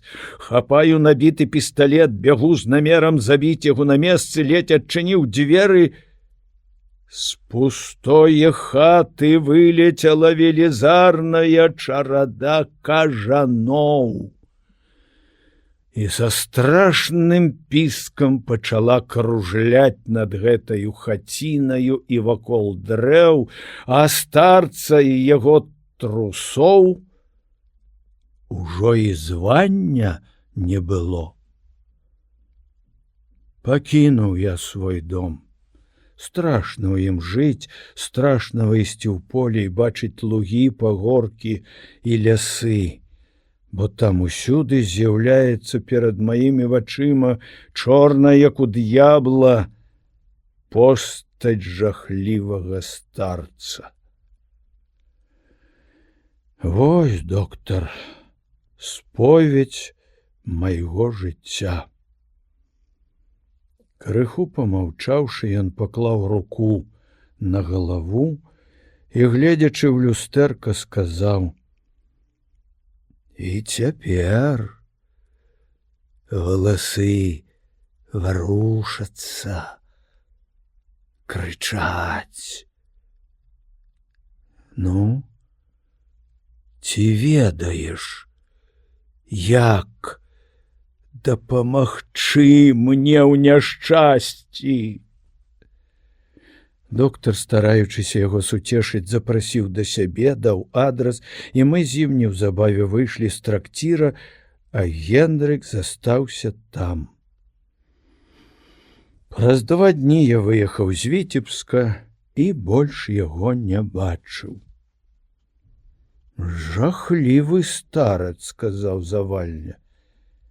«Ці не той гэта шатан, якому Твардоўскі загадаў ажывіць цела Гугона? З'яўляецца цяпер у розных канцах свету, каб шкодзіць роду людскому. Пра страшнае здарэнне распавёў пан Сівоха. У мяне няма такой добрай памяці», — заўважыў Латышевіч. «Шмат чуў розных аповедаў, але што сёння пачую, тое заўтра забуду». Цыган Базыль. Калі мы так гаманілі, і кожны выказваў пра апавяданне гэтага вечара сваю думку, вецер нечакана пачаў шумець за сцяною ў дрэвах, якія акружалі дом. Дзядзька зірнуў на свечку, што дагарала на падваконні, і сказаў: «Нездарма певень спяваў адразу пасля захаду сонца. Вось ужо і перамена надвор'я, усхадзіўся вецер, і цяпер самае галоўнае, каб ясна гарэў агонь у вакне». Ён падняўся, замяніў свечку і звярнуўся да мяне: «Янка, попрасі пані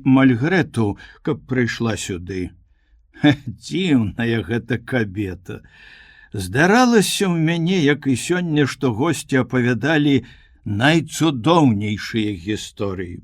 Я слухаю, нібыта прыкуты да месца, а яна не мае да гэтага аніякае цікавасці, ды яшчэ гневаецца, не хоча заходзіць у гэты пакой, даводзячы, што не толькі апавядаць, але і слухаць пра д'яблаў і чары грэх. Калі прыйшла пані Мальгрэта, дзядзька прамовіў: «У вас, пані, заўсёды самотная? Не хацела паслухаць цудоўную аповесць, якую нядаўна так прыемна бавіў нас пан Сівоха. Бачыў ён у віцебску чалавека з валасамі, якія крычалі на галаве. Ат, ведаю я вашы гісторыі, хто дасць веры, каб калі-небудзь валасы крычалі? Няхай будзе по-твойму. Гаспані не хоча верыць, а ўсё адно папросім пра адну рэч. Загадай прынесці нам добрыя гарэлкі, мёду і прыгатаваць журавін. Палёнкаю развітаемся са старым годам і спаткаем новы. А цяпер гэта пітво будзе яшчэ прыемнейшае, бо мароз мацнее і вецер паўночны». На падворку дзьмуў вецер, на стале палілася гарэлка, завальня рупіўся, каб дадаць неабходную колькасць усялякіх патрэбных прыправаў і добры прыгатаваць напой. Пан Латышевіч гутарыў са сляпым Францішкам. Стоячы каля пана Сівохі, Стась і Юзік апавядалі пра сваіх школьных таварышаў, пра майскія прагулянкі ў полі ды пра студэнцкі тэатр. Я, гледзячы на блакітны агонь гарэлкі, прыгадваў размаітыя гісторыі, якія чуў у дзядзькавай хаце, а найбольш у гэты час мне мроілася ў галаве апавяданне арганістага Андрэя пра вогненных духаў. Здавалася, з гэтага полымя кліч адразу б выскачыў Нікітрон. Раптам адчыняюцца дзверы, і заходзіць у пакой мужчына, якога я ўбачыў упершыню. Высокі, смуглатвары, чорнавалосы, вочы як дзве жарынкі, апрануты коротка, як казак, і бізун за поясам з левага боку. «Падаю да ног пана гаспадара Дабрадзея», — абвясціў ён. «Ха, як маешся, Базыль? Адкуль цябе Бог прыслаў?» «Далёка быў, Дабрадзею. Быў і тут, і там. У маёнтку ксяндзоў дамініканаў блізу Гарбачэва. Едучы праз возера, замёрз увесь. Моцны мароз і вецер прадзімае наскрозь.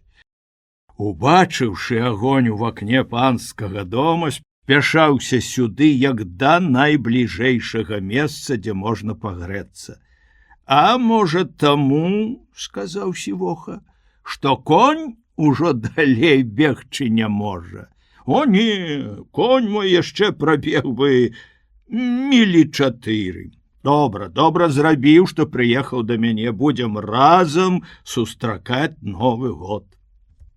А цяпер самы час варажыць, — сказаў Сівоха. Дык скажы ўсім нам, каго які лёс спаткае ў наступным годзе? Навошта варажыць? Што каму лёс прызначыў, так і будзе. Мне, цыгану, ездзіць з кута ў кут, або жыць у намёце сярод поля, а пану кіраваць гаспадаркаю. А ці шмат у гэтым годзе збыў старых коней і выгандліваў маладых? У гэтым краі і людзі не горш за цыганоў абазнаныя ў конях. Не дадуць ашукаць. Скажы мне, Базыль, — прамовіў дзядзька, — чаму ты не асядзеш на гаспадарцы? Спакайней жыў бы на свеце. Так жылі нашы продкі. Пэўна, яны прыкладвалі да скроні жабер траву і, даведаўшыся будучыню, пагарджалі ўсім, і нам такія свае звычаі пакінулі. Што гэта за трава? Запытаўся я. Ці расце на дзе-небудзь у нашым краі, ці мо ў іншым якім месцы? Распавядзе пасля пра гэтую справу, сказаў дзядзька, а цяпер няхай пагрэецца. Сядай, пане Базыль, можа, ты яшчэ і не вячэраў? Пра вячэру дабрадзею яшчэ не думалі ані я, ані мой конь. Конь не будзе галодны, маю сена, маю яшчэ, дзякуй Богу, і хлеб, каб пакарміць падарожнага. І завальня загадаў прынесці цыгану вячэру. Базыль, седзячы пры стале, еў з добрым смакам. Калі сагрэўся і падхарчыўся, пачаў размову пра мінулае. Хваліў зычлівасць і лёгкую руку сваіх знаёмых, у якіх некалі выгадна набываў добрых коней. Жаліўся і наракаў на сябе, што лёгка верыў іншым, а таму меў страты ў гандлі, не раз страціў надзею і адступаўся ад важных намераў, не маючы магчымасці быць на конскіх кірмашах у Бешанковічах і Асвеі. Хваліў некаторыя мясціны ў Беларусі, а менавіта берагі Дрысы і Двіны, дзе ён, маючы ўлетку багатую пашу, гадаваў добрых коней і жыў там у намёце часта да позняе восені. Апавядаў пра свае зімоўкі, пра зімоўкі іншых цыганоў, як яны, маючы ўладу над агнём, раскладаюць велізарнае вогнішча пад саламянай страхою, і агонь салому не паліць. Тым часам палёнка ўжо была гатовая. Завальня напаналіваў шклянкі, падвёў да стала сляпога Францішка, паставіў перад ім гарачае пітво і іншых гасцей запрасіў бліжэй. Кожны з іх, каштуючы, хваліў смак і колер палёнкі, якая в святле свечак мела цёмна-рубінавы колер. І тут пачалася размова пра кошт і якасць мясцовых трункаў і замежных вінаў.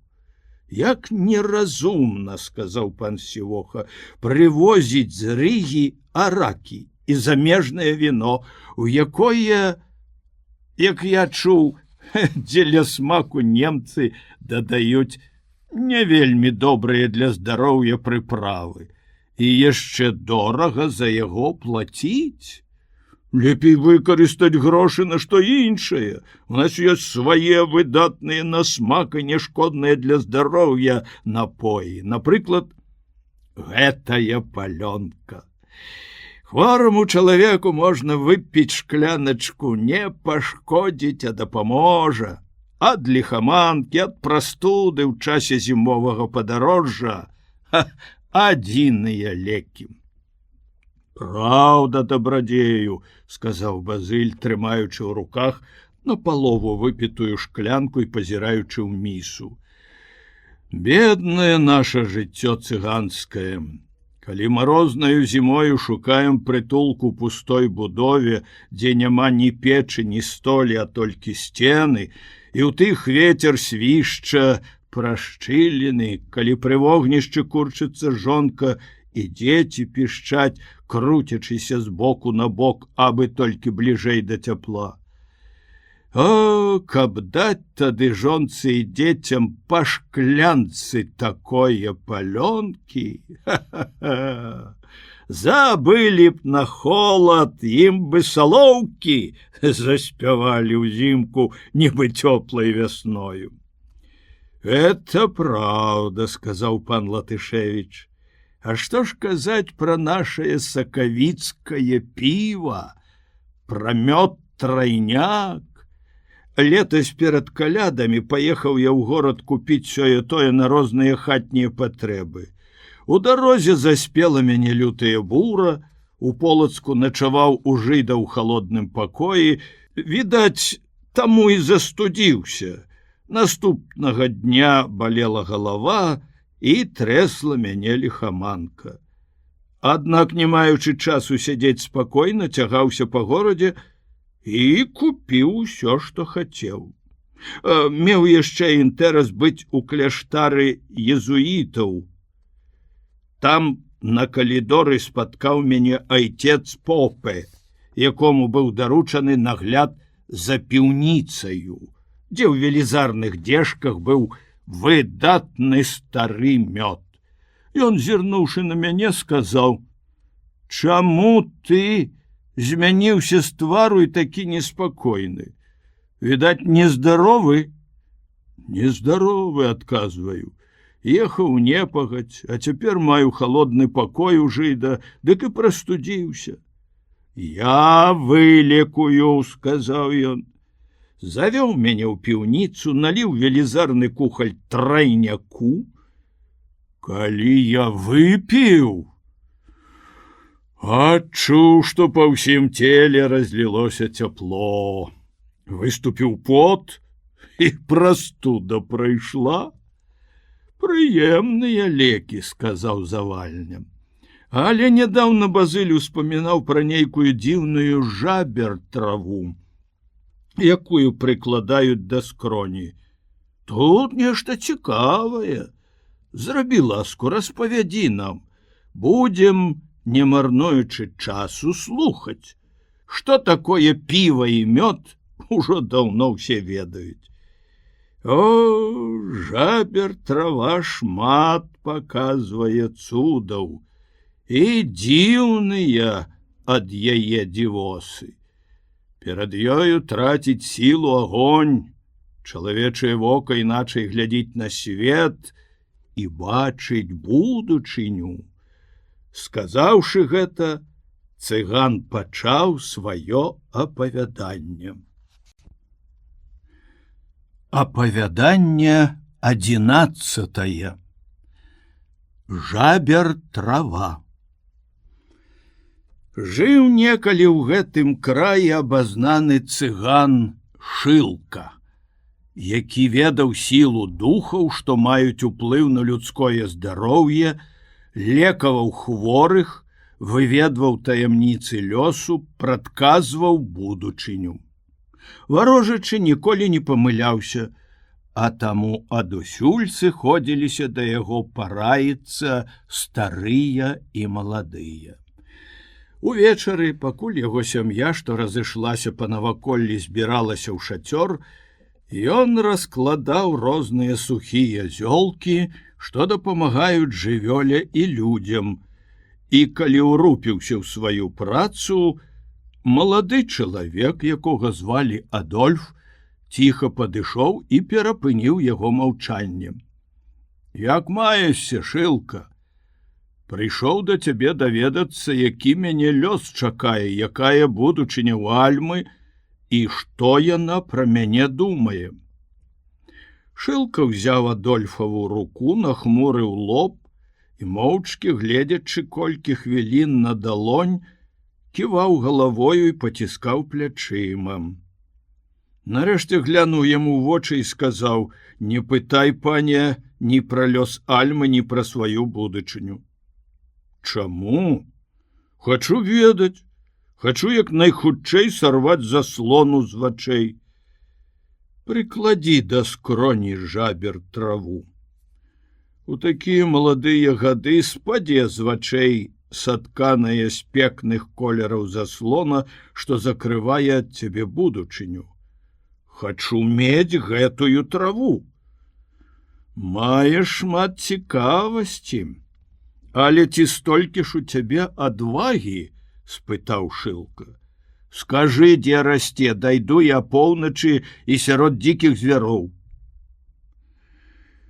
«Ідзі туды, дзе бачыш з левага боку дзве пясчаныя гары. А ўнізе на ім шарыне растуць дробныя бярозы і вербы. Бераг возера парос густым трысцём, а на тым месцы, адкуль пачынаецца галявіна, убачыш палю, вытыркаецца з-пад вады, нібы шчогла. Рыбакі зрабілі гэты знак на возеры, каб ніхто блізка гэтага месца не вудзіў рыбу, бо заўсёды пасля нерад парэзаны нібыта ножом. Там з глыбіні вытыркаюцца велізарныя вострыя камяні, а сярод іх, ясная як зорка, свеціцца пад вадою жабер трава. Дух Фарон зладзіў там сабе жытло. Упадабаў ён гэтыя зёлкі. Калі ціхае надвор'е і яснае паўдзённае сонца свеціць на небе, ён самотны сядзіць у глыбіні, спёршыся правай рукою на дзікі камень і, пазіраючы на ясную жабер траву, засынае ў чароўных малюнках будучыні. Калі сядае сонца, гэты дух пакрывае жабер траву моцнаю сеткаю з раслін, якія там накшталт хмелю спляліся вакол дзікіх камянёў так, каб рыбы і верлівая вада не маглі калыхнуць яе лістоты. Сам жа выходзіць з возера, на вадзяных туманах выплывае ў поле, наведвае лагі і ўзлескі. Заўтра, калі воблакі не схаваюць сонца і возера будзе спакойнае, як шыба, самую спякоту, дапільнуй гэтую хвіліну. Зайдзі ў возера і ідзі пад вадою да самага фаронавага прытулку. Ён будзе спаць, успёршыся на камень, а адкрытая жабер трава свяціцца на сонцы. Сарві лісток, але не вяртайся назад, бо трэба перайсці ўсё возера. На другім баку, прыклаўшы жабер траву да скроней, хутка ўбачыш дзіва і даведаешся сваю прышласць. «Ці ж я рыба», — сказаў Адольф, каб здолеў перайсці пад вадой усё возера. «Трымай вось гэта ў роце, і нічога благога з табою не будзе». Кажучы так, Шылка даў яму кавалачак нейкае кары. Паўдня Адольф усё глыбей заходзіў у ваду, нарэшце схаваўся зусім. Праходзячы там, дзе жывуць нямыя і халодныя стварэнні, ён страчаў дзіўных стогаловых і станогіх празрыстых істотаў, якія прачыналіся ад здранцвення, узнімалі плечы і зноў засыналі на дне. Калі падышоў да месца, убачыў жабер траву. Як крышталь на сонцы адбівалі яе лісткі яркае святло, а дух Фарон, схаваўшыся ў зеляніне і ўспёршыся на камень, адпачываў, нагадваючы вялізны куст багавіння. Над ім і над жабер травою мітусіліся тысячы вадзяных істотаў. Адольф сарваў лісток і, не будзячы духа, пакінуў гэтае месца і пайшоў далей. Выбраўшыся з вады, дыхнуў на поўныя грудзі, выйшаў на другі бераг возера, адпачыў на зялёнай лугавіне і, прыклаўшы да скроні халодны лісток жабер травы, у момант адчуў сабе перамены. Перад яго вачыма з'явіліся зусім іншыя краявіды. Там на пагорку сярод бярэзін стаяў мураваны касцёлік, а цяпер ад дрэў тых толькі пянькі тырчаць з зямлі. Касцёл у руінах, без дзвярэй і даху. Дзе была вёска, цяпер пустка. Дзве толькі засталіся старыя грушы, якія нядаўна ён бачыў у садзе. Тут жа ля яго некалі каласілася буйное жыта. Цяпер тая ніва пакрыта дзікаю травою, быццам некалькі гадоў не бачыла ратая. Трывога агарнула яго сэрца, адышоўся ад возера і пайшоў далей аглядаць тую ваколіцу, якую колькі дзён таму перамераў нагамі са стрэльбаю за плячыма і ўсюды бачыў вялікія перамены. Зайшоў далёка, забыўся, якой дарогаю вяртацца, а сонца ўжо нізка. Ідучы хуткай ступою, пазіраў, ці не сустрэнецца дзе чалавечае жытло, каб адпачыць, пераначаваць ды распытаць, у які край заблукаў. Калі дзень ужо патух, і густы змрок лёг на лагі, Адольф падышоў да зусім незнаёмае вёскі. Каля аднаго дома грала музыка, скрыпачы ды удар выціналі вясёлы танец, а некалькі маладзёнаў скакалі на вольным паветры. Адольф, стаўшы непадалёку, глядзеў на танцораў, і тут ён пачуў, як колькі пажылых незнаёмых людзей так гаманілі між сабою. «Ці не сорам ім скакаць», — сказаў першы. «Цяпер такія цяжкія часіны, ўсюды нястача». «Думаеш, яны маюць душу?» — кажа другі. «Кажуць часам добра, а робяць зусім інакш, не разумеюць, што гэта кара Божая». Сустрэча гэтая так уразіла Адольфа, што ён не мог ім і слова сказаць. Хутчэй пакінуў гэтую мясціну, абмінуў усе хаты і заначаваў у карчме пры вёсцы. На ўзыходзе сонца ён падрыхтаваўся да падарожжа, паведаміў гаспадару, дзе жыве, і запытаўся ў яго, якою дарогаю трэба яму вяртацца дадому. «Першы раз чую пра гэты край», — адказаў той. «Відаць, пан жыве дзесьці далёка ад нас». Здзіўлены Адольф пачаў распытваць вяскоўцаў і ад усіх чуў тое самае, што ўжо паведаміў яму карчмар. Тады падрыхтаваўся да далёкага падарожжа, купіў на некалькі дзён ежы і з клункам за плячыма пайшоў далей, кіруючыся на поўдзень. Тым часам надвор'е перамянілася, загрымела ў небе, і Адольф убачыў чорныя хмары, падзьмуў вецер. Не ўбачыўшы блізка ля дарогі чалавечага жытла, ён паспяшаўся ў лясны гушчар, каб хоць пад шатамі ялін схавацца ад залевы. Бачыць там нейкага старога. Сядзеў ён на спарахнелым пні, угары шумелі хвоі, а на галаве ягонай вецер кудлаціў белыя валасы. Падышоў бліжэй і, угледзеўшыся добра, пазнаў цыгана Шылку. Стары падняўся і, кланяючыся, сказаў: «Дзень добры, пане Адольф». «Ой, это ты, Шылка! Ледь пазнаў цябе. Чаму ты так хутка пастарэў? Колькі дзён таму назад бачыў цябе, дык не меў ты яшчэ сівізны на галаве, а цяпер валасы як малако».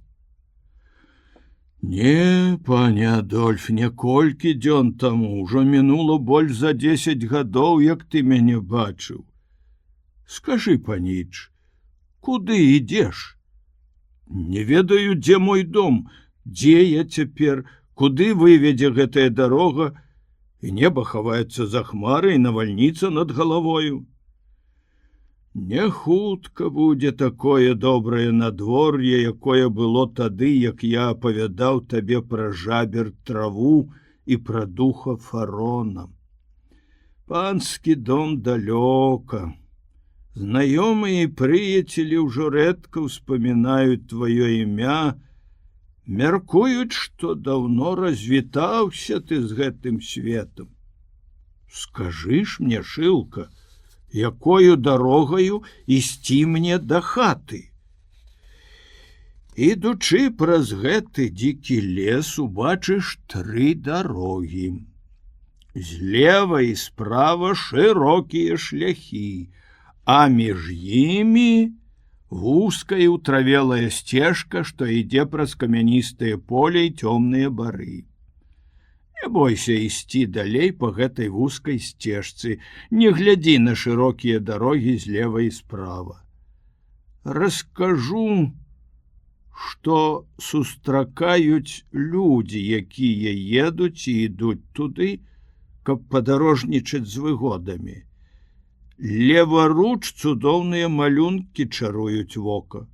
Зеленеюць пагоркі, на дрэвах даспявае салодкая садавіна, лугі раскашуюць духмянымі краскамі, азёры спакойныя і ясныя, як люстэркі, у вадзе люструюцца воблакі і дрэвы, што растуць на беразе, звіняць крыніцы, чыстыя, як крышталь, і гамоніць ад подыху лагоднага ветрыку лістота ў пекных гаях. Але там, на лугах і ў гаях, гуляюць русалкі. На галовах у іх пекныя вянкі з валошак, вусны іх каралавыя, вочы ясныя, доўгія валасы падаюць на плечы, яны ветліва страчаюць вандроўнікаў. Адны з іх, легкадумныя, заўсёды вясёлыя, скачуць і спяваюць, вабяць да сябе, смешаць, жартоўнаю гаворкаю завабліваюць у цёмныя лясы. Заблукаўшы там, няшчасны падарожны ніколі не выйдзе на дарогу. Іншыя маркотныя, у вачах меланхолія, словы іхнія хвалююць, пяшчотныя песні раняць сэрца, як страла, акунаюць думкі ў смутак, і, давёўшы гэтымі чарамі да роспачы, уцякаюць прэч. Праваруч высокія горы, а на іх велічныя замкі. Там шмат золата і срэбра.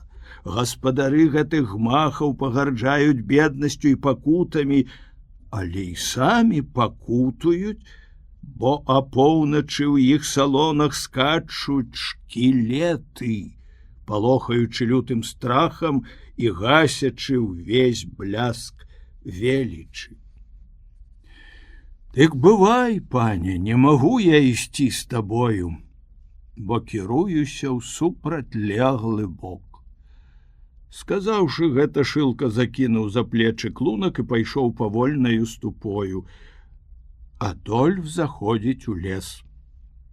Дзень быў хмурны, ветер шумеў у густых галінах. Юнак задумліва ўспамінаў мінулае, якое здавалася яму ўчарашнім днём. Выняў лісток жабер травы, які нёс з сабою загорнуты ў паперу, падзівіўся з незразумелай яго сілы. Пашкадаваў, што наважыўся ісці ў падводную краіну да духа фарона, зразумеўшы, да чаго давяло яго жаданне ведаць будучыню. Схаваў зноў свой лісток, уздыхнуў і пайшоў далей. Прыйшоў на тое месца, пра якое апавядаў Шылка, і, не зірнуўшы на дзве шырокія дарогі справа і злева, пайшоў вузкаю сцежкаю праз камяністыя палі і цёмныя бары. Ішоў самотны, не меў каму і слова сказаць. Рэдкі чалавек насмеліцца ісці праз гэтае месца. Бачыць толькі, як перапалоханы дзікі звер хаваецца ў гушчары, чуе толькі стук дятлаў на сухіх хваінах і крыкі соек. Прыйшоў вечар, змардаваны дзённым падарожжам, Адольф прылёг на пагорку і, паклаўшы галаву на камень, заснуў. Спаў моцна, але нядоўга. Ледзь заранка ўзышла на небе, заспяшаўся, каб дзе-небудзь напаткаць чалавечую хаціну і пераначаваць пад страхою. Ідучы далей, узышоў на гару, але і адтуль не ўбачыў нідзе людзей, адно густы, як імгла, дым падымаўся недалёка за бярозавым гаем. Ледзь падышоў да таго месца, як выходзіць з гаю нейкая кабета. высокага росту, ў белай сукні, твар заліты слязьмі, і, трымаючы ў руцэ меч, спыняецца каля дарогі. Заспяваў певень. «Вось цяпер ужо не на перамену надвор'е», — сказаў дзядзька. «Самая поўнач, прыйшоў Новы год, страчайма госця, але якімі навінамі ён нас пацешыць». Сказаўшы гэта, ён наліў шклянкі палёнкі, і ўсе пілі, узаемна зычыўшы шчасця ў доме, здароўя і багатых ураджаяў на нівах. Пан Латышевіч, выпіўшы да дна, паставіў шклянку на стол і сказаў: «Мы не ведаем, што будзе, у адным толькі пэўныя. З кожным годам нас, старых людзей, усё меней. Абы толькі Бог захаваў маладых, каб былі шляхетныя і не забывалі звычаі і звычкі сваіх продкаў. А пан Латышевіч, успамінаючы пра смерць, псуе нам добры настрой. Такое рабіць не варта», — сказаў Базыль. Нават на мяне напаў смутак, і, здаецца, быццам і не піў нічога.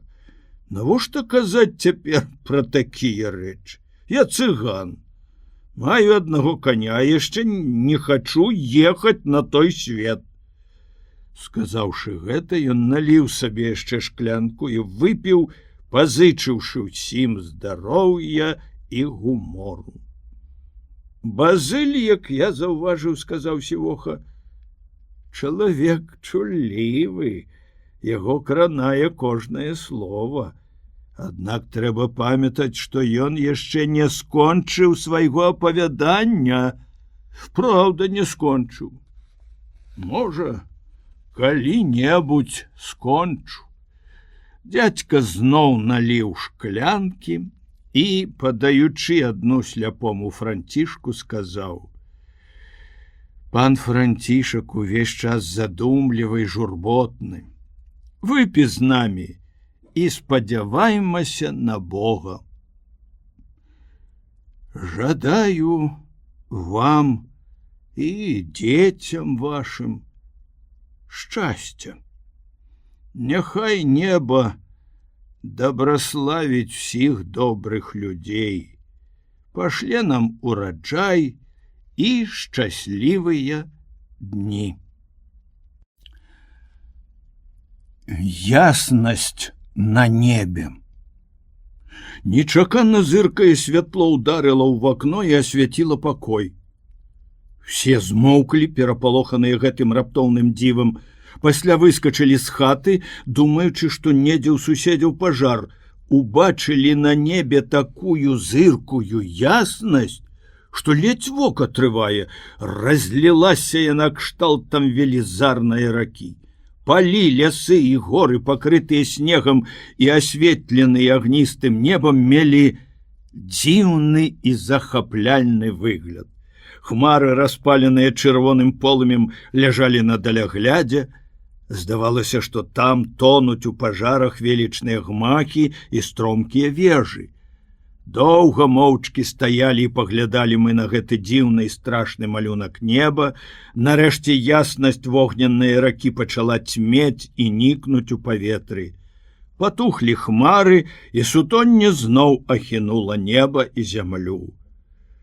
«Дай Божа», — сказаў дзядзька, вярнуўшыся ў хату, «каб гэты знак нам спрыяў.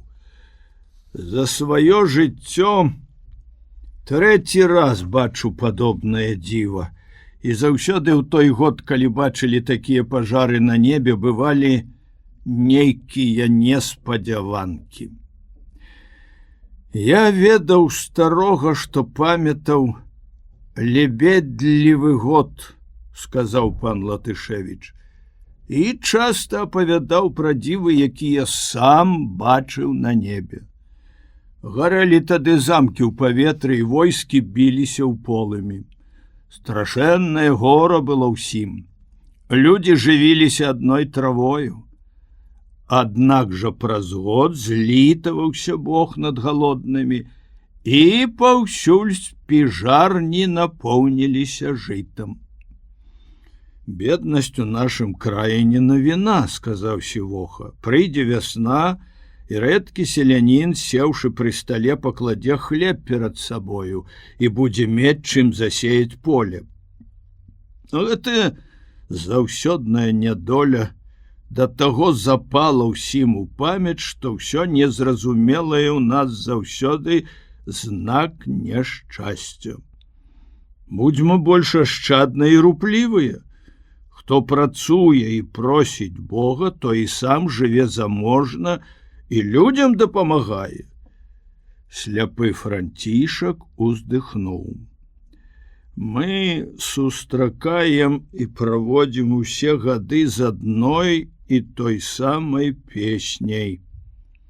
Свет нам пілігрымка, а неба напамін. Летом, калі я чую гром, што скаланае ўсю зямлю, думаю пра ўсемагутнасць Творцы і пра ягоную міласэрнасць. Няхай будзе воля яго. Наша будучыня у яго руках». «Я чуў некалі такое апавяданне», — сказаў Сівоха. «Летом пасля захаду сонца перад нядзеляю ноч была ціхая і пагодная. Сяляне пасля дзённай працы дапазна размаўлялі пра сваю гаспадарку, адны парабкі пагналі коні на начлег, іншыя спявалі ў полі, вяртаючыся з паншчыны. Раптам убачылі ўгары дзіўнае відовішча. На ўсю сваю прастору раскрылася неба, і быццам бы сярод гэтага святла бачылі анёлаў, адзенне якіх было бялейшае за снег, а вакол галавы німб яснейшы за сонца. Усе ўпалі ніцмай, хто маліўся шчыра.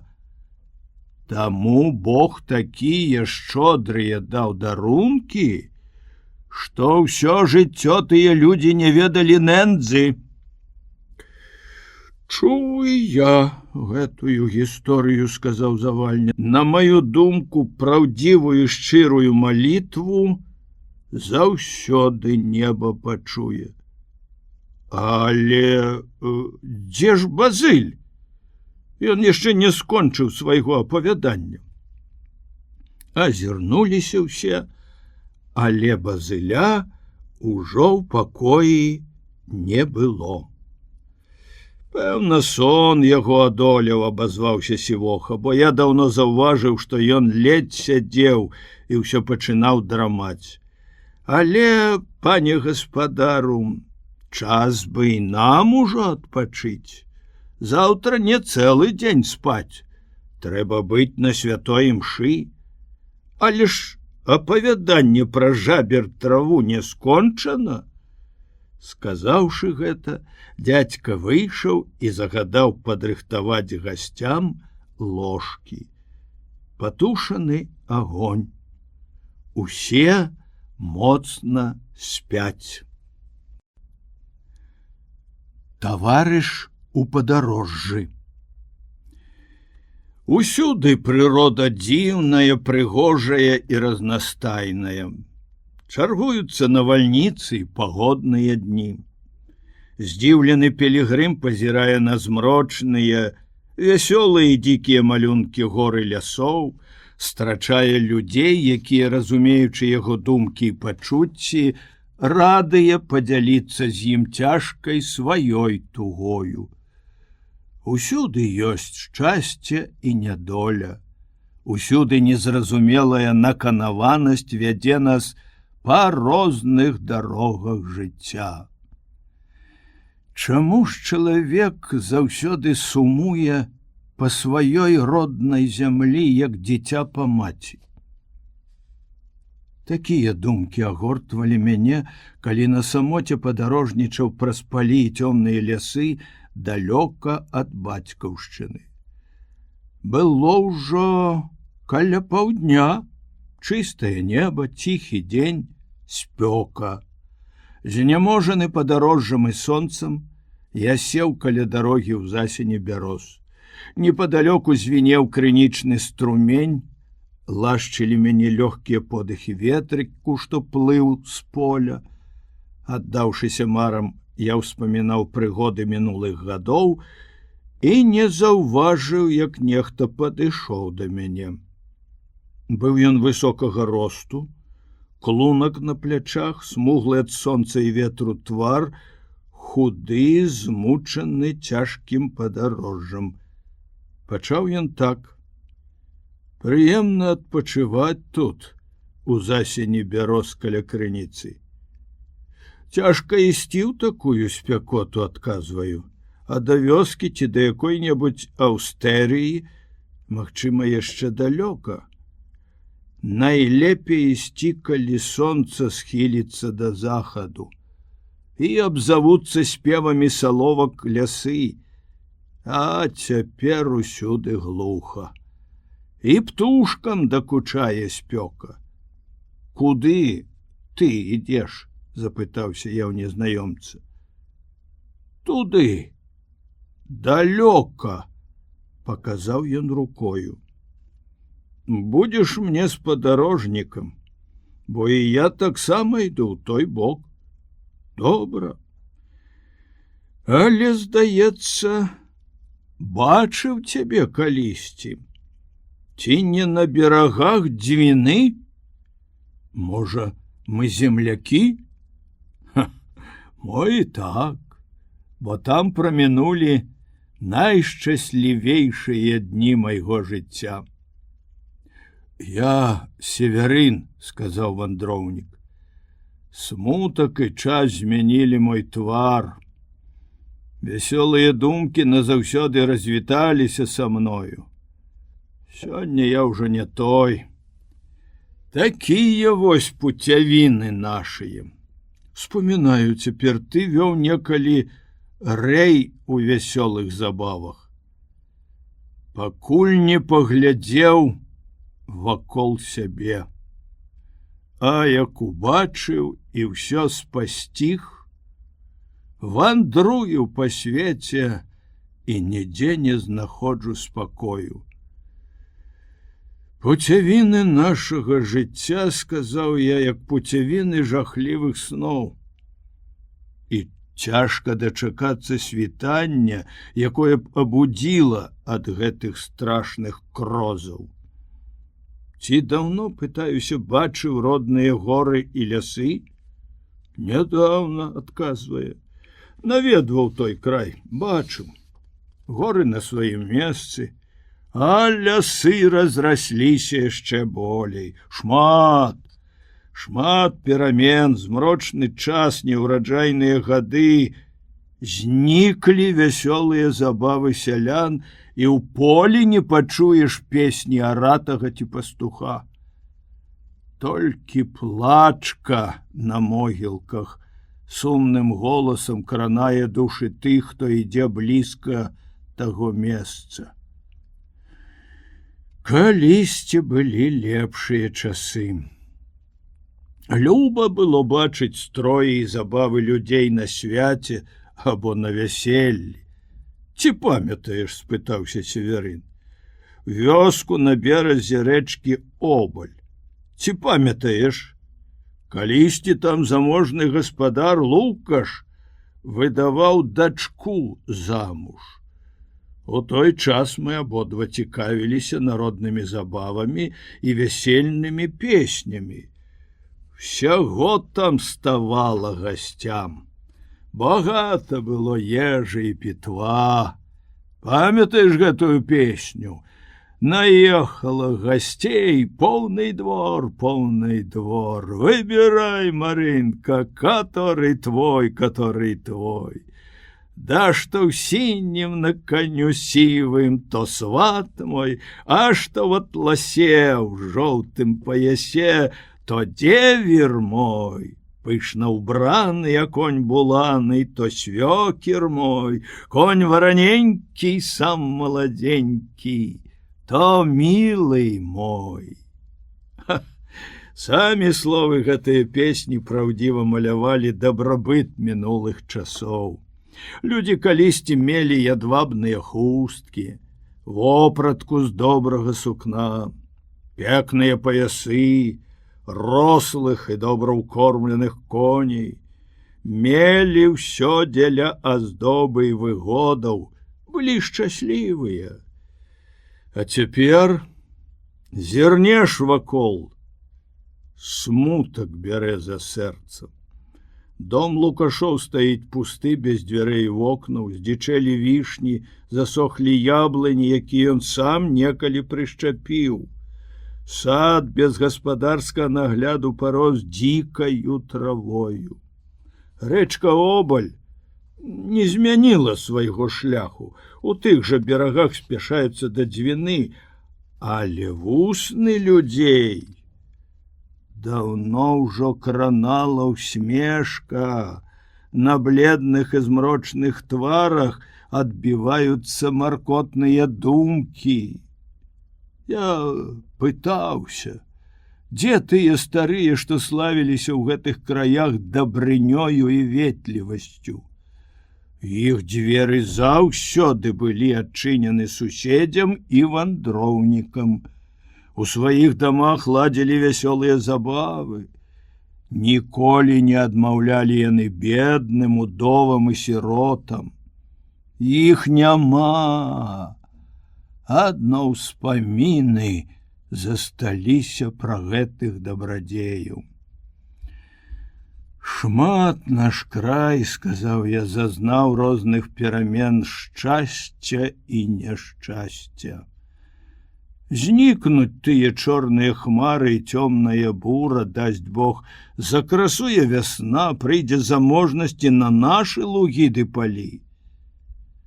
Шмат праўды ў народных паданнях, сказаў Северын. Памятаю, у полацкім павеце ў гаворцы сялян пра схаваныя ў зямлі скарбы пачуў я гісторыю, якая добра стасуецца з нашай сённяшняй размоваю. В сітнянскіх лясах недалёка ад рэчкі Страдань ёсць горы, якія нібыта насыпалі самі людзі. Кажуць, там быў калісьці горад разбурана ворагамі. А праз некалькі стагоддзяў на тым месцы стаяў маёнтак, жыў ім пан, імя яго Дамінік. І дасюль яшчэ памятаюць людзі. Там, на гары, блізу маёнтка, правалілася зямля.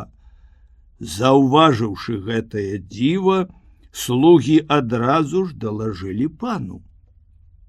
Той загадаў памераць глыбіню, але найдаўжэйшая жэрдка не дастала да дна гэтае прорвы. Там мусяць быць багатыя скарбы, сказаў пан. Хачу паслаць у тую падземную схову. Няхай хто-небудзь, спушчаны на вяроўцы, з ліхтаром у руках агледзець тыя цёмныя лёхі. Але калі ўбачыў, што ўсіх апанаваў страх і не было ахвотнікаў выканаць яго волю, паслаў аднаго свайго чалавека, кажучы, што калі не паслухаецца, дык загіне на зямлі. Той мусіў выконваць панскі загад. Калі апынуўся на самым дне ямы з ліхтаром у руках, убачыў адчыненыя дзверы, скляпенне на слупах. Усюды магільная ціша. Са страхам мінае ён пустыя залы і ўрэшце заходзіць у велізарны пакой. Тут, асветлены агнём ліхтара, зіхацелі на сценах срэбным і залатым бляскам зброя і розныя аздобы. На крэсле каля стала спала кабета, абапёршы галаву на правую руку. Доўгія валасы бязладна падалі на плечы, на бледным твары відаць былі кроплі слёз. Яе чорны ўбор быў знакам цяжкай жалобы, ля яе ног спалі велізарныя страшныя мядзведзі. І яшчэ бачыў Дамінікаў пасланец незлічоныя скарбы ў адчыненых жалезных скрынях. І пакуль на ўсё гэта паглядаў, спалохана прачнулася кабета і кажа: «Ты шукаеш скарбаў у гэтым падземным палацы. Ад вашай хцівасці нідзе мне няма спакою». Пасля яе слоў прачнуліся лютыя звяры. Гарэлі іх страшныя вочы і тапырылася поўсць на спіне. «Прабач, пані», — залямантаваў той бедны чалавек, «я не хачу скарбаў, але воля раз'юшанага пана паслала мяне ў гэты падземны палац. Я мусіў выканаць загад, бо загінуў бы за непаслушэнства». Кабета супакоіла велізарных звяроў, вочы яе заліліся слязьмі, і сказала яна: «О, нешчаслівыя! Яшчэ не выкінулі са свайго сэрца пыхі і лютасці. Загінуў бы ты на гэтым месцы, калі б прыйшоў сюды па сваёй волі. Дарую табе. Ідзі і скажы жорсткім людзям: не дадуць ім шчасця скарбы, калі міласэрнасць не змякчыць іхнія сэрцы. Гэтыя зямныя дарункі ўзбагачаюць тых, хто ў іншым чалавеку бачыць бліжняга свайго і брата». Так, адпачываючы пад шатамі дрэваў, доўга размаўлялі мы пра зменлівасць лёсу. Як некалі Бог дабраславіў працу продкаў, шчодрыя былі ўраджаі на палях, і велізарныя статкі пасвіліся на пагорках, як пасля беднасці голад распаўзліся па цэлым краі, пра цяперашнія ўраджаі, пра людскія пакуты, пра старых, што выправіліся ў вечнасці, пра тых, што шукаюць шчасця ў далёкіх чужых краях.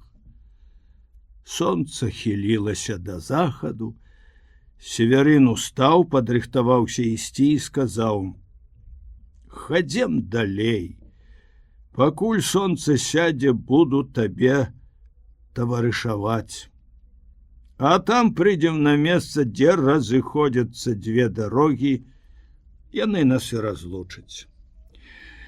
Ідучы лясамі і палеткамі, Северын апавядаў мне пра ўсходнія і паўднёвыя краіны, якія прыгожыя краявіды сустракаў там, у далёкіх краях, якія вялікія чароды пасуцца ў стэпах і на гарах, як зямля, не вымагаючы вялікай працы, кожны год узнагароджвае багатым ураджаем, і пра выгоды тамтэйшых жыхароў.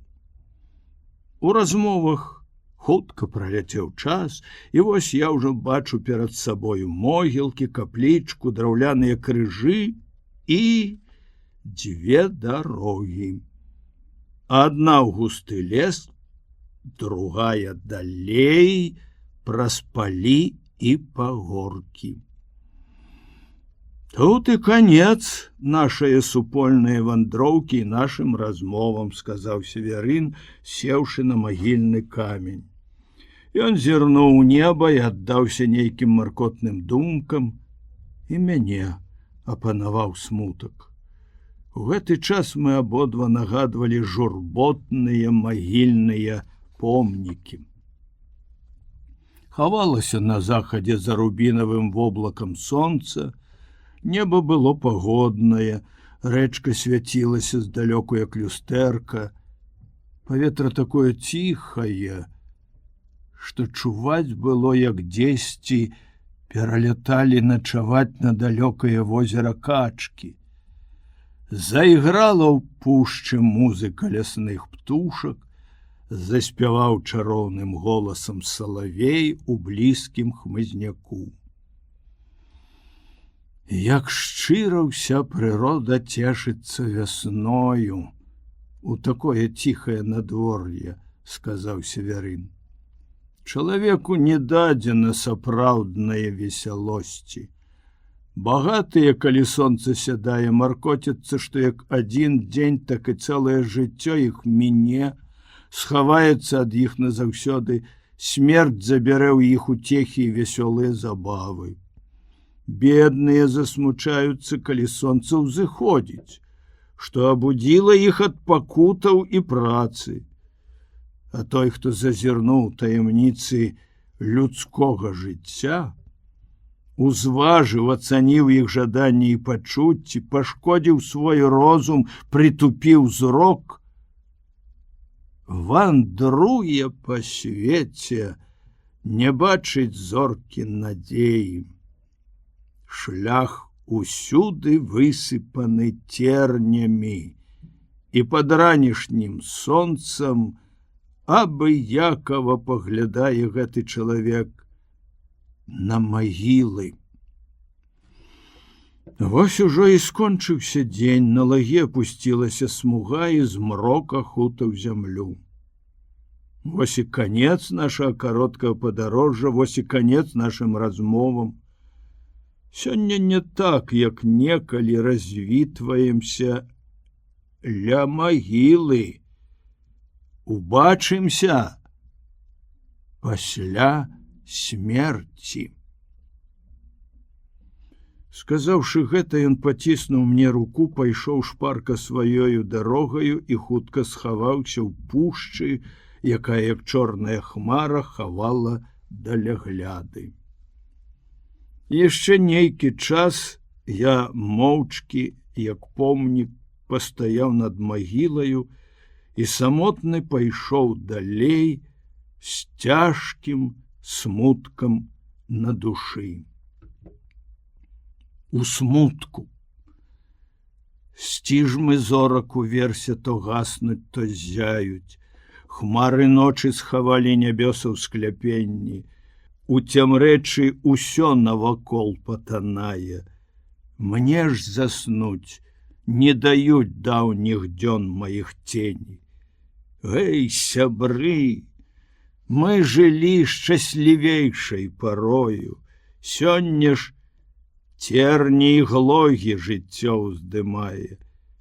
Колькі люду шукае на свеце спакою, след крывавы гаркоты у сэрцы трымае. Той няшчасны, і гэта яго прызначэнне, хто чытае ў сэрцах і годнасць, і ваду, хто навек успаміны свае імкненні затаіў у грудях, як атрутнага гада. Гэты свет яму дзікай пустэльняй здаецца, ні душу, ані вока няма чым спатоліць. Жаль у сэрцы, а думка бязлітасна б'ецца ў бяссонныя ночы, а ў дзень яшчэ болей. Надзея. Адчыняецца чорная хмары заслона. Абшар нябёс бялее там, на ўсходнім краі, і як запаленая лямпа ў хмарах сонных, ярчэй за іншыя, нам гэта зорка зяе. Весляр, стамлёны штормам у водах акіяна, плыве пад зоркаю надзеі, без трывогі. Пяскамі Афрыкі вандруюць караваны, што ў неба глянуўшы, выходзяць у дарогі. О, зорка, да цябе заўжды ўзносіць вочы блукалец, што камень тугі нясе ў сэрцы. Калі жалобы хмара светач думкі змрочыць часінай буры, супыніўшы ў паняверцы. Дарма холодны розум шчасця дзесь шукае, дарма магутны розум лічыць слух бясконца. Сумленнага прадбачнасць акрыляе, што ў ночы зоркі, тое ў дзень запаліць сонца. Бог. Ранак высветіў поле і бор напаўсонны, а на ўсходзе аблокі гараць, як рубіны. Шмат чуваць журавоў над вазёрным затонам і ў зялёнай гушчэчы хароў салаўіных. Божа, колькі падзякі табе у прыродзе!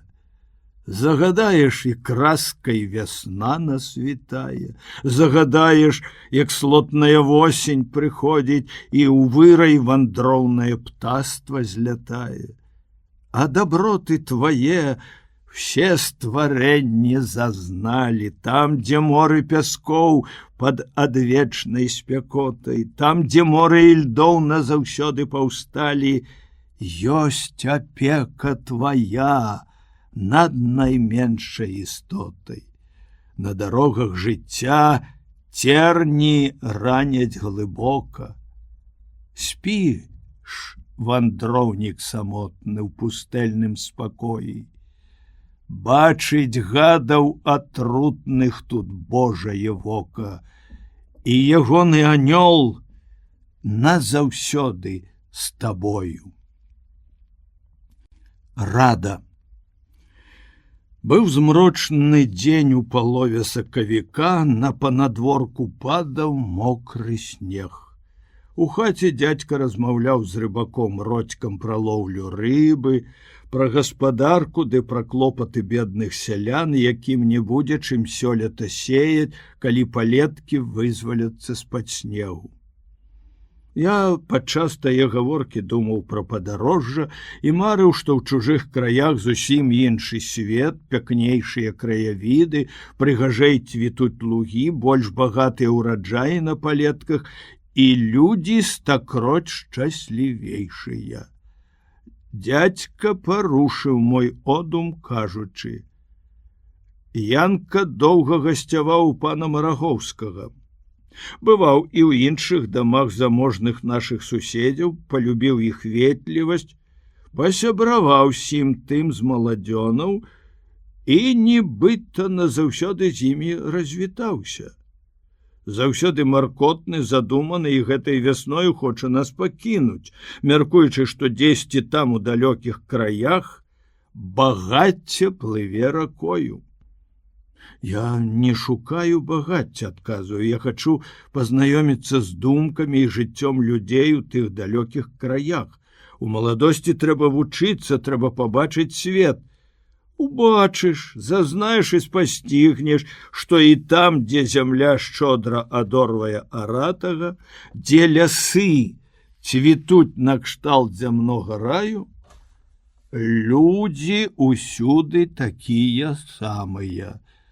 Там толькі шчасце, дзе чалавек жыве так, як Бог загадаў. Працуе рупліва і без хцівасці, не забывае бліжніх і спадзяецца на лепшае. У нашым краі доўгая і зменлівая зіма, часам мокрая, часам марозная і завейная, у лагчынах вада, на пагорках паўночны вецер нішчыць пшаніцу і жыта, аднак жа дбайнасць і праца можа перамагчы ўсё. Калі я набыў гэты фальварак, зямля тут нагадвала дзікую пустэчу.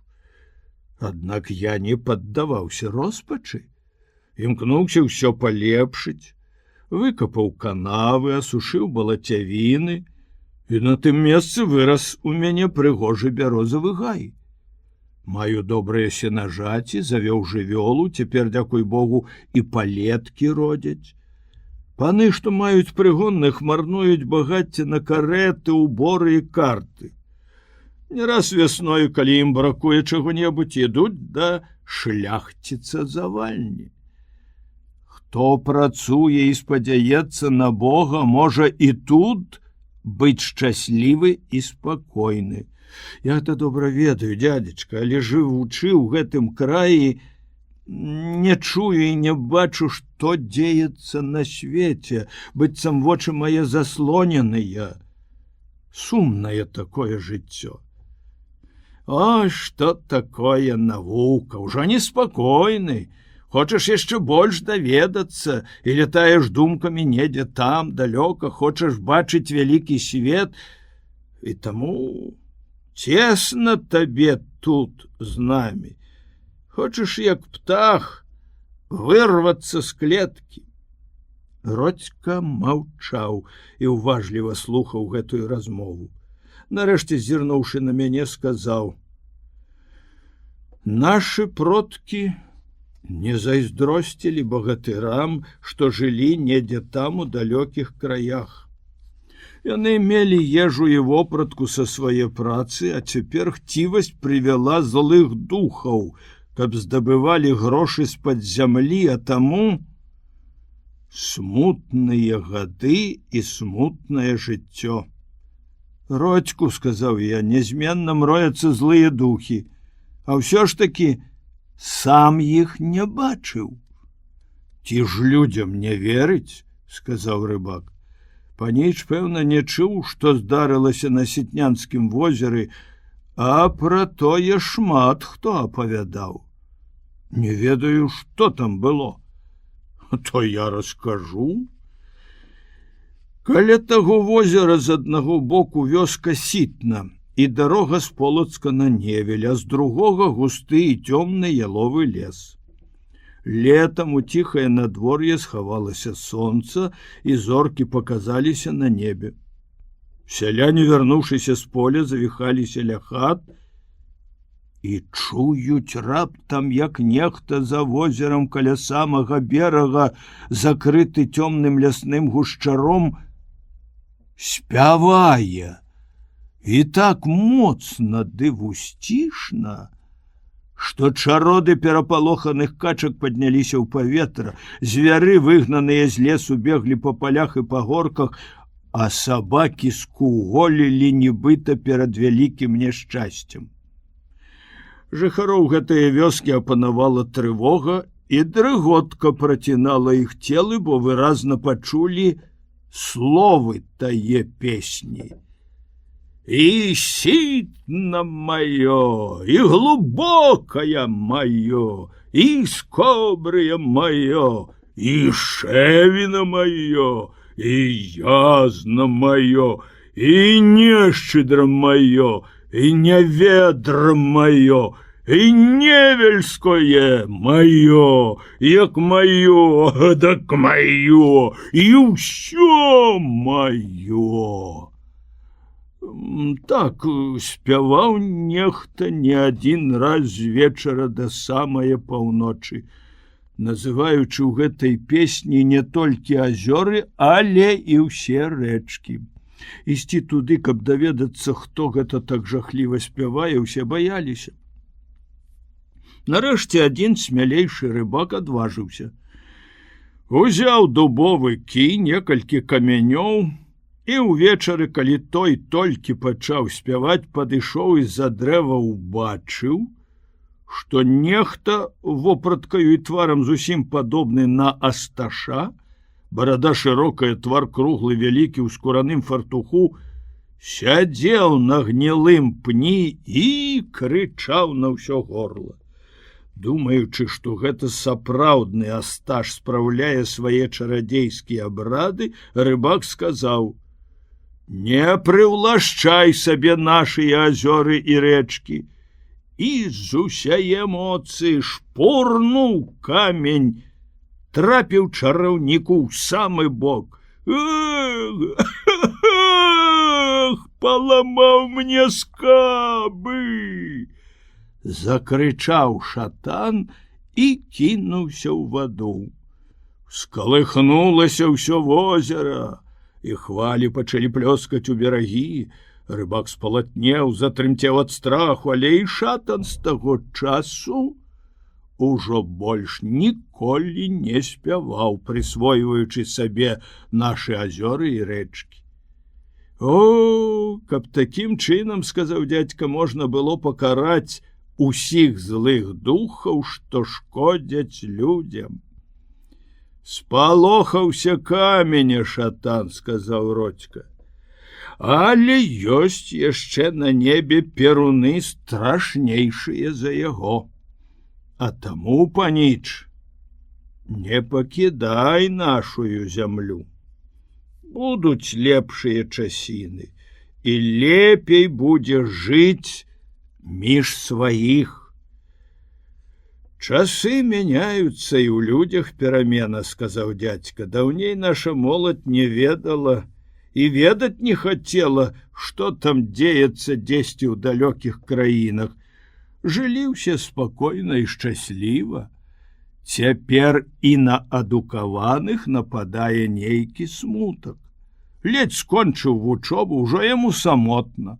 Пакідае родныя палеткі, выпраўляецца ў далёкае падарожжа, меркуючы, што чужы вецер развее яго неспакойныя думкі. Маю сыноў, і ім, пэўна, гэты мой дамок будзе цесны. Уробленыя маёю працаю палі, гэтыя гаі не задаволяць іх жаданняў. Не буду, аднак, пярэчыць ім, абы толькі Бог падмацаваў іх сэрцу любасцю да звычаяў нашых продкаў. Даўней пра тых асташоў нікому і не снілася. А цяпер хутка забяруць у нас зямлю і ваду, так што і нам трэба будзе ўжо уцякаць куды далей. Родзька ўздыхнуў, узяў шапку і сетку, у якой прынёс рыбу. Спяшаешся да хаты? Аднак яшчэ не так позна, сказаў дзядзька. Ужо схавалася сонца, неба змрочнае, ноч будзе цёмная. Трэба спяшацца. Цяпер вялікі пост, калі зловіш што-небудзь, не забывай на мяне. Падарожныя. Як было ўжо зусім цёмна, усхадзіўся і шумеў за сцяною моцны вецер. Падаў мокры снег. Нешчаслівы той падарожны, сказаў дзядзька, якога заспела гэтая завейная ноч пасярод возера. Дарога цяпер цяжкая, ды і яе можна згубіць, блукаючы ў такой цямрэчы. Прамовіўшы гэта, ён паставіў запаленую свечку на падваконні, але, убачыўшы, што мокры снег наліп на шыбы і ўсё вакно белае, быццам замураванае, паклікаў да сябе парабка і загадаў: запалі свечку ў ліхтары, прымацуй яго да доўгае жэрдкі і добра, каб не сарваў вецер, прывяжы да брамы. Выходзь часцей з хаты, як пачуеш галасы падарожных, адразу паведамі мне. Ноч цёмная і завейная, лёгка можа спаткаць іх няшчасце. Калі парабак прымацоўваў ліхтар, завальня надзеў футра і сам выйшаў з дому прасачыць, каб усё было зроблена хутка, як мае быць. Праз гадзіну на панадворку пачалі скуголіць сабакі, і хоць выў вецер ды шумелі густыя дрэвы вакол дома, можна было, аднак, пачуць галасы падарожных на самым беразе возера. І доўга на адным месцы паўтараліся крыкі, як быццам людзей там нешта трымала. Дзядзька паслаў парабкаў на дапамогу.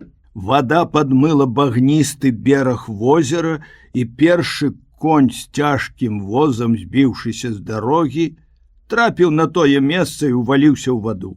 Ды так, што яго ледзь выцягнулі ўсе разам на бераг. Пасля гэтага заязджае на падворак некалькі белых ад снегу вазоў, выпраглі коней, падарожныя зайшлі ў хату. Дзядзька, каб іх сагрэць і падмацаваць, кожнаму наліў ёмісты кілішак гарэлкі і загадаў даць вячэру з умоваю, каб кожны з іх апавёў байку або гісторыю са свайго жыцця. Пасля вячэры дзядзька прыладзіўся на ложку, я каля яго, парабкі паселі на лаве. Адзін з тых падарожных, ужо ў вяку, з бледным тварам, але ў моцнай і стройнай постаці, відаць, была фізічная і маральная моц, пачаў сваё апавяданне. Апавяданне 12. Стагадовы стары і чорны госць. У маладосці я ведаў старога, які жыў па суседстве з домам маіх бацькоў. Зваўся ён Гараська і быў сапраўды старасветскі чалавек. Цяпер такіх людзей ужо я не страчаю ў нашым краі. Прамінула больш за 20 гадоў, як ён памёр, але жыццё і смерць яго былі такія дзіўныя і так запалі ў маю памяць, што, здаецца, нібыта учора ўсё гэта бачыў. Жонка і ўся яго сям'я даўно ўжо выбраліся на той свет, адзін толькі ўнук быў яму памочнік у штодзённай працы на полі, а нанятая кабета гатавала есці і даглядала адзіную карову, якой досыць было травы вакол самотнага дома, што стаяў на пагорку і быў цераз поле за вярсту ад нашае вёскі. Гараська добра памятаў сваю маладосць. У святы або ўвечары, калі вярнуцца з поля аратай касцы, ён прыходзіў да нас і, седзячы на прызбе, апавядаў, як жылі даўней нашыя продкі, проста без прыдумак і усялякіх пышных аздобаў. Палеткі і авечыя чароды задавальнялі ўсе іхнія жаданні. Не зайздросцілі яны жыхарам далёкіх краін, не ішлі да іх набываць багацця, бо не мелі ў тым патрэбы, без таго былі шчаслівыя і спакойныя. У 80 гадоў ён быў яшчэ не змардаваны працаю. Сошкаю на полі і з касою на сенажаці апярэджваў маладых, сілу меў нечалавечую. Калі не было добрага ўлову, складваў нерад у човен і, несучы яго на плячах, пераходзіў з усімі сваімі прычындаламі на другое возера. У такой сіле і заўсёды з добрым здароўем прычакаў 100-ы год жыцця і быў яшчэ моцны, як вячысты зялёны дуб. Прыйшла маркотная восень, доўгімі і цёмнымі вечарамі ўся наша сям'я, сабраўшыся пры лучыне, рабіла тое, што адпавядае гэтай пары года. Мой бацька плёў нерад, кабеты пралі, а я гнуў абручы да розных дзежак. У часе работы пачалася гаворка пра старога Гараську. «Чаму гэта?» – сказаў мой бацька. «Гараська так даўно не быў у нас. Добры стары, калі з ім размаўляю, час ляціць хутка і прыемна. Ой, як бы я хацеў, каб ён прыйшоў зараз да нас. Баржджэй мінуўся б гэты восеньскі вечар». Ледзь сказаў так. Бачым, дзіва дзіўнае. Дзверы не адчыняліся, а Гараська стаіць пасярод хаты. Як ён увайшоў сюды? Са страхам глядзім на яго, ён стаіць моўчкі нерухома, твар яго смутны і выказвае штосьці незразумелае. Уся постаць лёгкая і, здаецца, вышэйшая, чым зазвычай. З кожнаю хвілінаю ён робіцца ў вачавіткі лягчэйшы ды танчэйшы і растае ў паветры. Ува ўсіх нас апусціліся рукі, дрыготка прабегла па целе, пазіраем адзін на аднаго, не разумеючы, што ўсё гэта значыць. Нарэшце мой бацька перапыніў маўчанне. Трэба будзе заўтра даведацца, што дзеецца ў Гараськавай хаце. Ці здаровы ён? Гэтая здань прадказвае нешта благое. Толькі сказаў гэта мой бацька. Заходзіць у хату сусед, хата якога стаяла на другім баку вуліцы, і такую апавядае гісторыю. У гэты вечар былі ў яго госці, пасеўшы на лавах, госці і гаспадары гаманілі пра сёе ды тое. Нарэшце пачалася гаворка пра некаторыя апавяданні Гараські, як ён згадваў сваю маладосць, даўнейшых паноў і даўнейшае жыццё. Раптам адчыніліся дзверы, нібыта разнасцежыў іх моцны ветер. Суседаў сын падбег да парога і толькі хацеў зачыніць. Зайшоў Гараська. Нікому не пакланіўся, ціха, як цень падышоў да стала і зноў вярнуўся ў сенцы. Насупраць у другую палову хаты таксама адчыніліся дзверы, і ён зайшоў туды. Дзівіліся ўсе, не ведаючы, што гэта такое, ўзялі запаленую лучыну, каб пасвяціць, бо цёмна было, але не знайшлі там аніводнае жывое душы. Устрывожыліся ўсе дзеці і жанчыны, баяліся выйсці за дзверы. Пасля гэтага апавядання яшчэ некалькі чалавек прыйшлі да майго бацькі і таксама апавядалі цуды пра старога Гараську, які гэтаксама шмат да каго заяўляўся. Нехта бачыў яго і ўдзень. Сядзеў на прызбе самотны і задуманы, а калі падышлі да таго месца, нікога не знайшлі. Заўтра нядзеля, вольны дзень, сказаў сусед. Пасля святой імшы пойдзем усе і даведаемся пра Гараськава здароўе. Стагадовы стары, хоць на выгляд дужы і здаровы, аднак у такім веку бывае лёгкая і хуткая перамена. Наступнага дня, перад самым полуднем, мой бацька, я і іншыя людзі з нашай вёскі наважылі ісці да Гараські, і толькі падышлі да дзвярэй, як заходзіць яго ўнук і кажа: «Дзед паслаў мяне прасіць усіх вас, каб вы сёння яго пераведалі». «Як ён маецца, ці здаровы?» – спытаўся мой бацька. Засумавалі ўжо ўсе без ягоных гісторый, нават турбавацца пачалі, ці здаровы. Здаровы. Праўда, цяпер больш маўчыць, нейкі задуманы, і апошнім часам шмат працаваў. Што ж ён там рабіў? – спытаўся сусед. І на каго ж гэта працаваў? На сябе. Што ж ён усё-такі рабіў? Убачыце, калі пераведаеце. Ну, дык хадзем, не бавячыся доўга, сказаў мой бацька, там задаволім нашу цікаўнасць. І ўсе мы выйшлі за дзверы, заходзім у Гараськаву хату і бачым. Стаіць пасярод пакоя на двух зэдліках дубовая труна. У хаце ўсё прыбрана, падмецена і лавы чыста вымытыя, гаспадар у новым палатняным адзенні ўвесь белы, як лебедь. Сустракаючы нас на парозе, сказаў: «Проша ў маю хату, запрасіў сёння вас да сябе. Паказаць вам дом вечнасці, які сабе збудаваў сваімі рукамі. Хутка, думаю, перабрацца ў гэтую вечную хату».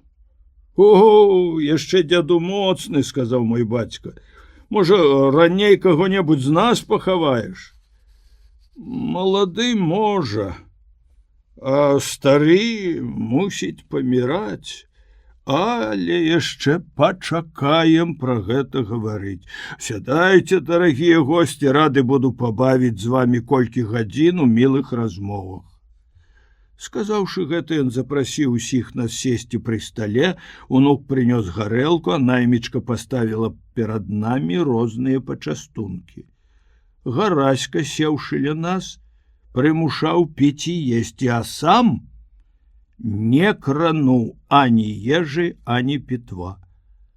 «Як гэта сталася, дзеду?» – спытаўся адзін госць, выпіўшы кілішак гарэлкі. «Што ты учора з хаты не выходзіў, а людзі цябе ўсюды бачылі?» «Быў і ў мяне ў хаце», – сказаў бацька. «Я, дзеці і жонка ўсе добра бачылі. Твая постаць з'явілася пасярод пакоя і ў момант знікла. Заходзіў і да мяне, не пакланіўся ані гасцям, ані гаспадару. А потым хутка выйшаў сенцы і схаваўся ў цёмнай палове хаты, а там цябе і з агнём не знайшлі». Гараська неспакойна глянуў на гасцей, твар яго спахмурнеў, крыху падумаўшы, стары сказаў: «Будуючы сабе гэты дом, я думаў пра вас. Душа моя вас адведвала, успамінаў мінуласць.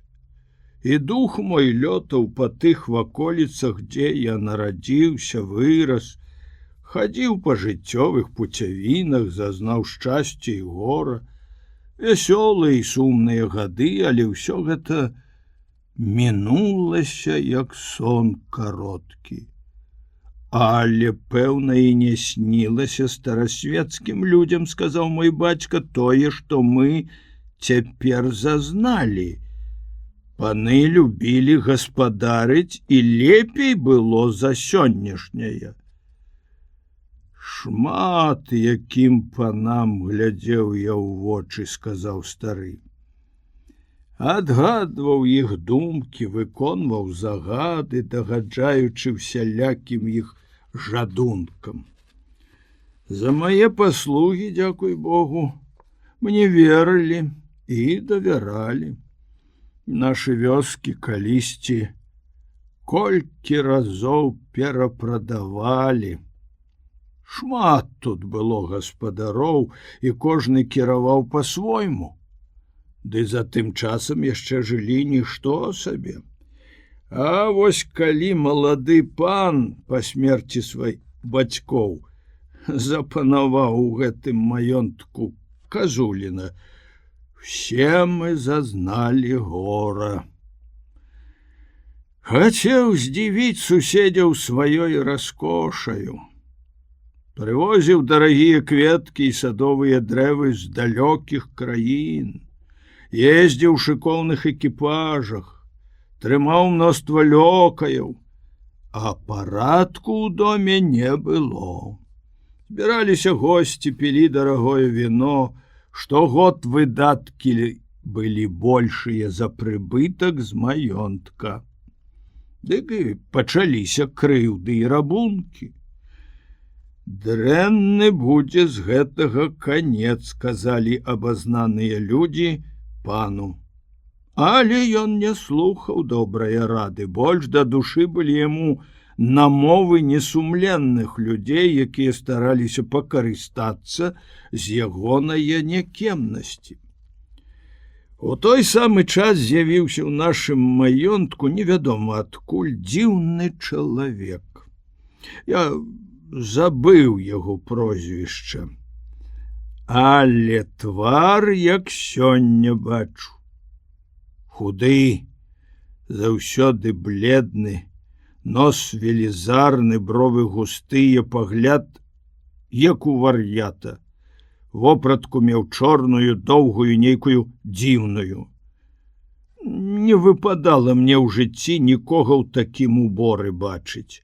І гэты госць, як неадступны цень, нязменна быў з панам, хваліў ягоныя ўчынкі, маўляў, ён бавіцца і весяліцца, як і належыць сапраўднаму пану, нашчадку знакамітых продкаў. Абяцаў паказаць яму нейкія цуды і адкрыць крыніцу бяздоннага багацця. Апавядаў пра цуды, што дзеюцца дзесьці на краі свету. Кпіў з нашых звычаяў і абрадаў, якія нам дасталіся ад продкаў. Былі такія паны, што ўхвалялі яго думкі, а лёка і сяляне пракліналі яго і з пагардаю называлі чорным госцем. Мінае год, мінае другі, і робіцца ўсё горш і горш. Сяляне пана да звання згалелі, кінуўшы хаты, блукалі па свеце і шукалі сабе спажывы. Ды і ў панскім доме панавала бяда. Суседзі і знаёмыя, едучы па блізкіх дарогах, міналі наш маёнтак. Чорны госць прыходзіў толькі часам, раіў прадаваць людзей і такім чынам збіраць грошы. Паслухаўся пан. Шмат вывез моладзі ў далёкія краі. Але з гэтага не забагацеў. А госць той чорны хутка знік. Даймалі пана праз суд крэдыторы, вымагаў нясплочаныя за колькі гадоў падаткі ўрад, суд апісаў маёнтак і перадаў яго прызначанаму апекуну. А пану дазволілі мець пры сабе да паслуг колькі лёкаю. Сярод іх быў тады і я. Мы жылі ў далёкім фальварку, пан быў самотны. Праз колькі месяцаў я заўважыў ім дзіўныя перамены. Почасту ён гадзінамі сядзеў моўчкі на адным месцы, часта задуманы, нібыта ў роспачы хапаўся за галаву і размаўляў сам з сабою, ходзячы па пакоі, не спаў ад захаду да ўсходу сонца. Аднаго разу акурат апоўначы пачуў я панаў голас, убачыў агонь у акне, падумаў, кліча каго-небудзь з нас і заходжу ў пакой. Пан гаворыць сам з сабою так гучна, быццам з некім спрачаецца. Здзіўлены, я доўга глядзеў на яго, а ён мяне не заўважаў. Нарэшце я сказаў: пачуў панскі голас, падумаў, што клічаш каго з нас. А пан быў самотны і размаўляў сам з сабою. Ён зірнуў на мяне неспакойным вокам і сказаў, паказваючы рукою на сцяну: самотны? А гэта хто? Бачу на сцяне цень у рост чалавека. Нос, доўгі, валасы натапыраныя. Пазнаю чорнага госця. Апанаваў мяне страх, дрыготка скаланула цела, стаю на месцы, як скамянелы, а цень той пасунуўся па сцяне да дзвярэй і знік. Пайшоў, не дае мне спакою, сказаў пан. А ты ідзі, няма табе тут чаго рабіць. Я выйшаў адтуль, увесь агорнуты страхам. Здавалася, што той страшны цень стаіць перада мною, і я ўсю ноч не мог заснуць. А калі апавядаў іншым пра той жахлівы прывід, ніхто мне не верыў, усе смяяліся, кажучы, што я перапалохаўся свайго ценю. Але я думаў іначай і забыць гэтага не мог. Прайшло колькі тыдняў. Пан заўсёды быў маркотны і неспакойны. Аднаго разу ўвечары ён сказаў мне: «Сёння я блага пачуваюся. Пасля вячэры адразу прыходзь і будзеш спаць тут, бо можа здарыцца якая патрэба, а ты ў сваім пакоі моцна заснеш і мяне не пачуеш». Я паслаў сабе пасцель на падлозе, патушыў агонь, ноч была ціхая і ясная, свяціў месяц. Пан не мог заснуць, уздыхаў, уставаў, сядаў, зноў клаўся. Доўга я чуў кожны яго рух і толькі заснуў. Моцны голас абудзіў мяне, усхопліваюся, і бачу, пан, седзячы на ложку, гучна гаворыць як бы сам з сабою, але я той гаворкі зразумець не мог. Поўня свяціла ў самае вакно, бледнае святло разлівалася па ўсім пакоі так, што ўсе рэчы можна было добра бачыць. Раптам я заўважыў жахлівы цень у рост чалавека, што быў на сцяне насупраць самага ложка, і, павярнуўшыся тварам да вакна, рухаўся нібы жывы. Нос доўгі, валасы натапыраныя. Пазнаў чорнага госця. Ахапіў мяне люты страх, і я, як непрытомны, ускочыў з месца і закрычаў: «Кажы, пане, запаліць агонь!» «Навошта запальваць агонь?» — сказаў пан. «Цяпер яшчэ толькі поўнач. Гэты жахлівы цень палохае мяне», — адказваю. «Не табе, а мне не дае ён спакою». Сказаўшы гэта, ён устаў з ложка і паходжваў па пакоі, а мне загадаў не сыходзіць з месца. Тут заспяваў певень, Цень пасунуўся па сцяне да дзвярэй і знік. Пан сядзеў нерухомы, як камень. Я лёг на сваё месца і пазіраў на яго. Дрыжайкі прабягалі па маім целе, і да самага світання я ўжо не заснуў. Аднаго разу той жахлівы цень з'явіўся на сцяне апоўдні пры ясным сонцы. Я заўважыў на твары ў пана страшную перамену. Ён быў бледны, як навец, і шпарка ходзячы казаў нейкія няўцямныя словы.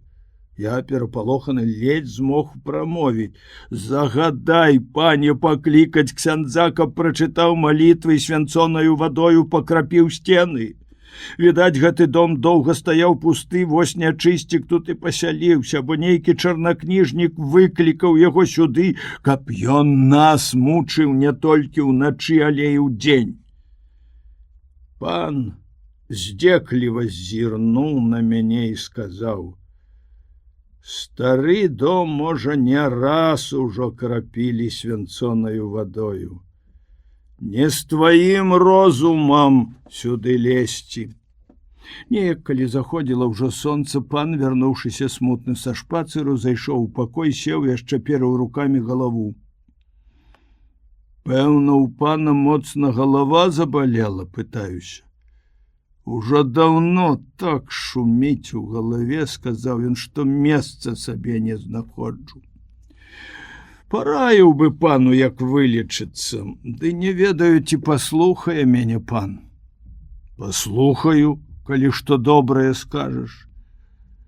Кажуць, што калі мучыць шум у галаве, найлепей пастаяць ля самае званіцы, паслухаць касцельных званоў, як на імшу звоняць, потым зайсці ў святыню, укленчыць перад алтаром, шчыра памаліцца і паслухаць святую імшу. Такім чынам шмат хто вылекаваўся. Няхай і пан паспрабуе».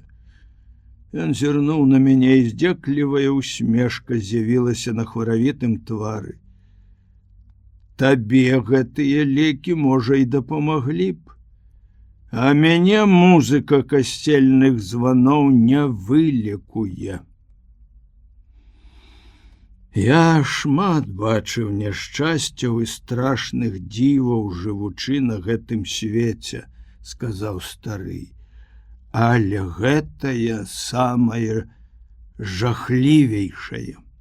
Не вытрымаў пан, памёр ад несупынных пакутаў». Сказаўшы гэта, ён схіліўся перад абразом Божай Маці і ціха маліўся, а ўсе госці моўчкі глядзелі на яго. Ужо вечар. Сонца схавалася за лесам. Гараська, скончыўшы малітву, паглядзеў у акно. На небе свяцілася адна вячэрняя зорка. Ён нейкі час сачыў за ёю. Сляза пакацілася па гараськавым твары. Нарэшце, павярнуўшыся да гасцей, сказаў: «Хутка ляціць час у размовах з добрымі сябрамі. Так і ўсё жыццё наша мінаецца. Колісь у маладыя гады любіў я глядзець на гэтую вечаровую зорку, там шукаў у смутку надзеі і ўцехі». Ён запаліў васковую свечку, паставіў яе ля труны і казаў далей: «Збудаваў сабе дамок без дзвярэй і без вокнаў. Тут адпачну спакойна. Сон мой не перапыніць ні смутак, ні трывога, ні клопаты. На Бога моя надзея». Сказаўшы гэта, стары паставіў труну на падлогу і хацеў легчы ў яе. «Што ты робіш?» — закрычаў адзін з гасцей, хапаючы яго за руку. «Навошта, здаровы і моцны, лезеш у дамавіну? Прыйдзе пара, самі цябе туды пакладзём». Але больш ты ўжо не вырасцеш, сказаў мой бацька. А цяпер бачым труна, труна акурат па табе. Не нагадвай нам, што некалі цябе страцім. Давай пагамонім лепей пра тое, што было даўней. Хачу адпачыць пасля працы. Ужо ноч, зоркі свецяцца на небе. Сказаўшы гэта, Гараська лёг у труну. Стоячы вакол, глядзім на яго твар смяротна збялеў, і вочы заплюшчыліся. Досыць гэтыя пробы, падымайся, сказаў мой бацька, беручы яго за руку. Уставай, Гараська, крычалі госці. Хацелі падняць яго з труны, але, як убачылі, што ён ужо не жывы, збялелі ўсе і доўга стаялі вакол у здранцвенні. Дзіўны стары, сказаў Завальня.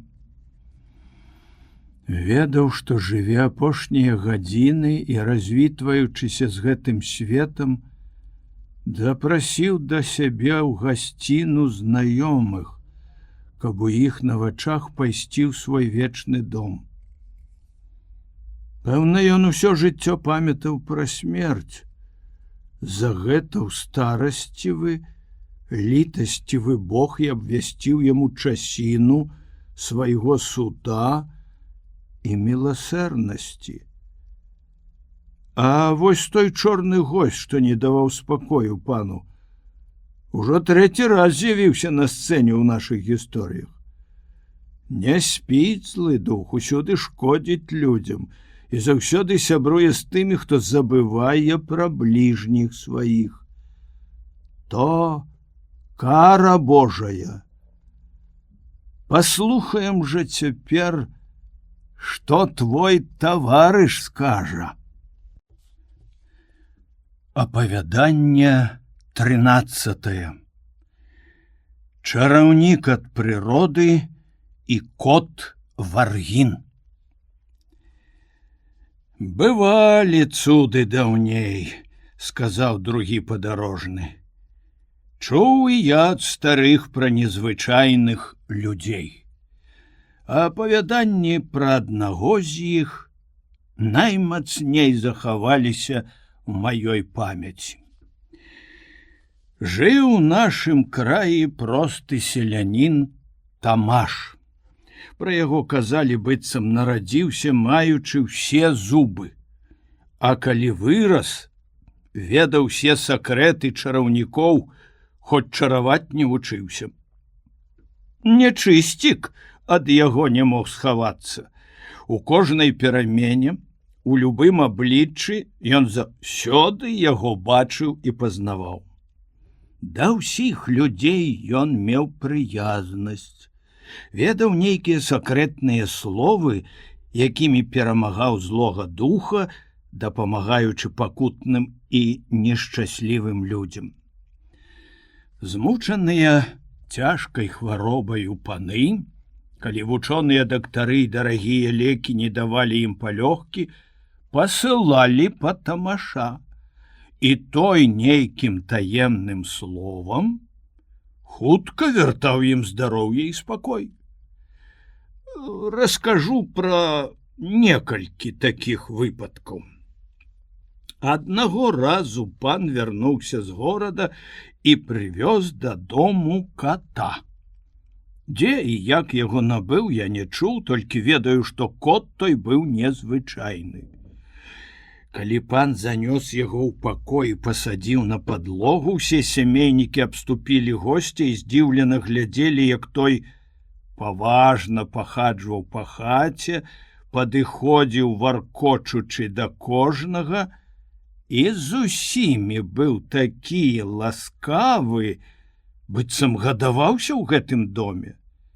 Пан сказаў жонцы: «Зірні, Антося, які цудоўны кот, вялікі, поўсць блішчастая, увесь чорны, як вугаль, вочы гараць. Ды гэта сапраўдны кашэчы кароль Варгін. Прывёз я яго як найвялікшую рэдкасць. Кот ускочыў на стол. Пані пагладзіла яго рукою, ён прыжмурыў вочы, выгнуў дугою чорную спінку і, муркаючы, паважна пахаджваў па стале. Пані ўзяла яго на рукі. Пекны, ласкавы кот быў ёй да душы. Кот гэты атрымаў усялякія выгоды. Піў смачнае малако, спаў на мяккай пасцелі, на кліч Варгін бег да пані, бавіў яе, і ўсе ў доме яго любілі. Прайшоў месяц, прайшоў другі. Кот быў фаварытам цэлага дому і жыў як сапраўдны кашэчы кароль. Але праз некалькі месяцаў усе пачалі заўважаць нейкую перамену ў пані. У яе з'явіліся дзіўныя капрызы. Ніхто не мог адгадаць, чаго яна хоча. Нудная, неспакойная, сварлівая, карала без віны пакаёвак і лёкаяў, лаяла суседак, крычала на мужа. Ва ўсім маёнтку адзін кот быў добры і шчаслівы. Што гэта такое, думае сам сабе пан. Такая нечаканая перамена ў Антосі. Параіўся са старымі і дасведчанымі людзьмі. Все пагадзіліся на тым, што пані хворая. Бо часта плача, наракае, хапаецца за галаву, нібыта мучыць яе моцны боль і падае на ложак. Хворай ніхто не мог дагадзіць. Толькі кот спакойна варкатаў ля яе. Яе, напэўна, спазмы, сказаў пан. Трэба клікаць доктара. Прыязджае доктар, пасылае па лекі. Лекі дарагія, выдаткі вялікія, а рады няма. Задумаўся доктар. Не можа паставіць дыягназ. Дык пан запрашае яшчэ некалькі медыкаў. Сабраліся, пагаманілі між сабою, перамянілі лекі, але і гэта не памагло, бо ніхто з іх не мог зразумець хваробу. Калі ўжо дактары з усёй сваёй навукай не далі палёгкі, хворая зрабілася яшчэ больш слабая і неспакойная, знаёмыя і суседзі параілі пану паслаць па Тамаша. Тамаш, казалі, нарадзіўся з зубамі, умее ад прыроды лячыць сілаю слоў. Трэба верыць у таямніцы і ў цуды, хоць і не спасціг яшчэ іх чалавечы розум. Паслухаў пан і паслаў па чараўніка. Пані ляжала на пасцелі, каля яе сядзела Паручнікава, што прыехала тым часам пераведаць хворую. Пакаёўкі стаялі ля дзвярэй, кожную хвіліну гатовыя выканаць загад, і чорны кот сядзеў, варкочучы побач. Заходзіць пан з Тамашом, кот зірнуў на чараўніка агністым вокам, натапырыўся, пырхнуў і скочыў пад ложак. Тамаш, гледзячы на хворую і мовячы свае таемныя словы, падышоў да яе. Пані, убачыўшы чараўніка, усхапілася ўгневаная з ложкай, толькі раскрыла рот, каб нешта сказаць, як рой восаў выляцеў з яе вуснаў і разляцеўся па пакоі. Яны джалілі ўсіх і блыталіся ў валасах у людзей. Кот, жахліва лямантуючы, бегаў па сталах, кідаўся на вокны і сцены, нарэшце схаваўся за грубкаю і пранізліва мяўкаў. Страх агарнуў усіх. Пані ўпала на ложак, чараўнік адчыніў дзверы, і ўся тая куслівая жамяра знікла. Няхай цяпер хворая крыху адпачне, сказаў Тамаш. Праз колькі гадзін будзе зусім здаровая. Скажы, Тамаш, з чаго пачаліся тыя страшныя пакуты мае жонкі? Адкуль і як у яе галаве завяліся тыя восы? дактары не маглі вызначыць яе хваробу. Няма тут нічога дзіўнага, адказаў Тамаш. Пані любіла бавіцца з катом, і ён сваім нячыстым варкатаннем распладзіў яе галаве, як у гняздзе атрутных восаў. Кот? Варгін? Закрычаў пан. Ці можа такое быць? Такі пекны, такі лагодны звярок, все яго любілі, і ўсё ў яго было. Раю пану быць асцярожным. Каты, асабліва чорныя, маюць атруту. Сказаўшы гэта, ён узяў шапку і выйшаў з пакоя. «Павесіць кота!» – закрычаў пан, і гэты поўны гневу загад перапалохаў усіх. «Паклікаць сюды каго-небудзь, няхай выцягне кота з-за грубкі, павесіць яго!» «Сорам!» – сказала пані Паручнікава. «Даваць веры чараўніку, які тут нас усіх сваім шарлатанствам падмануў. Хіба маглі ад гэтага кота нарадзіцца атрутныя восы ў галаве? Не чыні, пан, такой жорсткасці. Я яго забяру з сабою. Кот рэдкі, ён у маім доме, пэўна, ніякай шкоды не ўчыніць. «Павесіць кота неадкладна!» – крычаў пан у гневе. Заходзіць у пакой, лёкай шукае за грубкаю кота. Але таго там ужо не было. Паны лёкая гледзелі ўсе куты, глядзелі пад сталамі і пад ложкамі, шукалі за мэбляй і нідзе Варгіна знайсці не маглі. Дзверы і вокны былі зачыненыя. То як ён уцёк? Стаяць здзіўленыя. Кот знік, нібы дух пракляты. Пані ўжо была здаровая і спакойная. Ва ўсёй ваколіцы дзівіліся з гэтага здарэння. Дактары не верылі і кпілі з людской прастаты. Але люд верыў у сілу Тамашовых слоў, ішоў да яго па параду і заўсёды меў палёгку ў пакутах. Пані Паручнікава хацела мець Варгіна ў сваёй хаце, дужа шкадавала, што не ведае, дзе гаротнік хаваецца ад несправядлівага гневу. Аднаго разу, бавячы час дома з суседкамі, яна так апавядала гасцям пра кота Варгіна. Я не бачыла нічога пякнейшага, як той незвычайны звярок. Чорны, як вугаль, поўсць бліскучая, гладкая, мяккая, як аксаміт, касматы хвост, як у собаля, вочы поўныя агню, гараць, як свечкі, сам велізарны. Ой, калі б магла дзе-небудзь такога кота знайсці, дорага заплаціла б за такую рэдкасць. Падчас гэтай размовы забягае Зося, старэйшая дачка пані Паручнікавай, і крычыць: «Ах, мама, які велізарны кот сядзіць у вітальні!» Адчыняюць дзверы і бачаць у цёмным куце чорнага кота, вочы зіхацяць, як свечкі. Гаспадыня адразу пазнала Варгіна і ледзь сказала: «Варгін!»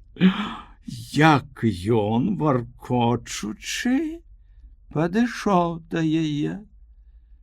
Пані ўзяла яго на рукі, занесла ў пакой, пусціла на падлогу. Варгін паважна пахаджваў па пакоі, а дзеці і госці, стоячы вакол, глядзелі са здзіўленнем і хвалілі незвычайнага кота. «Табе, Зося, трэба клапаціцца, каб Варгін быў заўсёды накормлены і дагледжаны», – сказала Паручнікава. «Цешыць мяне, што ён з'явіўся ў маім доме». Тут такое няшчасце, якое ён зазнаў нядаўна ў доме ў пана, яго не напаткае. Ці ж праўда, што такі прыгожы кот мае атруту і шкодзіць сваім варкатаннем? Колькі тыдняў Варгін быў найшчаслівейшы з катоў. Меў добрае малако, усе яго любілі, а найбольш дзеці. Яны кідалі кату мячык, а той спрытна лавіў яго лапамі, бегаў з дзецьмі па пакоі, скакаў па крэслах, сталах і канапах, гуляў з малымі ў садзе, забаўляў іх, лазячы па дрэвах. Пасля забаў і праменадаў ён ляжаў з дзецьмі на траве пад шатамі густых ліп, а калі вяртаўся ў пакой, яго сустракала Зося, брала на рукі, гладзіла белаю ручкаю, і не раз шчаслівы Варгін, варкочучы, засынаў у яе на каленях.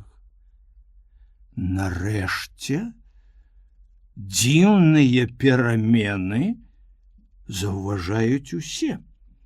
Дзеці, раней спакойныя, цяпер лезуць на сталы, на камоды, страшна крывелюцца, часам маружаць вочы, як совы, баючыся святла, глядзяць, як пачвары, выкрыўляюцца целам, кідаюцца ў вокны, бягуць да вады, усіх лаюць. Зося зусім змянілася. Часам угневаецца на ўсіх, сядзіць смутная, наракае на ўсіх людзей, на цэлы свет, а часам занадта вясёлая, танцуе адна, кружляе па пакоі, пляце лухту, зрабілася легкадумнаю, пераборліваю, ніхто ёй дагадзіць не можа. Аднаго дня пані Паручнікава бавілася з гасцямі, дзеці коўзаліся на падлозе, Зося павярнулася колькі разоў у пакоі, села ў куце, самотная і сумная, а Варгін прымайстраваўся ў фатэлі і варкатаў, прыжмурыўшы вочы. Дзіўныя перамены бачу я ў тваім доме, сказала прыяцелька пані Паручнікавая. Дзеці, асабліва твая старэйшая дачка, не падобны да саміх сябе. Чула я пра чорнага ката, што ён вельмі шкодзіць. Ці не Варгін гэта іх заразіў? Такім няшчасці, як кажуць людзі, дактары не дапамогуць. Прасі Тамаша, ён адзін можа вылекаваць. Калі сказала гэта, то кот Варгін завішчаў не каціным голасам, скочыў в акно і бокам гненна знік. Паручнікава збялела, і ўсіх гасцей ахапіў страх, раскрыліся ў маці вочы. Зразумела яна сваю памылку і нешчаслівыя вынікі яе. Хутка пасылае карету па Тамаша, просячы, каб паспяшаўся і ўратаваў яе ад няшчасця. Прыехаў Тамаш, маці расказала яму пра бяду, што прыйшла ў дом, чараўнік глянуў на паненку, на дзяцей, паціснуў плячыма і кажа: «Будзь, пані, спакойная, хоць дзеці ўжо хворыя, але яшчэ не позна. З іх галоў лёгка можна выгнаць пачвар, што завяліся ад кацінага варкатання». Ён загадаў паставіць усіх дзяцей пасярод пакоя, сам, наблізіўшыся да іх, прашаптаў таемныя словы. Страх агарнуў усіх, хто глядзеў на гэта. З дзяцей сыпаліся нейкія дробныя, страшныя, дзіўныя звяркі, накшталт жаб і мышэй, поўзалі па пакоі, шукалі сховаў у шчылінах, пранізлівы іх піск закладаў людзям вушы, з галавы шпаненкі Зосі выляталі матылі размаітых памераў і расфарбоўкі, мітусіліся пад столлю, а маці, гледзячы на гэта, дрыжэла ад страху і была як непрытомная. Тамаш, пабачыўшы яе пакуты, макнуў рукою, і адразу зніклі матылі і ўсе пачвары. Нарэшце Тамаш, каб яшчэ больш супакоіць расхваляваную маці, запэўніў, што дзеці яе не захварэюць больш на гэтую немач, калі яна не забудзе цяперашніх пакут і будзе пільнаю баронячы дзяцей ад гэткіх забаваў. Калі пасля чараў дзеці пайшлі ў свой пакой, а Тамаш узяў шапку, каб ісці дадому, прыехаў суддзя Дадэмуха. Чалавек багаты і, кажуць, разумны, бо ўсе суседзі і знаёмыя заўсёды ў яго прасілі рады ў судовых справах. Пан суддзя зайшоў у пакой, прывітаўся з гаспадыняю, зірнуў на Тамаша і сказаў: «А гэты чараўнік чаго тут?» Пані Паручнікава расказала пра няшчасце, якое яна зазнала ад чорнага кота. Дадэмуха смяяўся да ўпаду, слухаючы пра такія цуды, і сказаў, звяртаючыся да Тамаша: «Добры ты круцель! Я не раз чуў пра твае чары, але сцеражыся, каб не зазнаў праз іх бяды. Аднак я нікому зла не зрабіў», — адказаў Тамаш. «Людзей ашукваеш». Госці і гаспадыня, баронячы Тамаша, даводзілі, што ў тых цудах, якія яны бачылі на свае вочы, не было аніякага ашуканства. «А дзе ж все-таки той Варгін?» — спытаўся суддзя. «Хачу яго пабачыць, гэты звер незвычайны». А можа, пані Паручнікава, не жадаючы мець у сваім доме кота, што як люты вораг учыніў ёй столькі гора, дазволіць мне взять яго сабе? Я люблю такія рарытэты. Чуў гісторыі, што дзесьці ў пекных садах каты апавядалі байкі і розныя старыя паданні. Прыязджалі туды багатыя паны і князі, каб пабачыць і пачуць такія цуды. І гэты кот у мяне не менш здзівіў бы ўвесь свет, творачы сваім варкатаннем рознакаляровых матылёў, жамярыц і розных звяркоў. З далёкіх краёў прыязджалі да мяне паглядзець на такія дзівосы. Ахвотна аддала пану суддзю, але ж ён уцёк у вакно.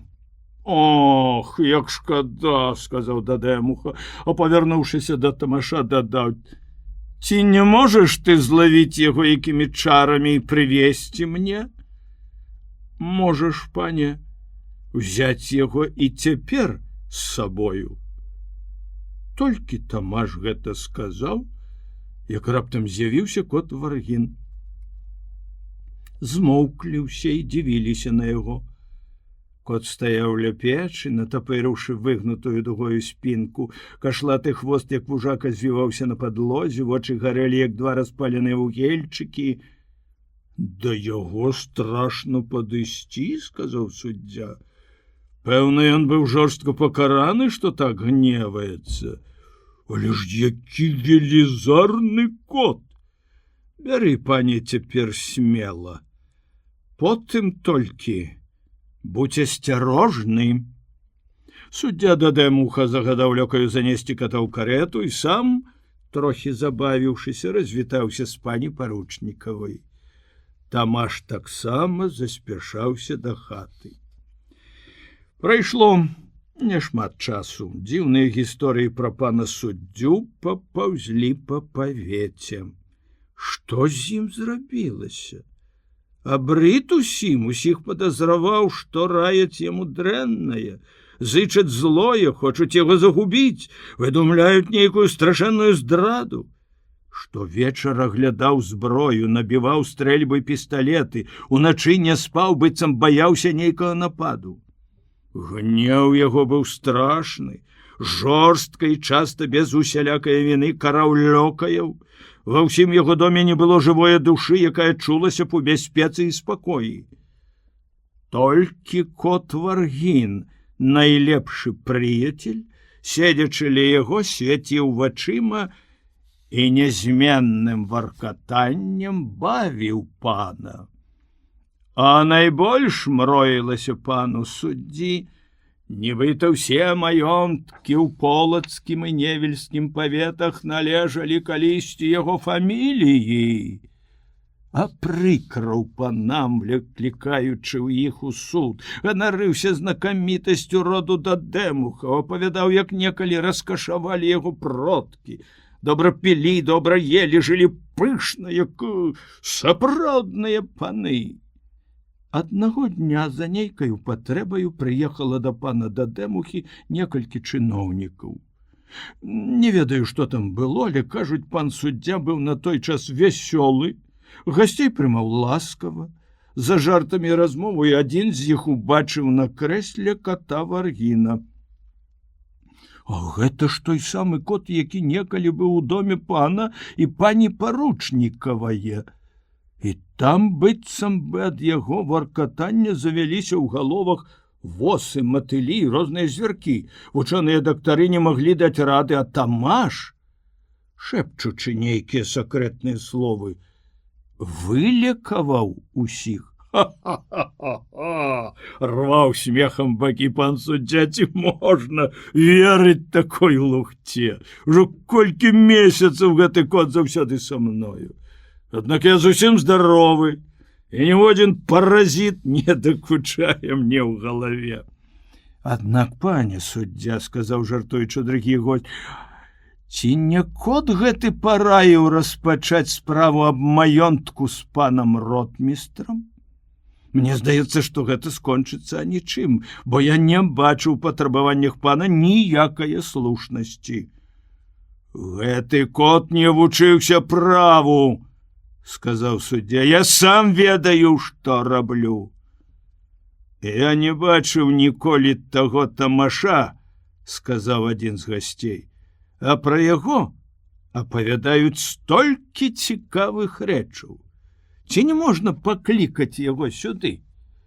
Здаецца, недалёка дзесьці жыве, няхай бы пашаптаў свае чарадзейскія словы, можа, і мы ўбачылі б якія цуды. Пэўна, хочаце даведацца, сказаў суддзя, ці ёсць у мяне ў галаве якая-небудзь жамяра? Каб задаволіць вашу цікаўнасць, зараз пашлю па яго. Няхай прыйдзе і лекуе мяне самога. Убачым, ці здолее нас ашукаць сваім шэптам. Калі суддзя загадаў лёкаю ісці па Тамаша, кот пырхнуў, скочыў з крэсла і, седзячы пад сталом, дзікім і неспакойным варкатаннем выказваў свой гнеў. Яго вочы гарэлі агнём, на спіне і хвасце тапырылася поўсць, здавалася, кот бачыць перад сабою ворага. Варгін баіцца Тамаша, сказаў нехта з гасцей. Толькі ўспомнілі пра яго, а кот ужо месца сабе не знаходзіць. Суддзя ўзяў яго на рукі, пасадзіў каля сябе, гладзіў, каб супакоіць, але вочы ў кота ўсё адно гарэлі і поўсць тапырылася на спіне і хвасце. Неба закрылі воблакі, а зямлю затьміў вечэрні змрок. У доме ў пана суддзі гарэлі свечкі і не перапыняліся размовы і спрэчкі пра розныя судовыя справы. Гаспадар імпэтна даводзіў законнасць усіх сваіх юрыдычных патрабаванняў, сцвярджаў, што павінен абавязкова дамагчыся свайго, што не пашкадуе на гэта выдаткаў, каб завалодаць маёнткамі сваіх ворагаў, а іх прымусіць жыць на жабрачым хлебе. Знячэўку здзіўляе ўсіх нечуванае дзіва. Кот вырастае да сабакі і вые лютым сабачым голасам. Гаспадар і госці, уражаныя гэтым, скамянелі, ад спалоху не маглі і слова вымавіць, адчыніліся дзверы. Зайшоў Тамаш. Кот скочыў і з такім імпэтам сігануў в акно, што зламаная рама ўпала за сцяною, шыбы разляцеліся на друзачкі, і ён знік у начным цемрыве. Тамаш падышоў да гаспадара І калі той глядзеў на яго, як непрытомны, пачаў казаць чарадзейныя словы. І тут можна было ўбачыць яшчэ страшнейшае відовішча. З усіх адтулін з галавы пана суддзі выляталі пухіры накшталт мыльных бурбалак і, лопаючыся пад столлю, перамяніліся ў жахлівых пачвараў. Тут і крылатыя вужакі, і цмокі, і іншая брыдота, падобная да спарахнелых шкілетаў. Всё гэтае страхоцце лётала над галовамі, на падлогу падалі косці і чарапы, ад жаху госці самі нагадвалі трупаў, што паўставалі з магіл. Нарэшце Тамаш махнуў рукою, все тыя вужакі, цмокі і шкілеты зніклі, і ён сам выйшаў за дзверы, пакінуўшы гаспадара і гасцей знямелымі ад страху. Праз выламанае вакно ветер кранаў полымя свечак на сталах, недзе далёка заспяваў певень, і гадзіннік выбіў поўнач. Гаспадар і госці пасля доўгага маўчання нарэшце апрытомнілі, яны пабачылі на свае вочы цуды, ад якіх яшчэ бегалі ў іх па спінах мурашкі, і цяпер паверылі сілу тамашовых слоў, якіх слухаюцца нават духі. Суддзя Дадэмуха са слязьмі на вачах прызнаўся, што ўсе яго намеры і вымогі былі несправядлівыя, прысягнуў, што жыць з усімі ў згодзе і сяброўстве і не прымусіць болей сваіх бліжніх плаціць непатрэбныя выдаткі.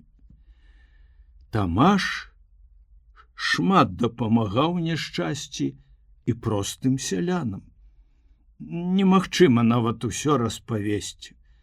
Шкада толькі, што ён пакінуў нашу старонку і пайшоў у далёкі край. Якая прычына, спытаўся Завальня, што ён пакінуў сяброў і бацькаўшчыну. Розныя пра гэта засталіся думкі між людзей.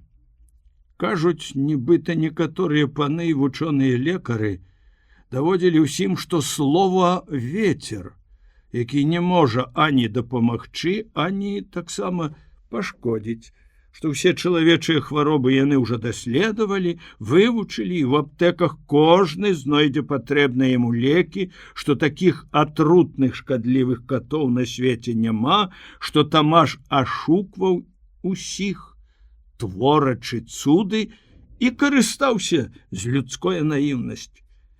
Нарэшце дайшло да таго, што чараўніку пачалі чыніць розныя ўціскі. Ён уцёк і схаваўся ад непрыяцеляў. Іншыя ж даводзяць, што быццам і сябры яго нават згадзіліся з думкаю вучоных галоў і крычалі: «Не словы нам патрэбны, пакажы нам зёлкі, мы самі збяром іх і будзем сябе лячыць». Тамаш ведаў моц кожнае травы і тым дагаджаў сябрам, што па лугах, балотах, берагах рэчак і азёр збіраў зёлкі, вучыў, якія з іх атрутныя, якія лекавыя, расказваў, дзе якая трава расце і як яе карыстаць. Так, дбаючы пра сваіх прыяцеляў, у травені, калі весяліцца уся прырода, спяваюць птушкі ў полі і ў гаях, задуманы Тамаш блукаў па гарах і лугах, збіраючы травы і кветкі. На захадзе сонца, на даліне, сярод лёгкай празрыстае смугі, ён убачыў русалку незвычайнае прыгажосці. На галаве яна мела сплецены з кветак вянок. На валасах зіхацелі кроплі расы, сукенка белая, як снег, была высыпаная размаітымі кветкамі.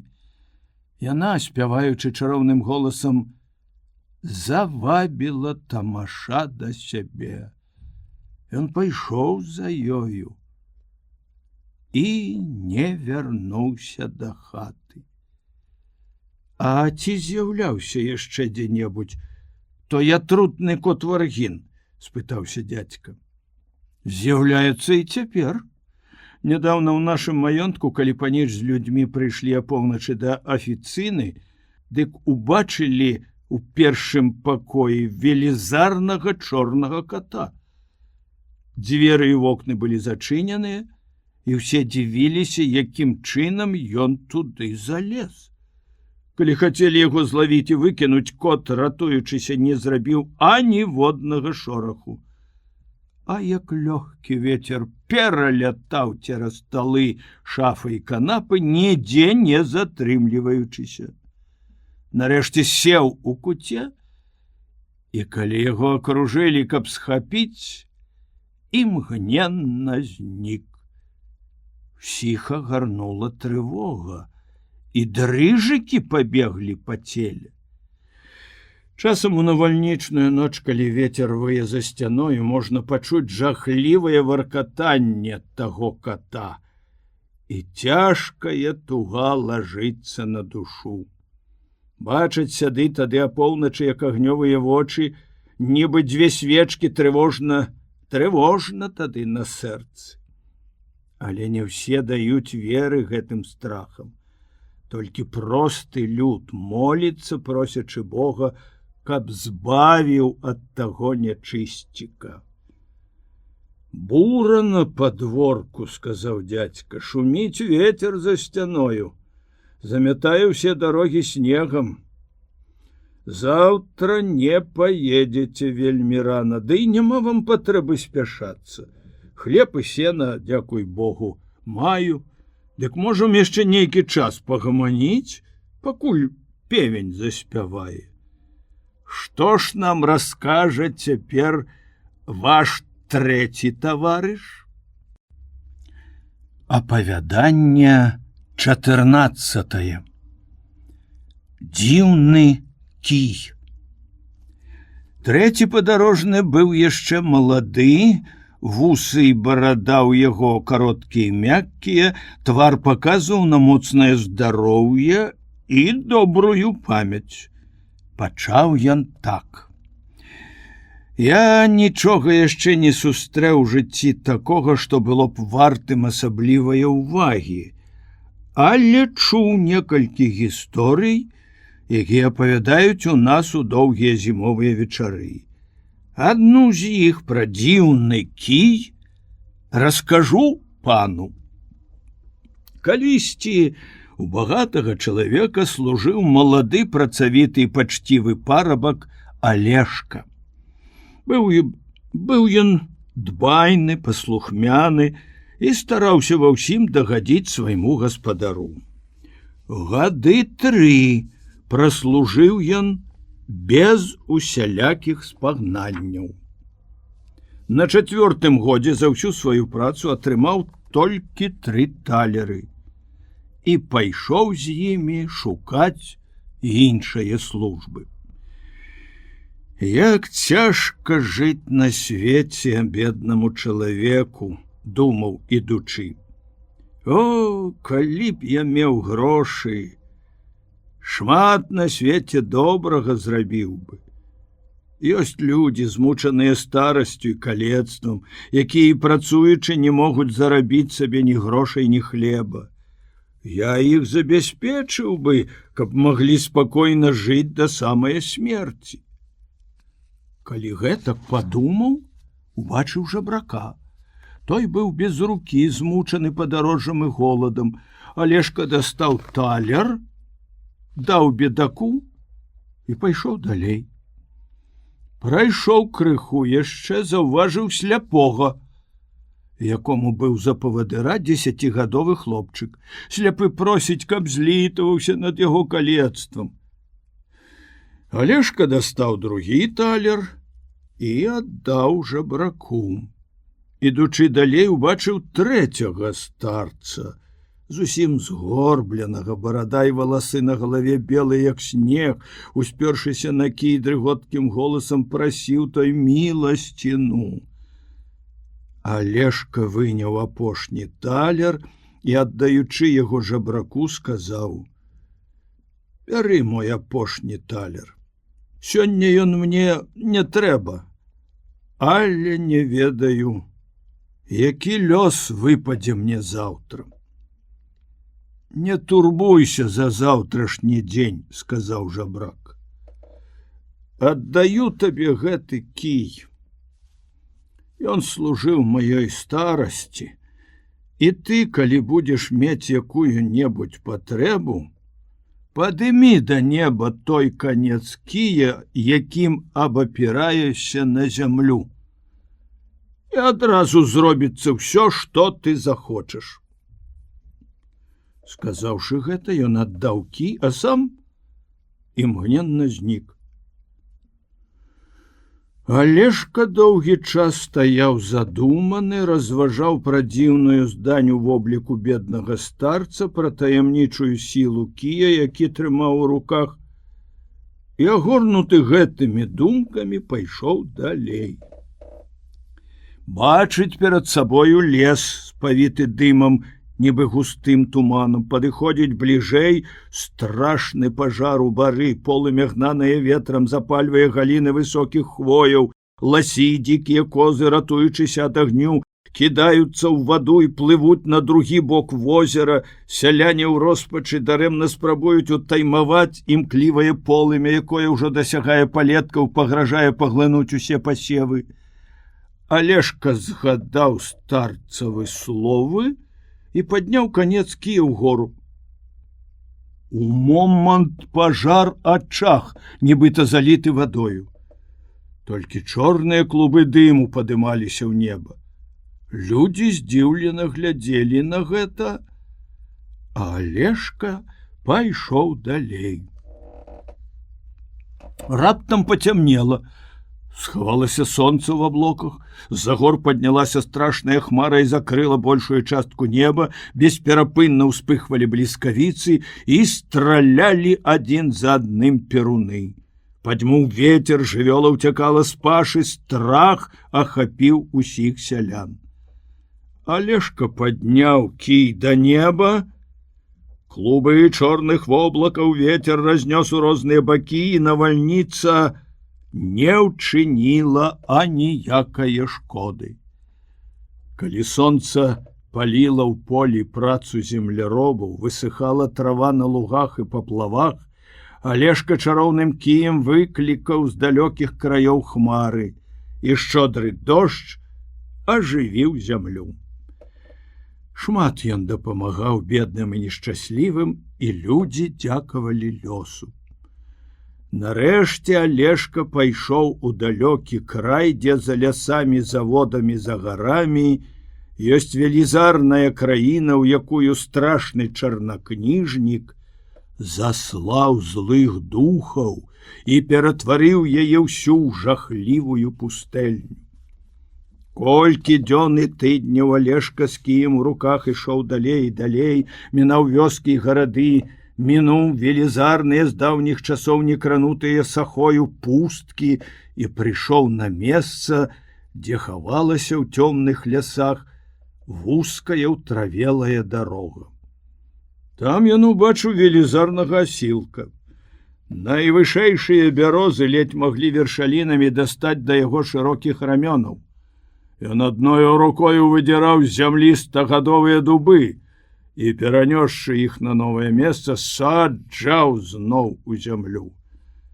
Калі ўбачыў вандроўніка, пагрозліва закрычаў: «Чого ты прыцягнуўся ў гэтыя цёмныя лясы? Загінеш, як нікчэмны чарвяк!»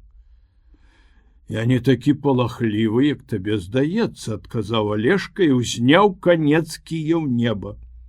Зашумеў лес, і вокам гненна ўпалі велізарныя дрэвы, вырваныя з зямлі, нібыта прайшла па іх страшная бура. Сам асілак, пакараны незразумелаю сілаю, паваліўся, як стагадовы дуб, на дол і попрасіў літасці: «Хто ты? І што робіш у гэтай глухой пустэльні?» — спытаўся Алешка. «Тут недалёка межа царства вялікага чарнакніжніка», — сказаў асілак. «Я дубіня, яго лёкай, вартую гэтыя цёмныя лясы, а цяпер хачу служыць табе. Устань і вартуй лясы, але не нападай на вандроўнікаў, дапамагай ім. Сказаўшы так, Алешка пайшоў далей. Ідзе праз цёмныя бары, бачыць перад сабою толькі хвоі, а над сабою неба. Сустракае толькі дзікага звера. Часам адзываецца здалёку пугач. Калі прайшоў цёмныя пусткі, нечакана адкрылася яго воку велізарная даліна, пасярод якой плыла шырокая рака, зарослая па берагах густым чаротам, і, бегучы з розных бакоў, ліваліся ў яе ручаінай. На высокім беразе сядзеў асілак, падобны да велізарнае скалы.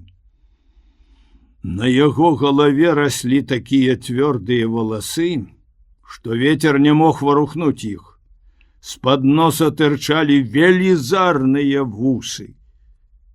Ён закідаў іх на самую сярэдзіну ракі, выцягваў вялікія рыбіны, што былі яму за ежу. Калі гэтая пачвара ўбачыла Алешку, дык закрычала: «Чаго ты Ну чого ты прыцёгся сюды? Ані човен рыбацкі, ані дзікі звер не пераплывалі гэтыя ракі. Толькі птушкі бяскарна могуць ляцець на той бок. Загінеш тут за свае дурное смеласці. Я не баюся тваіх пагрозаў, адказваў Алешка і ўзняў кій у неба. Завірылася вада, і рака, нібыта падаючы з высокіх гор, пачала змываць імкліваю плынню берагі. Паваліўся асілак, як скала, падмытая вадою, скарыўся і папрасіў літасці. Ты хто? Навошта, жывучы тут адзін, забараняеш хадзіць іншым? Спытаўся Алешка. Тут недалёка мяжа царства вялікага чарнакніжніка. Я пруд і гулёкай. Вартую гэтую рэчку, каб ніхто не пераплываў яе. А цяпер хачу табе служыць. Устань. Можаш лавіць рыбу ў гэтай рацэ, але не чапай вандроўнікаў, не забараняй пераплываць на той бераг, а нешчаслівым дапамагай. А цяпер пакажы, дзе можна перайсці на другі бераг ракі. Калі так сказаў, супакоілася вада, а пруд перакінуў вус на другі бераг. Алешка прайшоў па ім, нібыта па плывучым мосце, падняўся на высокі бераг і рушыў далей. Неўзабаве ўбачыў ён перад сабою вяршыню велізарных гор, што ўздымаліся над усёй зямлёю, нібыта хмары перад рабінаваю ноччу. Падышоў бліжэй і ўбачыў асілка, які быў мацнейшы і страшнейшы за дубіню і пруда. Гэты волат збіраў горы і скалы ў адно месца і, стаўляючы іх адна на адну, будаваў мур, які быў ужо вышэй за аблокі. Убачыўшы вандроўніка, ён закрычаў страшным бэгрымоты голасам так, што задрыжала ўся ваколіца. Куды ідзеш, небарака? Не пералятае праз гэтае месца ні арол, ні сокал. І воблакі далей не плывуць. Загінеш, як нікчэмны чарвяк. Я не баюся тваіх пагрозаў, адказваў Алешка і ўзняў кій у неба. Абваліліся скалы і горы, скаланулася зямля. Перапалоханы асілак зваліўся на дол і папрасіў літасці. Ты хто? Каму ты служыш, носячы гэтыя скалы і горы на плячах? Навошта трэба гэтая сцяна, вышэйшая за аблокі?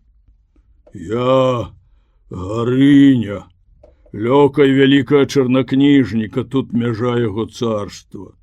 Ён не любіць птушак, хмары ветру, хоча патушыць на небе сонца і зоркі, каб была вакол толькі цемра. Але табе само неба спрыяе. Ты мацнейшы за майго гаспадара.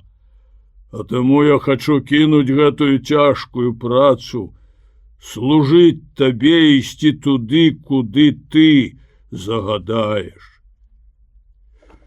Хадзем у царство вялікага чарнакніжніка, будзеш мне там паказваць дарогу.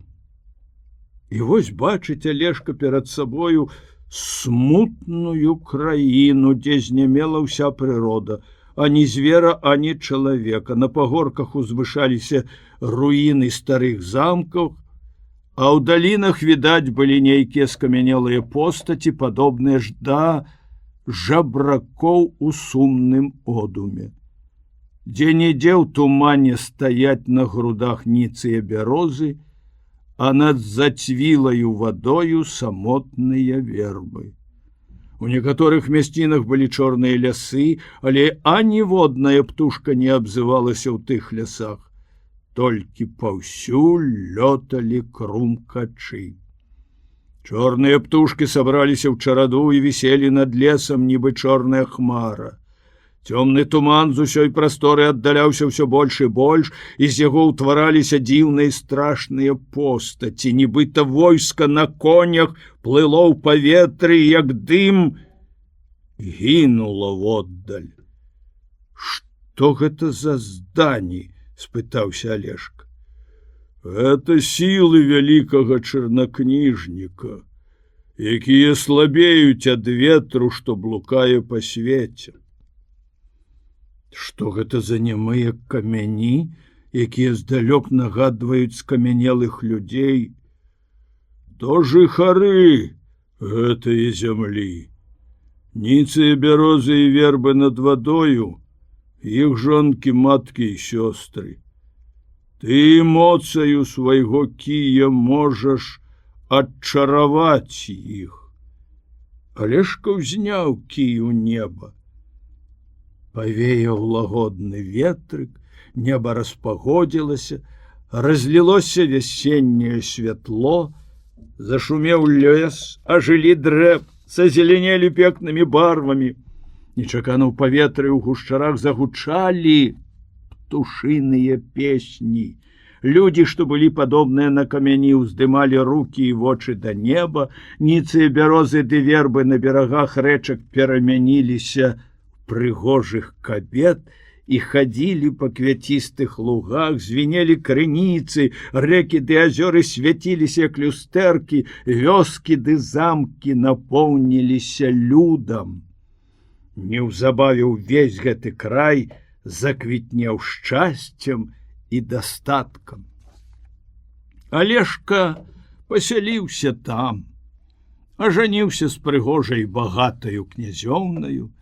Было гучнае вяселле ў палацы, які свяціўся золатам і срэбрам. Сабралася шмат князёў, графаў і іншых знакамітых гасцей. Некалькі дзён і начэй гучала музыка. І я там быў. Мёд, віно піў і весела гуляў. Добрае апавяданне, сказаў завальня. За 3 талеры, ахвяраваныя жабракам, вызваліў увесь край ад няшчасця і сам стаў шчаслівы. Але яшчэ не поўнач. Можа, што раскажа нам і 4-ы ваш таварыш? Гаспадарчыя клопаты. Рады быў бы распавесці пану да ўзыходу сонца якія байкі або даўнія гісторыі, калі б на душы было спакайней. Не мінулая, а прышласць кранае мне сэрца. Толькі гэтым думкі і занятыя.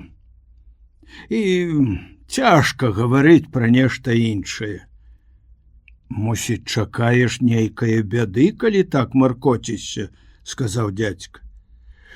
Ужо сакавік, блізка вясна, гэтая пара года ў нашым краі не ўсіх цешыць. Сяму таму і ўначы спачыну не дае. Увесну ні адзін гаспадар дбае, каб падчас сяўбы было чым сеяць. Пэўна, і твае клопаты пра гэта. У нас адна бяда не ходзіць, няшчасці з розных бакоў нападаюць на чалавека. Так што ўсё з рук валіцца і няма надзеі калі-небудзь адпачыць пасля цяжкай працы. Мой сын, жывучы цэлую зіму ў горадзе, зарабіў 10 срэбных рублёў. За гэтыя грошы я цяпер у Полацку купіў насенне. Дзякуй Богу, маю што пасеяць. Але хто будзе араць ніву? Хто пойдзе на паншчыну? В сям'і толькі 3 мужчыны могуць працаваць. Аднак я сам мушу кожны год выжыльвацца, бо сыноў маіх пасылаюць недзе далёка зарабляць грошы, ад якіх хата не мае аніякага прыбытку. Не ведаю, ці змагу сёлета сам працаваць, бо здароўе дрэннае і сіла слабее, а наняць парабка не маю грошай. Не ведаю, адкуль гэтая хцівасць завялася ў нашым краі, сказаў дзядзька. Паны хочуць мець усе выгоды, а на гэта грошай ніколі не хопіць. Я заўсёды паўтараю ўсім: зямля, толькі адна зямля задаволіць усе патрэбы. На яе павінны звяртаць мы ўсю нашу ўвагу, яе павінны старацца палепшыць. Жылі б, як нашы добрыя гаспадары. Заборы і з поля маюць невычэрпны скарб, жывуць добра і людзям дапамагаюць. Даўней не было звычаю пасылаць людзей у далёкія краі зарабляць грошы, бо кожны пан меў дукаты ў скарбонцы. І ў сялян было шмат талераў, плацілі падаткі, мелі ўсяго досыць і жылі спакойна. Так і наш стары пан паўтараў часта, каралеўства яму нябеснае, вся воласць яго забыць не можа. Ведаў ён пра кожнага гаспадара ў сваім маёнтку, як хто працуе, як хто рупіцца пра зямлю. Дбаў пра сваіх сялян, заўсёды думаў, як палепшыць ім жыццё. Тады кожны меў увесну столькі насення, колькі яму трэба. У гэты момант пачалі брахаць сабакі на панадворку, і нехта моцна пастукаў у браму. Дзядзька адразу паслаў парабка адчыніць. Арганісты Андрэй. Адчыняюцца дзверы, заходзіць у пакой Андрэй, увесь зацярушаны мокрым снегам, атрасаючы шапку і адзенне, кажа: пахвалёны Езус Христус, мір гэтаму дому. На векі вякоў аман і таму, хто гаворыць. Але, відаць, пане Андрэй, сказаў дзядзька, што на дварэ няма спакою. Ай, няхай Бог бароніць, што там дзеецца. Дождж, снег, ветер, завіруха. Едучы праз лес яшчэ паўбяды было. Але як выехаў у поле, згубіў дарогу і загінуў бы, пэўна, калі б не ўбачыў таго ліхтара, што свеціць цяпер над брамаю пана Завальні. Убачыўшы гэтае святло, дзякаваў Богу, што блізка ўжо порт, дзе можна схавацца ад буры. Я удзячны, што не забываеш пра мяне, сказаў дзядзька. Гіне зімовая дарога. Хутка прыйдзе той час, калі буду жыць тут як пустэльнік. Рэдка хто мяне адведае. У часе гэтай размовы падарожныя і парабкі ўсе разам пайшлі ў чалядны пакой. Я перапыніў прыемныя забавы. Пэўна, госці апавядалі пану Завальню розныя цікавыя гісторыі. Няхай ужо адпачываюць, сказаў дзядзька. Вецер шуміць на падворку, цяжка пачуць спеў пеўня, а можа, ужо і поўнач.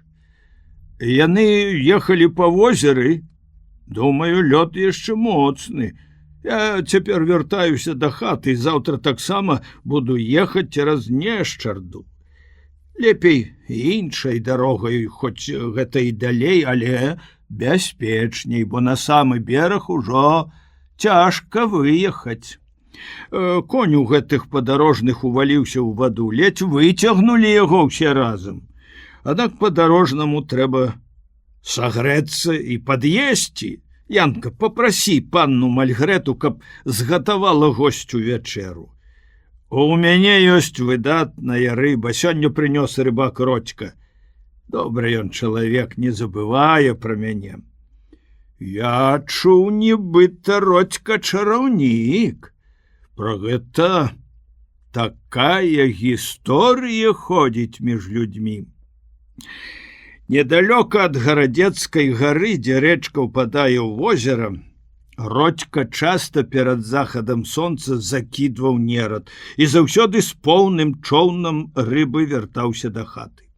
Адзін рыбак, які жыў там недалёка, пазайздросціў ягонаму шчасцю, паскардзіўся, што Родзька ловіць рыбу ў чужой частцы возера.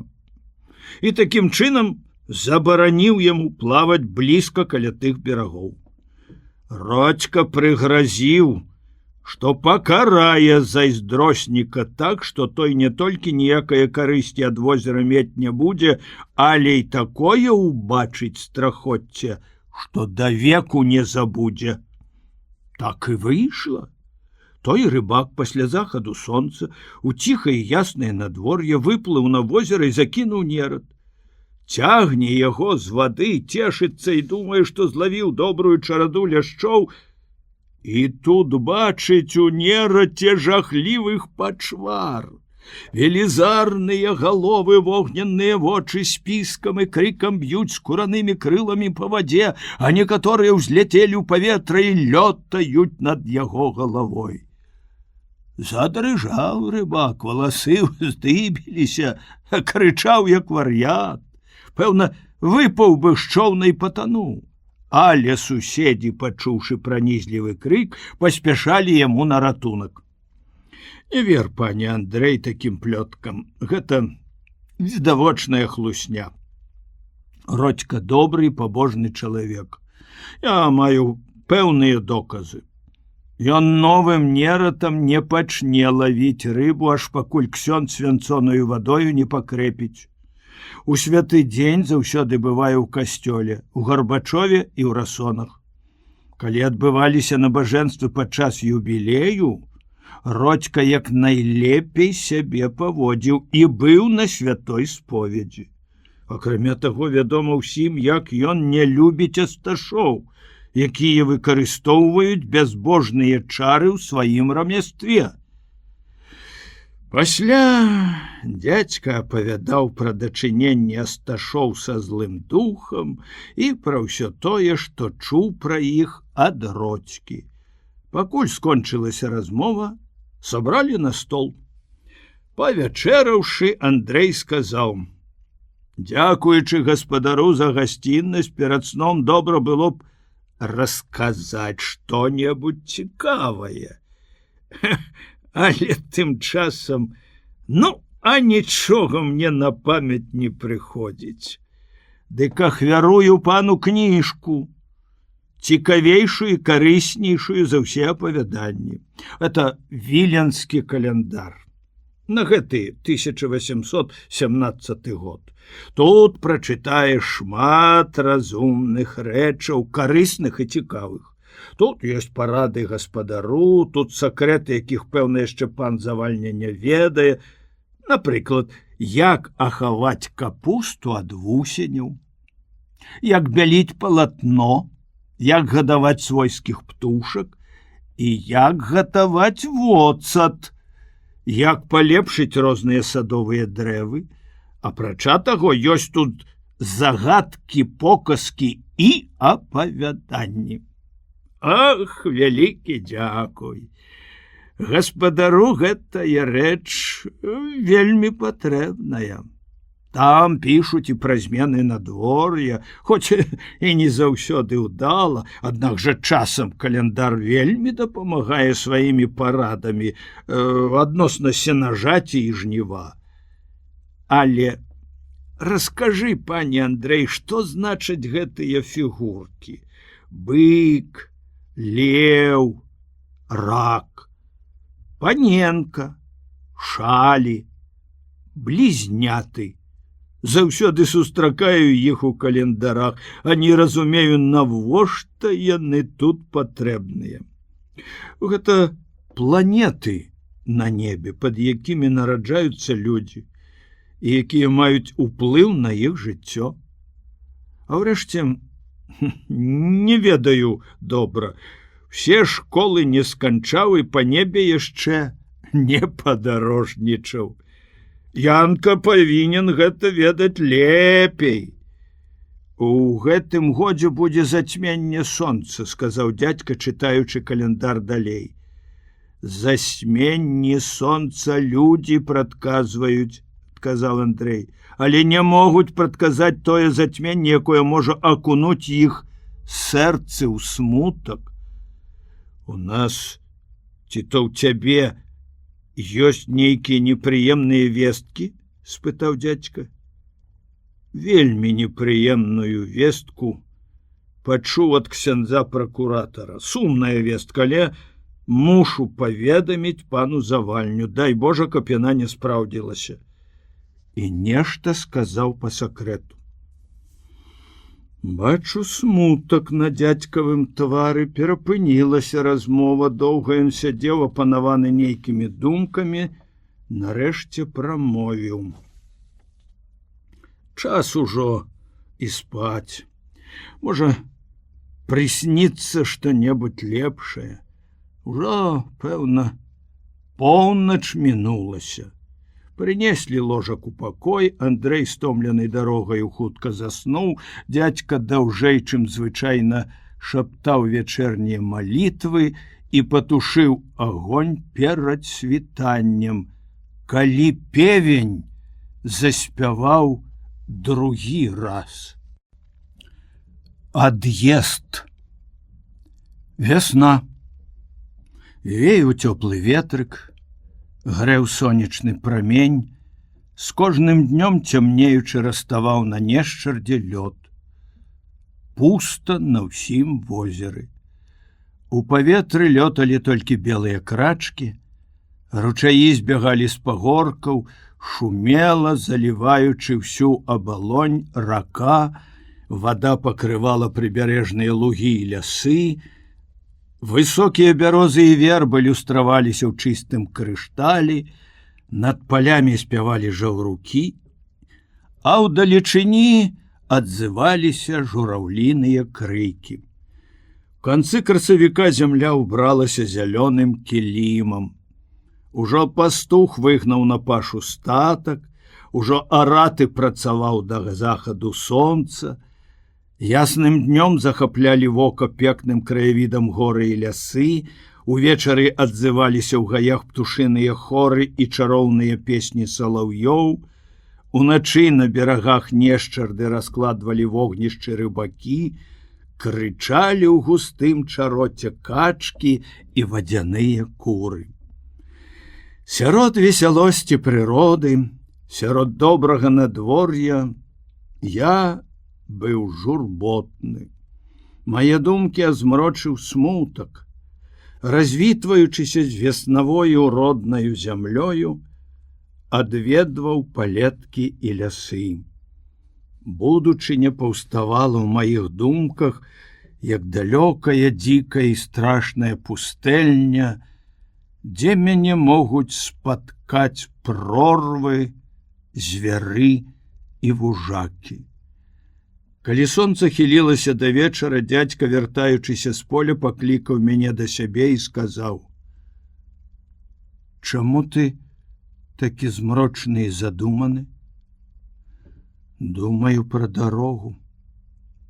Калі ты збіраешся пакінуць наш край, хацеў бы заўтра. Ужо наважыўся, і няхай усё споўніцца хутчэй, апрача таго, такое вясновае надвор'е найлепшы час для падарожнікаў. Не трымаю, калі ўжо вырашыў.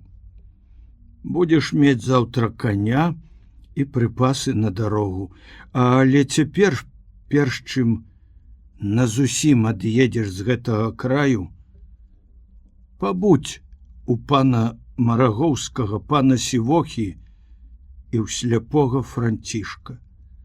Едзеш у той бок, і ад дарогі недалёка трэба будзе ад'язджаць. Яны любяць цябе, шчыра зычаць шчаслівага жыцця. Раніцай, калі ўсё ўжо было падрыхтавана, пан Завальня сказаў: «Янка, я паўтару табе напамін, які калісьці сам чуў ад свайго бацькі. Ідзі ў свет, шукай сабе долі, любі Бога, бліжняга і праўду. Апека творцы цябе не пакіне. Служачы, будь адданы і працавіты, калі зазнаеш няшчасце, цярпі, у бядзе не паддавайся роспачы, памятай, што на свеце няма нічога вечнага, толькі на небе ад стварэння свету свецяць тыя самыя зоркі і тое ж самае сонца. Калі спаткаеш дзесьці там далёка шчаслівейшых ад нас людзей, калі ў вёсках і ў гарадах у іх заўсёды песні, музыка і вясёлыя забавы, калі ўся зямля нагадвае пышны сад і штогод добра ўзнагароджвае земляробаў, не забывай пра пакуты сваіх землякоў. Няхай твая малітва да Бога лучыцца з іх малітвамі. Можа, калі-небудзь і нашыя дзікія бары і лясы загучаць вяселлем. Бог магутны і міласэрны.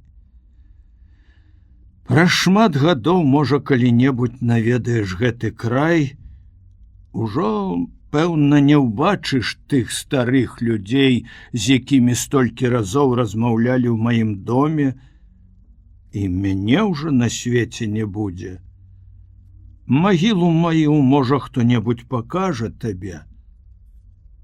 Бывай здаровы і памятай гэтыя мае словы. Праз гадзіну ужо схаваўся ад мяне высокі лес, што акаляў сядзібу майго дзядзькі, схаваліся чыстыя воды і зялёныя берагі возера Нешчарда. Конец.